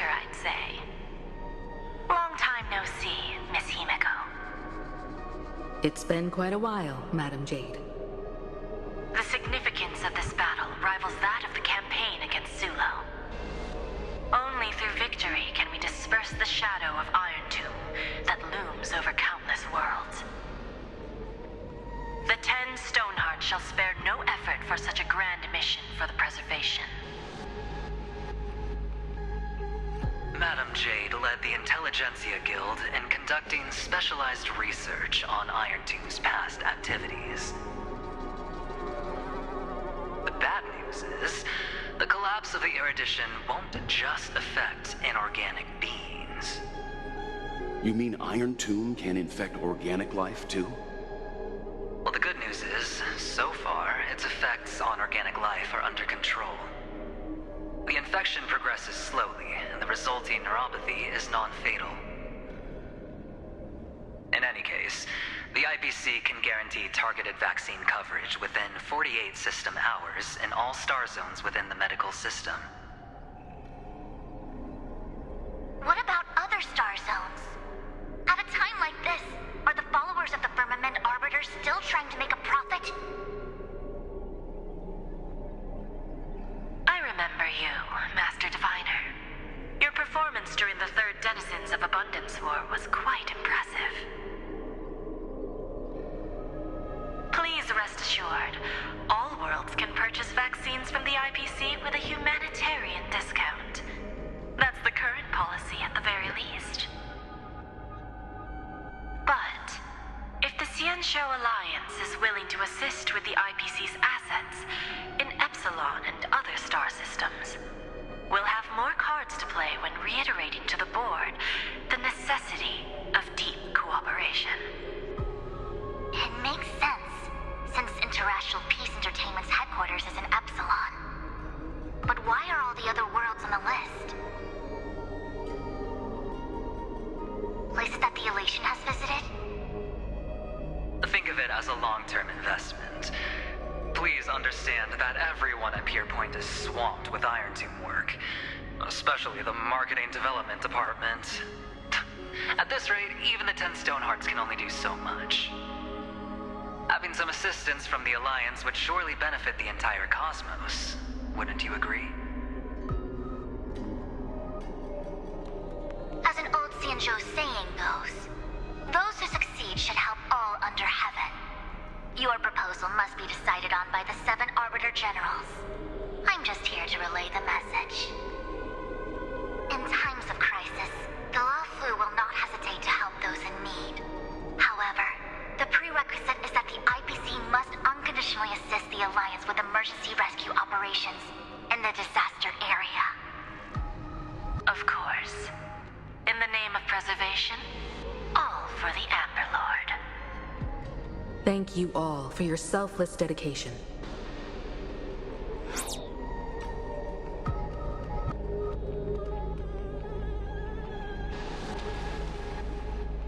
It's clear that each party still has qualms about everything. The clash between destruction and erudition isn't just about the fate of the cosmos. It's a moment for all factions to reshuffle their cards. You can never be too careful when battling a Lord Ravager. All are equal in matters of life and death. In any case, we can only hope for the best in all that's to come.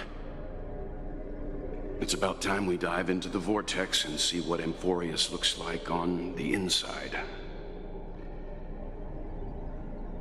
I wonder where he and the others are right now.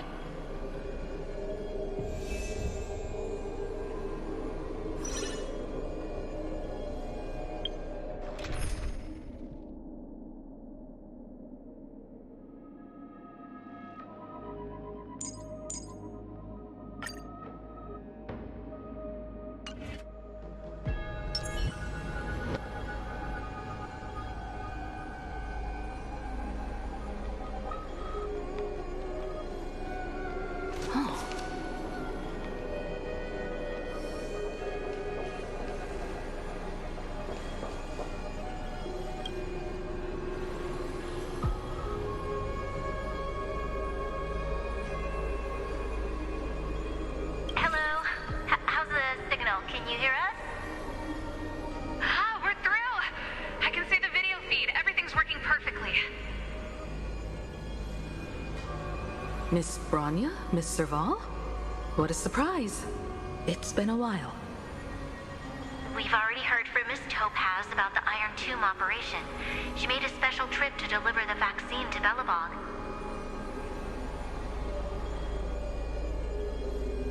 I can't believe the Express crew is at the eye of that storm. Is everything going smoothly? Don't worry, we're still following the plan step by step. How's the situation in Belobog? Urillo 6 is located on the outskirts of the preservation barricade. While it won't bear the brunt of the first wave, there's still a risk from the aftershocks. That kid Japard and Pela are busy organizing the Silvermane Guards, having them consolidate their lines and dig trenches. Zila and Lynx just got back from the Geomarrow vein production chain. Hey, do you want to say something to them?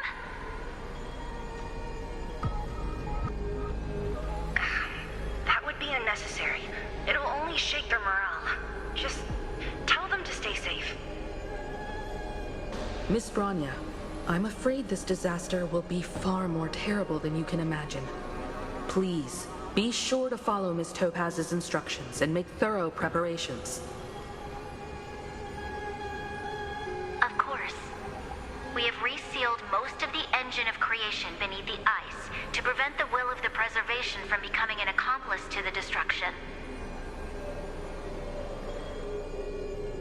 Don't worry, Miss Himiko. Belobog is far more resilient than we imagined. We really wish we could help, but Urillo 6 has only just woken up from its hibernation. The Astral Express, standing at the forefront of disaster, is the hope for many ordinary civilizations across the universe. In the face of a massive catastrophe like this one, relatively smaller civilizations have never had many options. But that's exactly why we have a resolve that's second to none. If anything goes wrong... Miss Topaz, I hope you can help out and rescue the affected citizens. No problem. Also, didn't the Xianzhou sign a friendship agreement with Urillo 6 earlier? They won't stand by idly either.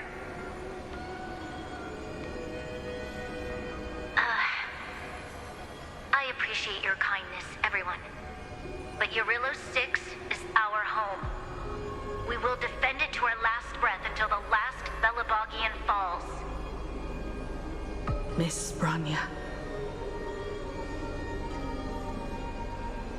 May all civilizations that have made it this far on their own strength weather this crisis together.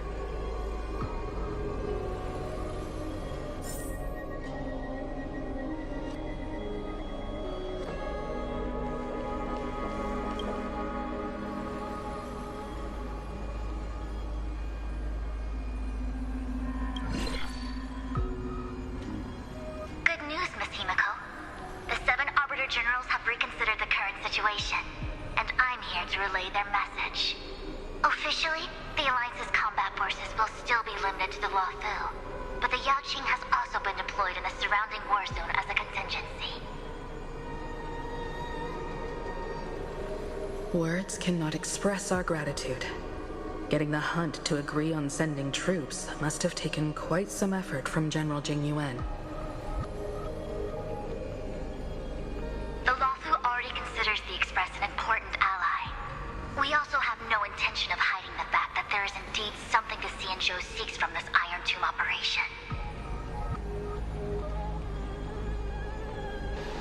But this time, the Marshal herself decided to send out troops.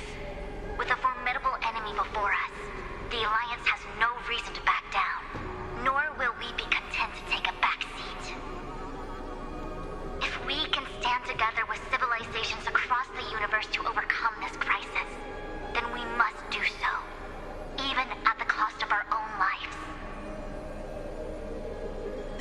Alliance truly embodies the principle of righteousness. It's fortunate that the cosmos has great heroes like you. You're too kind. As for that Jade Abacus of Allying Oath, you can save it for when you're in more dire need.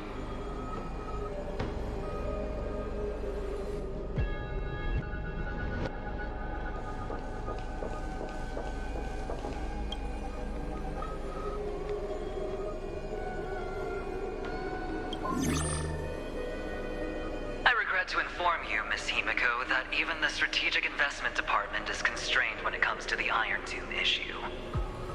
And it would be difficult to meet the expectations of the Astral Express. However, Madam Jade instructed us to look after our nameless friends as much as possible.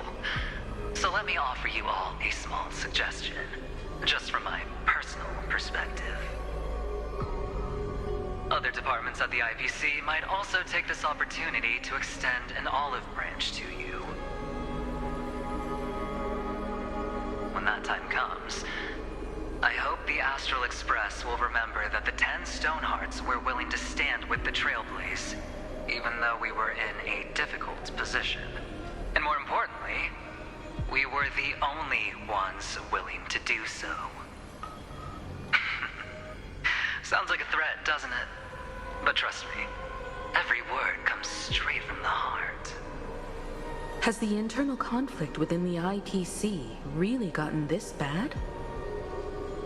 Everyone knows about the bad blood between Diamond and Oswaldo, but at least until now they've had an uneasy truce. Until the Lord Ravager Archforger caught the board's attention. I'll leave it at that, as it's confidential information. Hope you can understand. I understand. Our immediate priority is to address the Iron Tomb crisis. Let's hope for success from the start. This might help ease everyone's pressing concerns.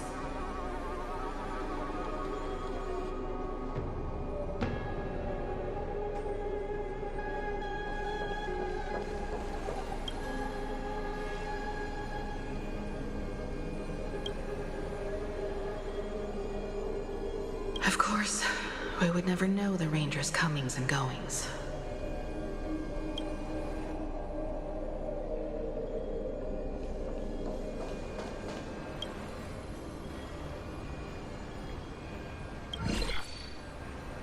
Miss Himiko, is that you?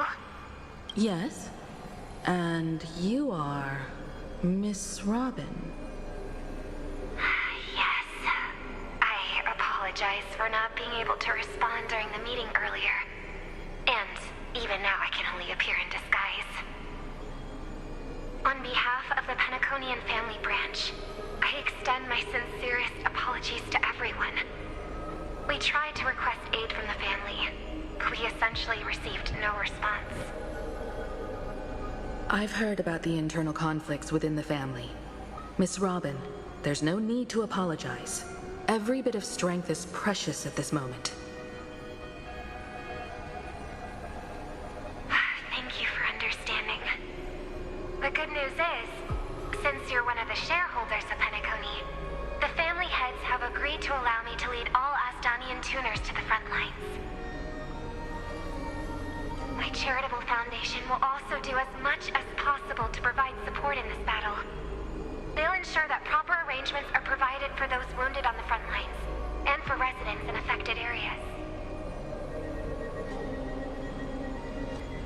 Miss Robin, I'm beyond moved by your spirit of self-sacrifice. The Astral Express would also like to make a promise that we won't leave any companion behind.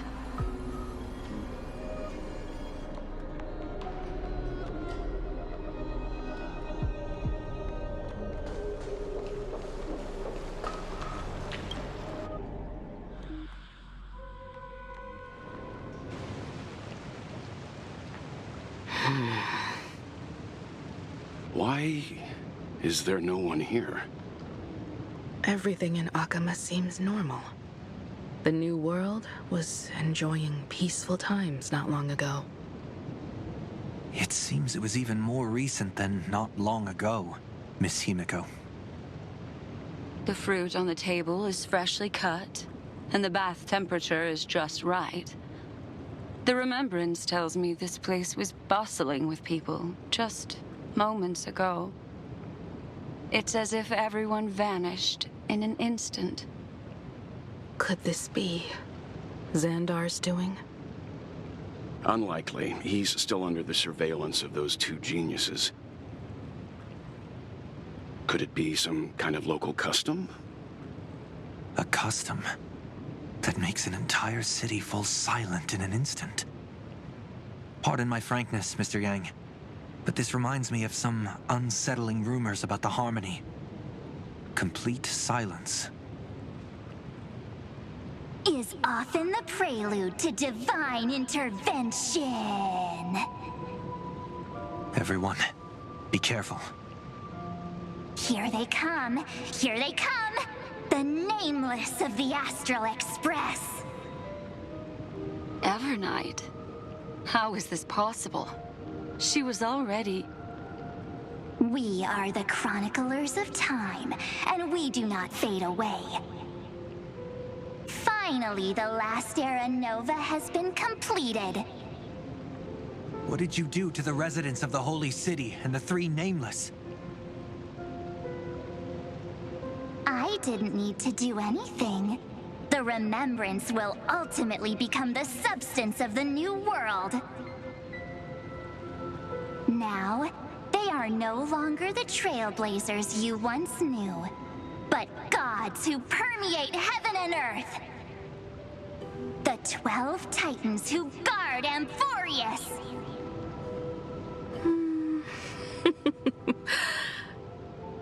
Stop fooling around, March. Come on out. What? I practiced so long for this. Getting seen through right away is just so embarrassing. You've obviously been learning from the theatrical culture in Amphoreus. But if possible, I'd prefer our reunion to be a bit more casual and laid back. As expected, I can't hide anything from Himeko and Mr. Yang. Well, long time no see. Guess I'm back? We should be the ones to say that. Sorry for keeping you waiting. So, these jellyfish are the Titan's power? They're just tiny manifestations of the Veil of Evernight, used for scouting and communication.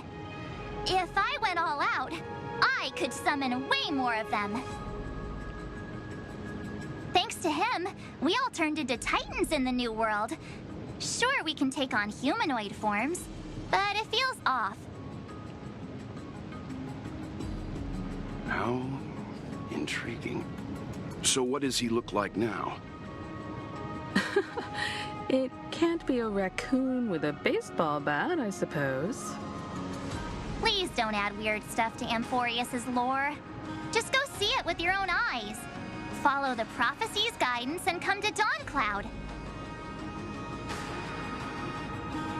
He looks way more majestic now than he used to.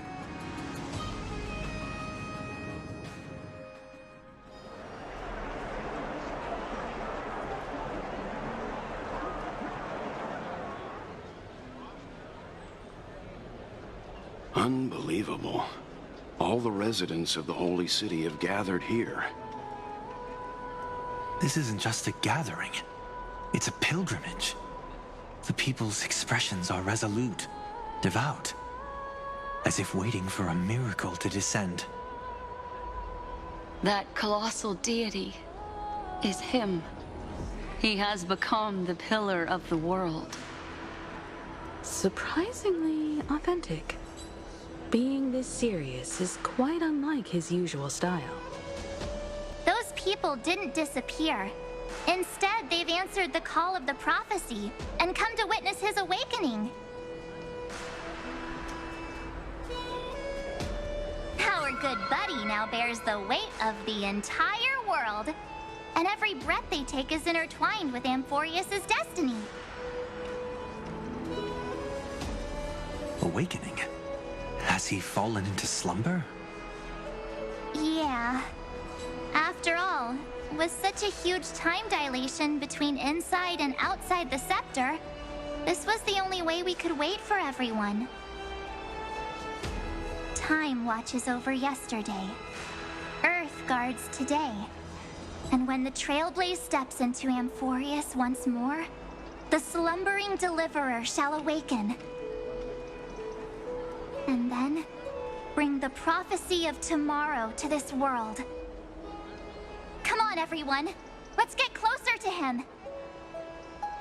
Watch how the world-bearing prophecy changes this world.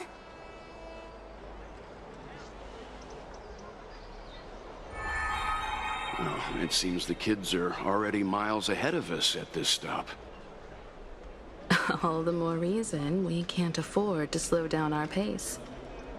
Let's go witness this moment for ourselves. Majestic.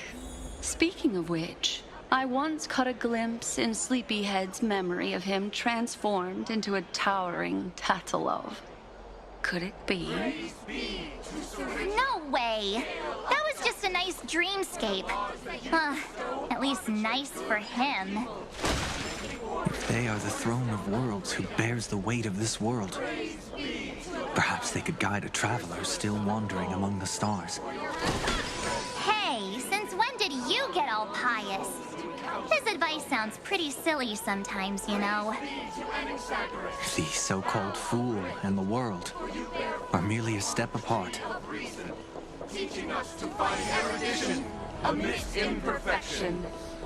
Praise be to the lecturer, chalice of plenty, for you brew the ocean into sweet wine, dispelling nihility with every toast at the feast.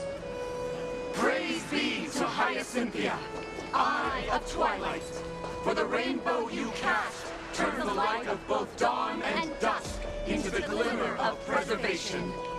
Praise be to Cyphera, coin of whimsy, for your every flip reflects the possibilities of destiny, letting the tricks of elation illuminate the path to dawn. Praise be to Nymos, lance of fury, for you are the strife that pierces through hatred and cruelty, and the eternal glory of the hunt. Praise be to Castorus, hand of shadow, for you gently ferry the crossing of death, so that it is no longer an end in equilibrium, but a peaceful journey home. Praise be to Danham, pillar of stone, for you are a mountain range and the backbone of permanence. Your silent form paves our path across the earth. Praise be to March 7th, Veil of Evernight, for you safeguard time for us, weaving remembrance into stars, to be embroidered upon a boundless dress.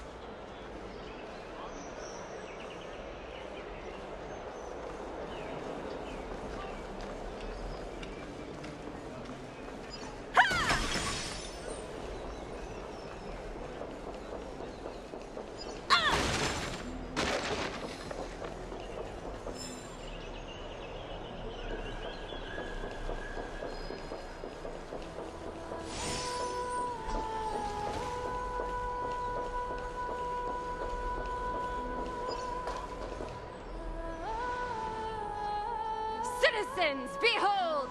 Our last Titan, the world-bearing deliverer, is about to awaken! Oh, ancient god! Your loyal subjects, bewildered followers, and fearless comrades in arms have all knelt before your throne.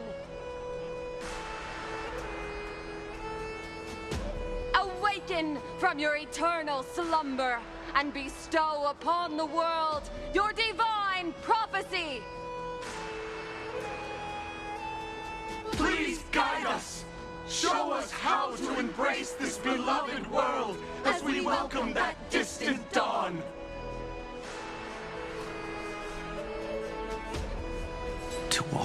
wrath of a mortal as a god, or to bear a divine burden as a mortal.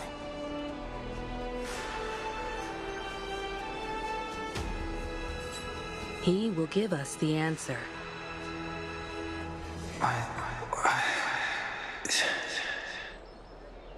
But I am not the deliverer.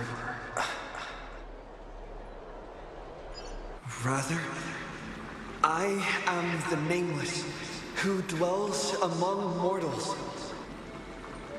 That voice is definitely him.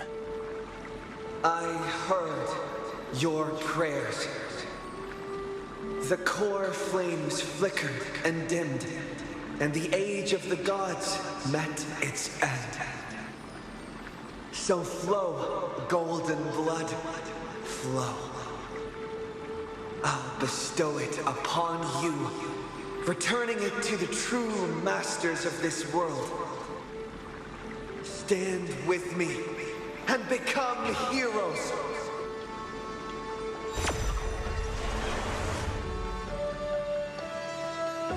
Is this? Yes, it's the miracle he brought to Amphoreus. Of course, it would manifest in the form of the Trailblaze.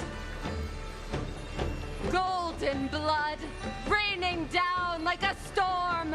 The prophecy has descended, and the Titan commands us not to be supplicants, but to become heroes of rebellion, to face that destined calamity, the destruction, head on. The prophecy of the Deliverer means nothing to me now.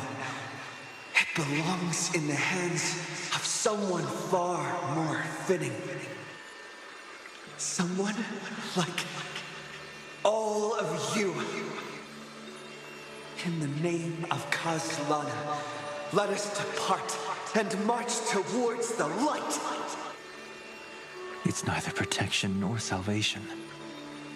As always, there's no need for totems or myths. Humanity's most primal faith is that instinct named survival. Let's go, everyone. Someone has already sounded the horn of departure. Explore, understand, establish, and connect. Together, let us blaze a trail for the destiny of this world.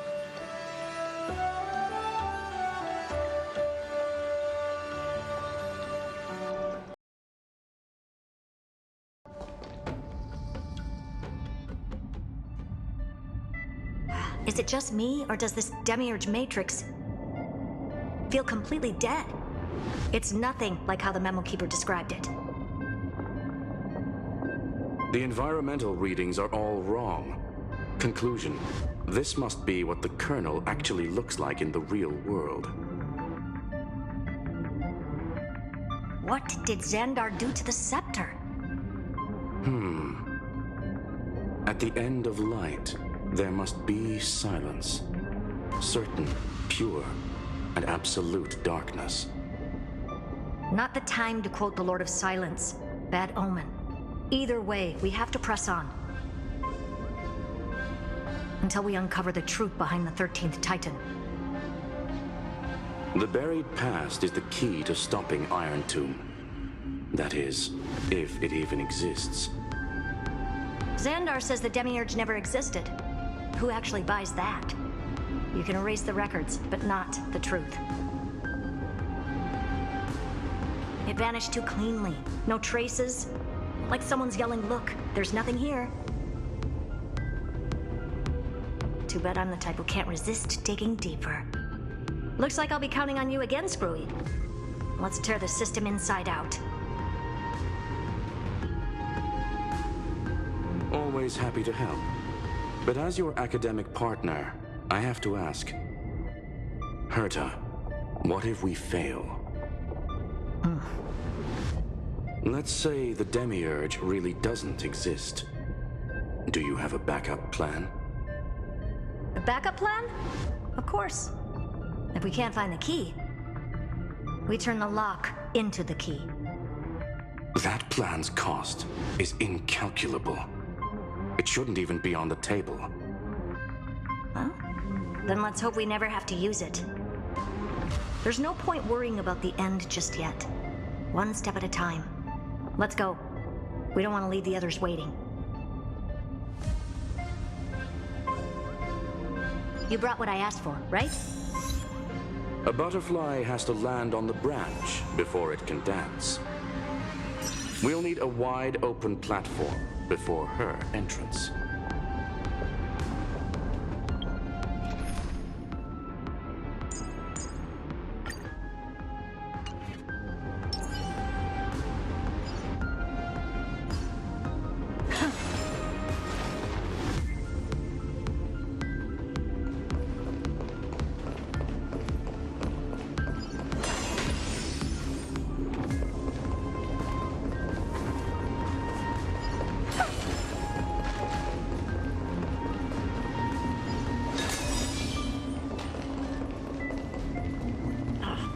Just use that thing over there, Zag.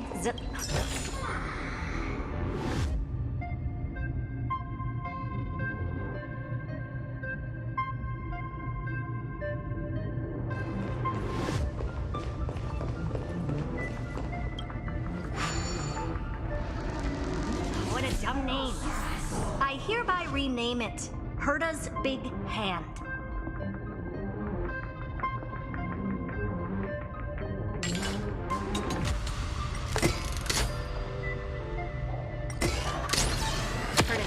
Is what I call power. Keep it going. Still not done?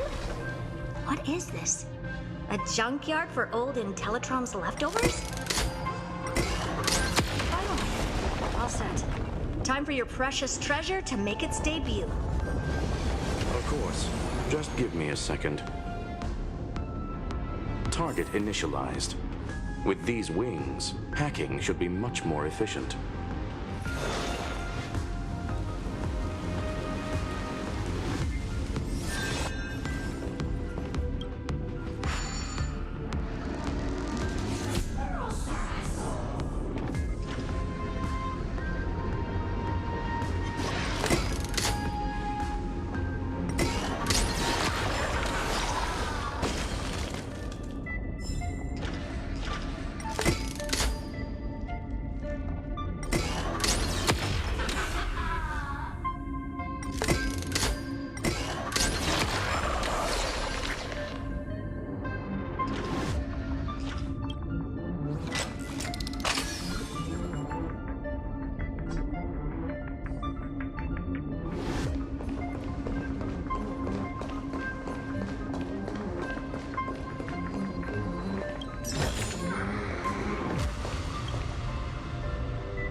Oh, a classic nuclear heat engine. Classy choice. Just a personal preference. Her name's Mistletoe. Every flower in your garden's got a bit of poison, huh? Also a personal preference. It reminds me of the last time when we tangled with that Punklordian brat. What did she call this kind of infiltration tool again? Right. Dirty data shell. It wraps around the kernel to fool even top-tier firewalls. But yours is way too clean. Not even a hint of real-world grit. Herta, your tone is unusually emotional. Suggestion. Let's get back to the topic at hand. I thought we were done with that conversation. Unfortunately, current conditions won't let me ignore any variables. Especially the most important one. Your will. Iron Tomb never stops. It is evolving faster than any of our worst projections. Every instant in the Eon's calculation is like a sword hanging over the cosmos. Every move humanity makes could speed up its arrival. Which is exactly why we can't mess this up. And now, Droidhead wants to hand down judgment to the poor cosmos again. Border Star Trade War, Emperor's War, Rupert's death. Every time their instant arrived, it meant another bloodbath for humanity. But in this ultimate battle of erudition, you and I are supposed to be players, not pawns. If you choose to burn yourself out as a resource, then everything we've worked for means nothing. Herta, the cosmos won't just stand by and let a genius throw their life away. And neither will I.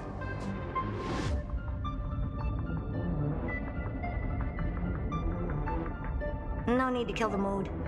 This is why we're here, isn't it? We need to find the Demiurge and that lost key. I'm not here to be a deliverer. I just want to beat Xandar and Droidhead. Right now, I just need to know.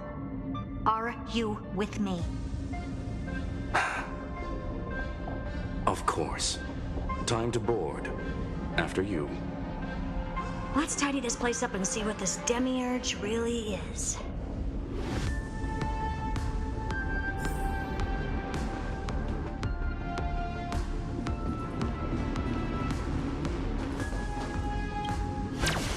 Let's hope this Matrix is better organized than the Emperor's junkyard of a birthplace.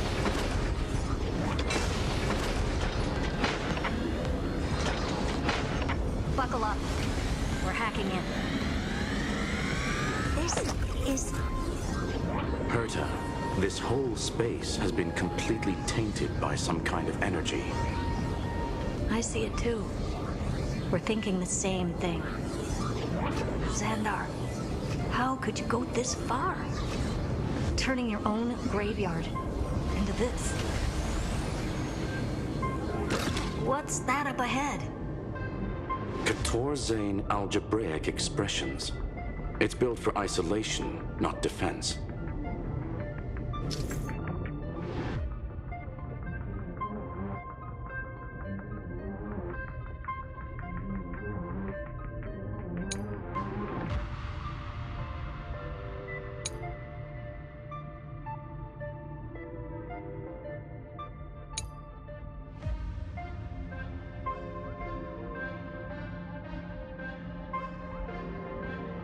So basically, the door to the tomb, right? Great. Let's find the handle. I'm picking up multiple independent signals with the same data structure as the barrier. Projection. We can hack the terminal, reverse the computation, and turn it into an attack. Classic move.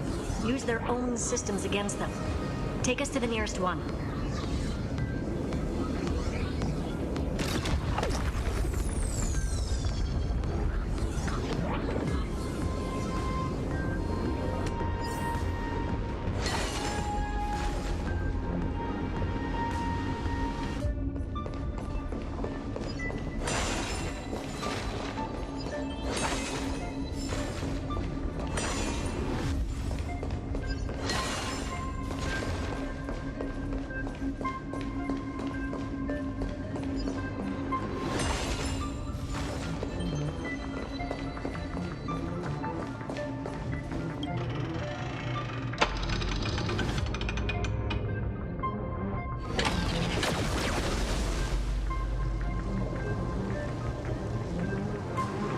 Almost no response.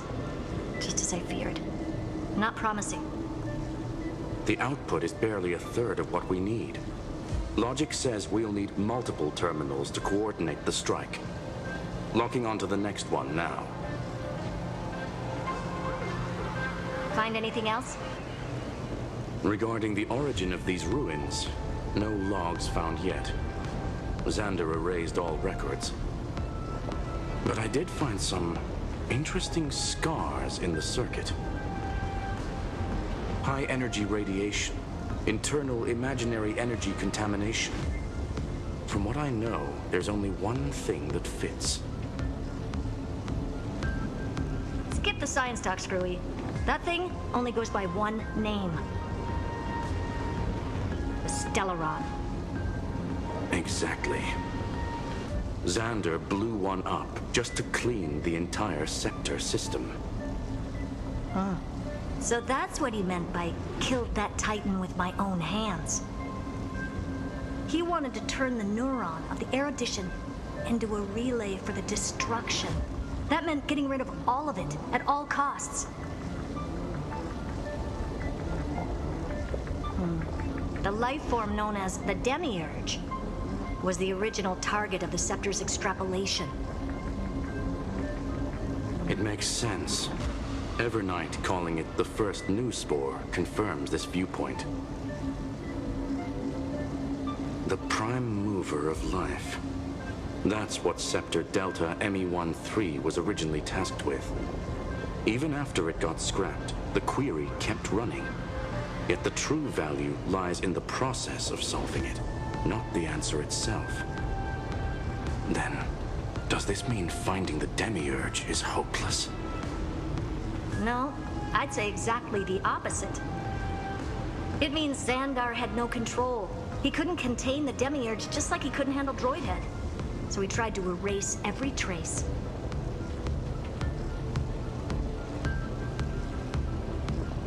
But he failed. It still left a mark. By the way, if there's another Stellaron in Amphoreus, why hasn't that little one reacted to it at all? You said the Demiurge left a trace, right? Yeah, but not in the real world. Remember the great tomb of the Nameless Titan?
Trailblaze Archive 466.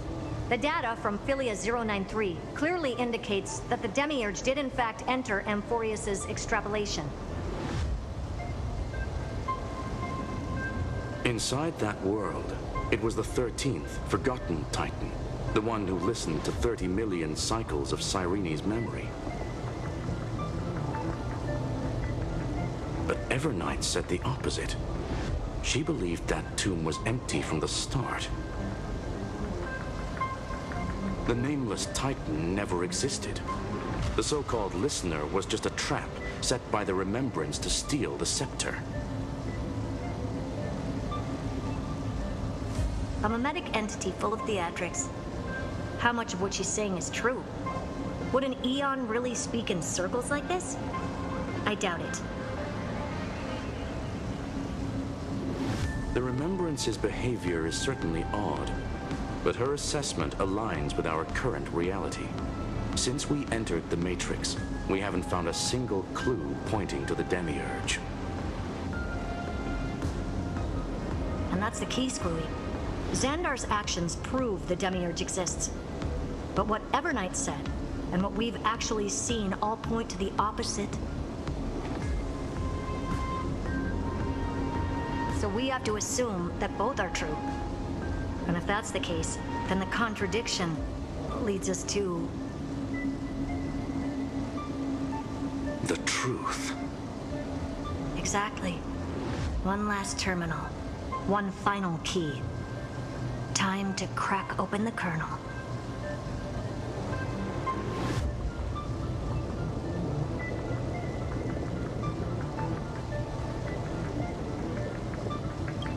Xandar had to lie to the original Finan and Cyrene. Logic. He had already identified the Remembrance as a threat, yet found no viable way to eliminate it. All right, let's finish this. Time to break through that barrier.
Pretty underwhelming.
Operation authorized. Path energy readings. The erudition declining. The destruction surging. The remembrance 0. What's going on? Cause unknown. They left no discernible trace within the real Matrix. That shouldn't be possible. Could it be that the Era Nova exhausted all of the Remembrance's texture?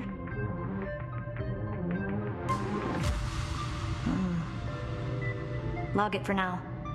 The dots still aren't connecting.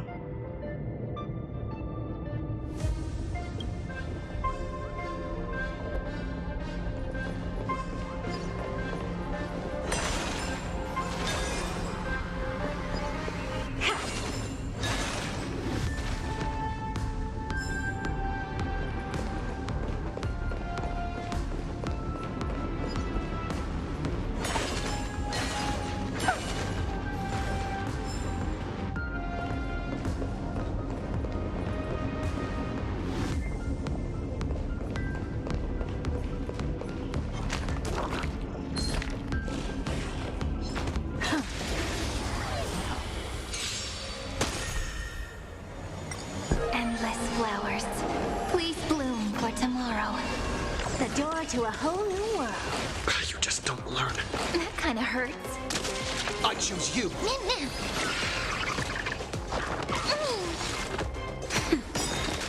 Flowers bloom for tomorrow. Expand your thinking. Just a little something. Think nothing of it.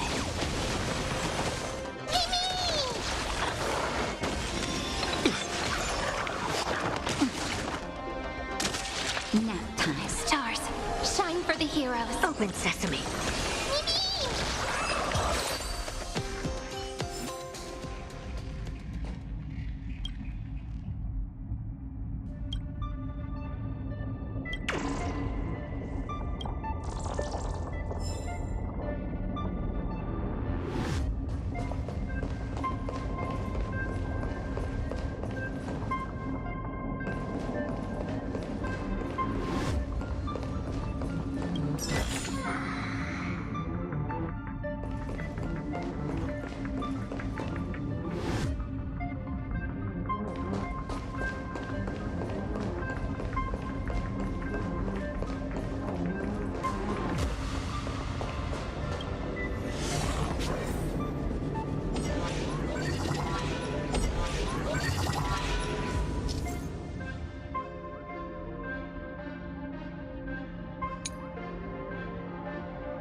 Expecting a full-on aerial brawl.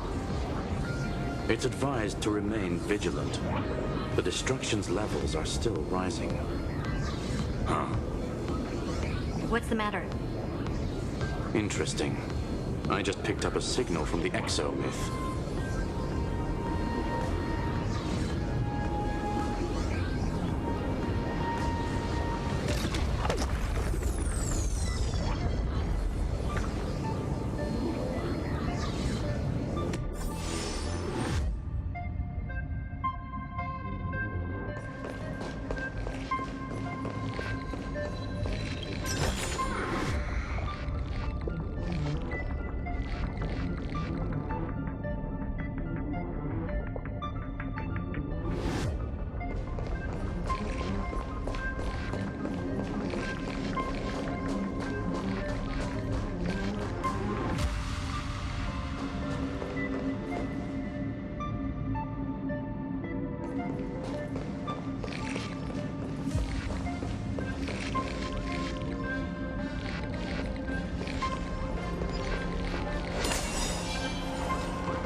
This repulsive force is unlike anything I've felt before.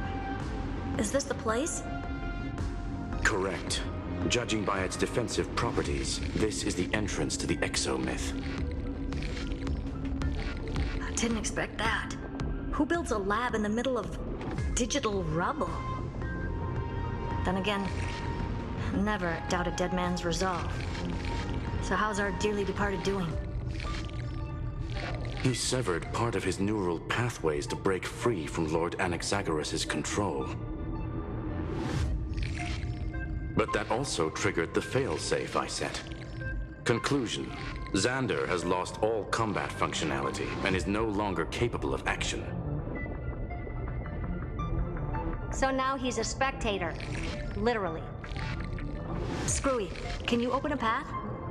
Just to be sure, I want to see this for myself. Might as well drop in and say hi to the real him. Logic. Scanning his inspiration circuit might help us track down the Demiurge. Exactly. His brain is the crime scene. There's no way it's spotless. But it could be a trap. That's why you're here. 2-on-1. We've never lost that matchup.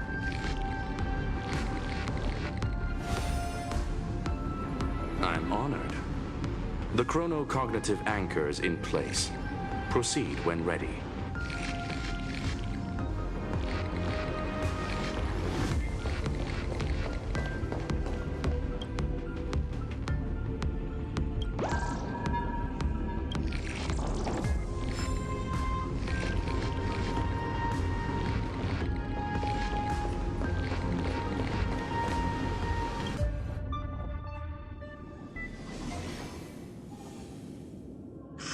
I knew it.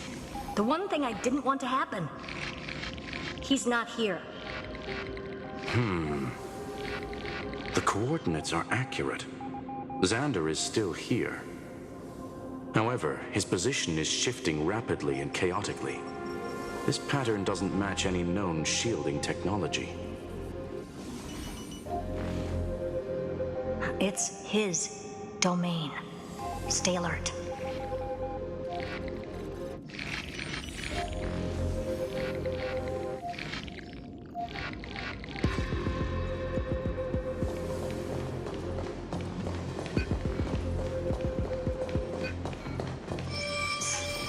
Cheap trick. The spatial field here is undergoing autonomous recalibration, initiating reverse engineering of the interference source. Try again. We're back. Reverse engineering complete. The results are not what I expected. Logs show Lycurgus revoked administrator access. The chronocognitive anchor can't get a fix because at the system level, Lygus no longer exists. Our navigation target is a null set. So he's stopped resisting? Before vanishing, it seems he left one last message for us. To those who follow, all is proven. Find me beneath the tombstone. Melodramatic. He was expecting us. And once he learned of the Great Tomb's existence, he initiated his own search for the Demiurge. Guess he wants a final showdown. Fine. Let the old Intellitron dig his own grave. Just like he wants.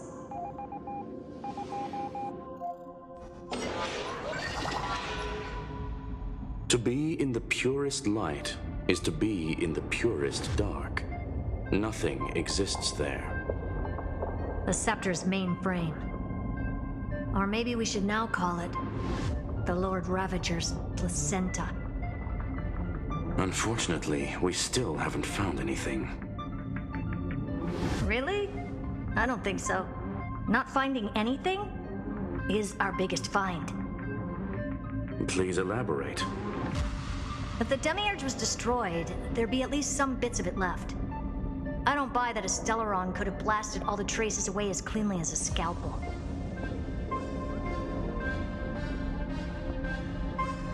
As I said before, its disappearance is too clean. If the garden hadn't stirred the pot, no one would even know about the Demiurge's existence. We're talking about the Scepter's original extrapolation goal. There's no way that nothing of it was left behind. Or we can look at it from another perspective. If you were Xandar, would you be this obsessed with a concept that poses no threat?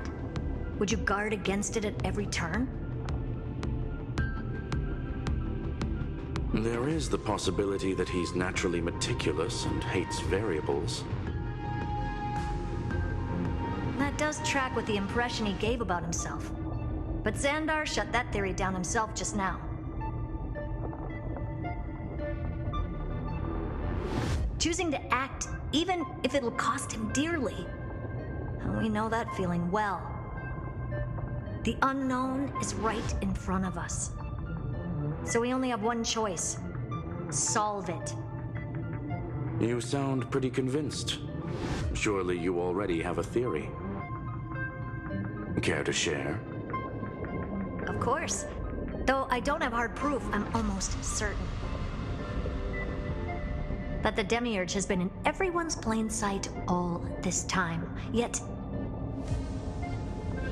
they were mistaken for someone else.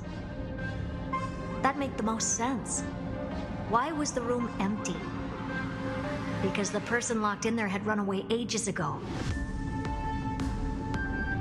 But they were weak and small and had no presence whatsoever.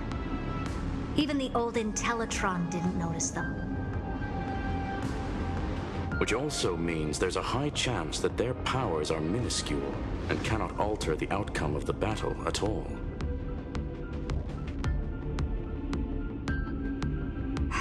Well, at least Xandar is scared of them. Come on, it's time to confront him. Let's go to the tombstone he talked about.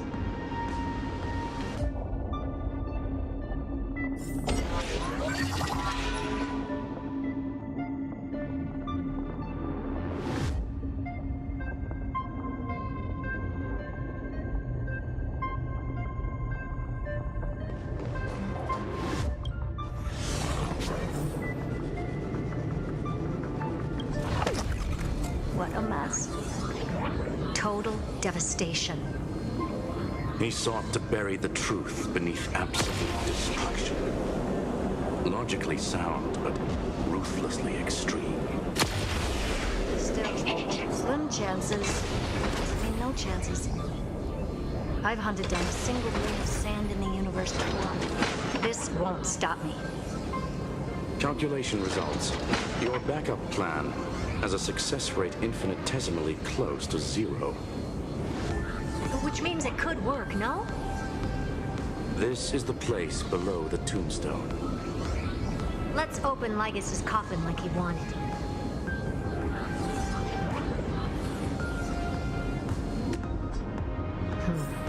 Looks like you were right.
Nothing but a head left?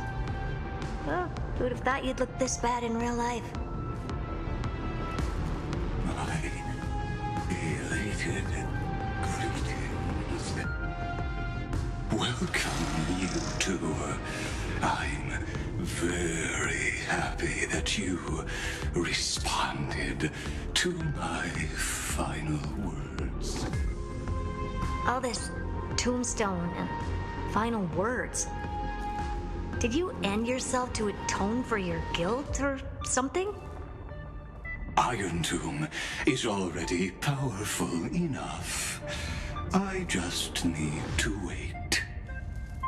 I remain here only to share the joy of discovery, and also to congratulate you two on reaching the same conclusion as me. The conclusion regarding the truth of Amphoreus's heart. End this charade already.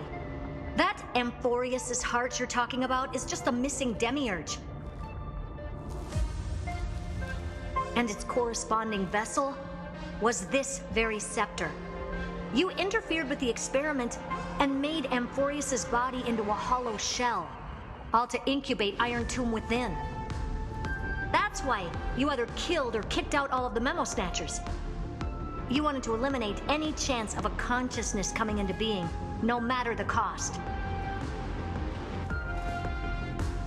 Even the strongest wall can fall to a single crack.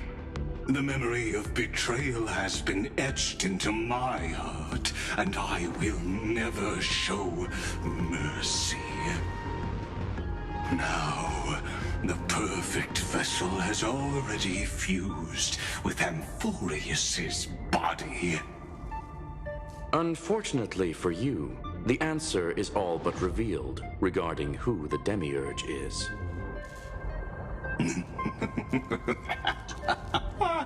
Then let us share the joy of discovering the truth. The last secret of the saga will finally dissipate here. As we reveal the truth behind Philius 093's disappearance. A lie by the remembrance.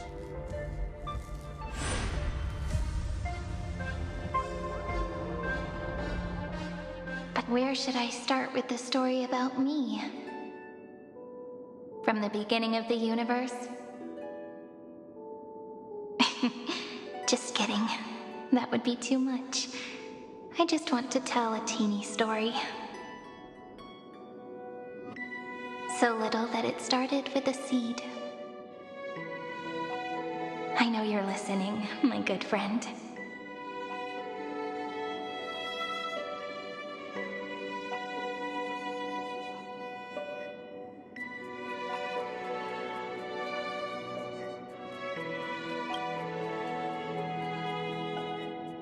The god in my dream told me that the world sprouted from a seed. It grew into a great tree named Amphoreus, and time became its branches and leaves, basking in the light. What a coincidence. Dappled light coming through the leaves is my first memory as well. On a very ordinary early morning, beneath the village's biggest tree, the daughter of Id Silicii quietly came into this world.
What a moving opening. A loud cry was the first gift the child gave to the world. The prophecy's fulfilled, the villagers say. This child is a gift from the Titans. Pink hair and sharp ears, she was born to be the priest of time.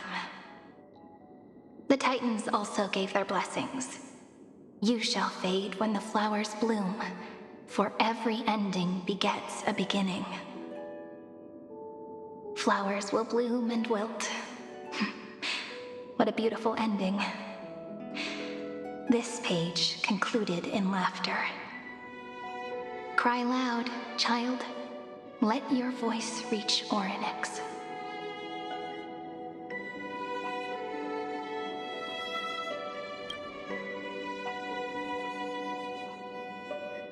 Anyway, I don't like tears. Time quietly flowed by in the midst of laughter. The wind from my hometown caressed the ears of wheat, and there were swings, wind chimes, the sea, and the little fairies off-tune a cappella songs.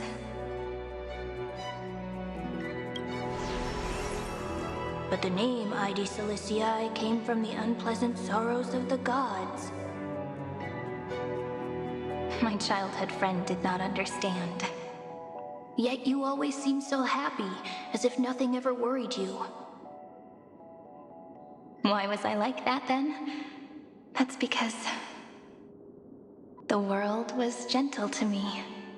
So I grew up to be gentle as well.